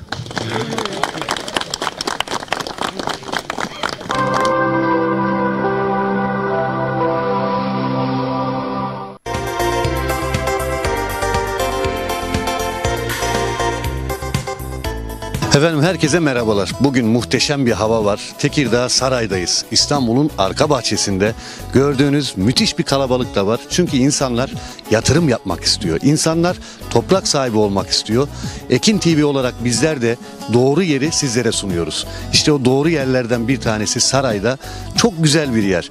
Biraz böyle görüntüleri görüyorsunuz. Ana yola yakın, saray merkeze yakın, mahallenin hemen yanında fabrika var. Çok güzel bir yer. Gelip görmenizi ısrarla öneriyorum. Bunu sadece ben önermiyorum. İşte dinlediniz, gelenler, alanların tavsiyelerini gördünüz. Bu tavsiyeleri değerlendirin. Bu fırsat kaçmaz. Mesela bugün burada toplam 23 tane parsel satıldı. Neden? Çünkü insanlar burayı beğendi. Biliyorlar ki burası onlara ileride güzel bir yatırımlık yer olduğunu biliyorlar. Sizler de geç kalmayın. Bakın hafta içi, hafta sonu fark etmez. Hafta sonu böyle kalabalık geliyoruz her zaman. Hafta içi de gelmek isterseniz gelebilirsiniz. Ekran altında numaramız var. Ekran altında fiyatımız var. Hemen arayın ve yerinizi ayırttırın. Geç kalmayın. 0212 486 3900'a çağrı dahi atmanız yeterli. Müşteri temsilcilerimiz sizleri arayacak. Sizlerin de yapması gereken, bakın bu kadar net söylüyorum. Yerle alakalı bilgiyi sormanıza gerek yok. Görmek değil, gelip ayağınızı basmanız gerekiyor. Konumu görmeniz gerekiyor. Sadece televizyondan değil. Bir gün vakit ayıracaksınız. Hafta içi veya hafta sonu fark etmez. Gelecek, göreceksiniz. İddia ediyorum ki alacaksınız. Bu en güzel yatırım. İmalatı olmayan bir yatırım aracı sizlere kazandıracak araçtır. Toprağın imalatı yok. Toprak bitmez. İşte burada da ileriye imar geldiği zaman ne diyorum, bakın yani elektrik çok yakınında, fabrika yakınında, mahalle yanında. Yani buradan 300 metre ileride imar var. Buraya da geldiği zaman almış olduğunuz bu topraklar inanılmaz bir değer kazanacak. Bunu hepimiz biliyoruz. Bakın çevrenizde bundan 2 sene, 3 sene önce arsa alan, yatırım yapan birisi varsa sorun. O zaman sen bu arsayı kaça aldın, şimdi kaça satarsın veya değeri nedir diye sorun. %200, %300 prim yapmış yerler. İşte burası da aynı primi yapacak yerler. Bakın almışlar, etrafını çevirmişler. Kimisi hobi bahçesi yapmış. Ekranlarda bunu görüyorsunuz. Ya buraya ulaşım da çok kolay. Gelip görün, havası güzel, insanı güzel. Her şeyi çok güzel ya. Yani burada bunu bizim çok anlatmamıza gerek yok. Sadece bizim istediğimiz, sizler de sağlam bir yatırım yapmak istiyorsanız Ekin Gayrimenkul olarak, Ekin TV, Radyo Ekin olarak bu projenin biz her zaman arkasındayız. Kendi yerlerimiz, kendi projemiz. Bizi senelerden beri izliyor, senelerden beri radyomuzu dinliyorsunuz. Ben kurumumuzun müdürüyüm, Emrah Binici. Bizler önce analiz yaparız. Önce deriz ki burası bizim içimize siniyor. Eğer sinerse biz bunu satarız. İşte burası da yine içimize sinen bir yer. Israrla tavsiye ediyoruz. 0212 486 3900. Tapu masrafı bizlere ait. Her gün ücretsiz servisimiz var. Siz sadece bize zaman ayıracaksınız. Bu zamanın sonunda kazandığınızı göreceksiniz. Adım Dilek Öztan, Çorlu'dan geliyorum. Biz de arsa arıyorduk. Babamın tavsiyesi üzerine geldik. Babanız arsa işinden anlıyor. Anlıyor. Biz de ona danıştık. Hatta geldiğimde de görüntüler aradım kendisini. Kısmet, şimdi son pazarlığımızı yapacağız. Ona Hayırlısı göre o zaman. okeyleyeceğiz yani. Hayırlı uğurlu olsun. Babanıza Şu an için selamlar. biz tavsiye ederiz, şu yönden ederiz. Çünkü biz çok arsa baktık. Çok emlakçı dolaştık. Yani burada bir artı şu var. Hiç başınız ağrımayacak. Komisyon yok. Tapuda sıkıntı olacak bir durdu yok. Hepsi hazırlanmış. Her şey hazır, muvakkatnameli zaten. Hasan Çelik ismim. Hasan Bey, nasıl buldunuz buraları? Ne düşünüyorsunuz? Tavsiye ediyor musunuz? Gerçekten çok mükemmel yerler. Yatırımlık yerler.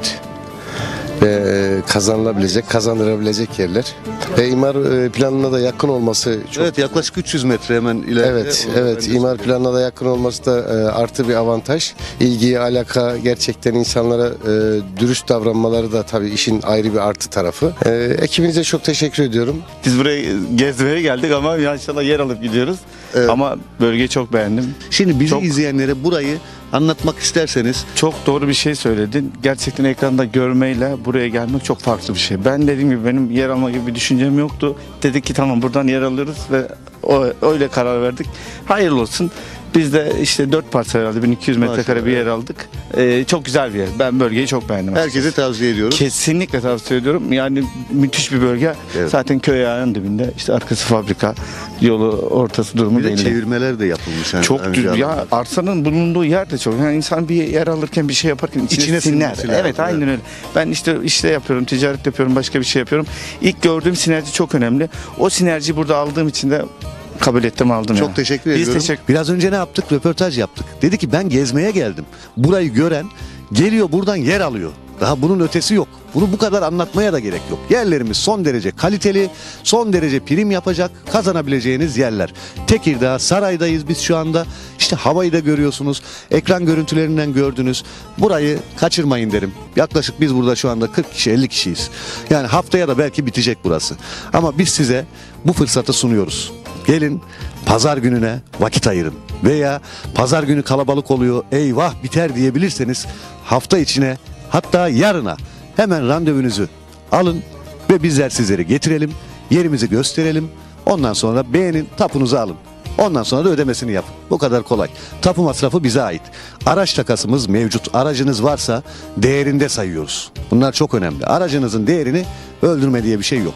Değerinde sayıyoruz, takasımızı yaparız. Her türlü takas seçeneğimiz mevcut. Tekrar ediyorum, ücretsiz servisimiz mevcut. Ekran altında fiyatlarımız var. Hem ev yapıp hem de bahçe olarak kullanabileceğiniz muhteşem bir yer. İşte hafta sonları biraz önce bir abimizle görüştük. Hafta sonları ne yapıyor? Ben her hafta sonu buradayım diyor. Burada piknik yapıyor.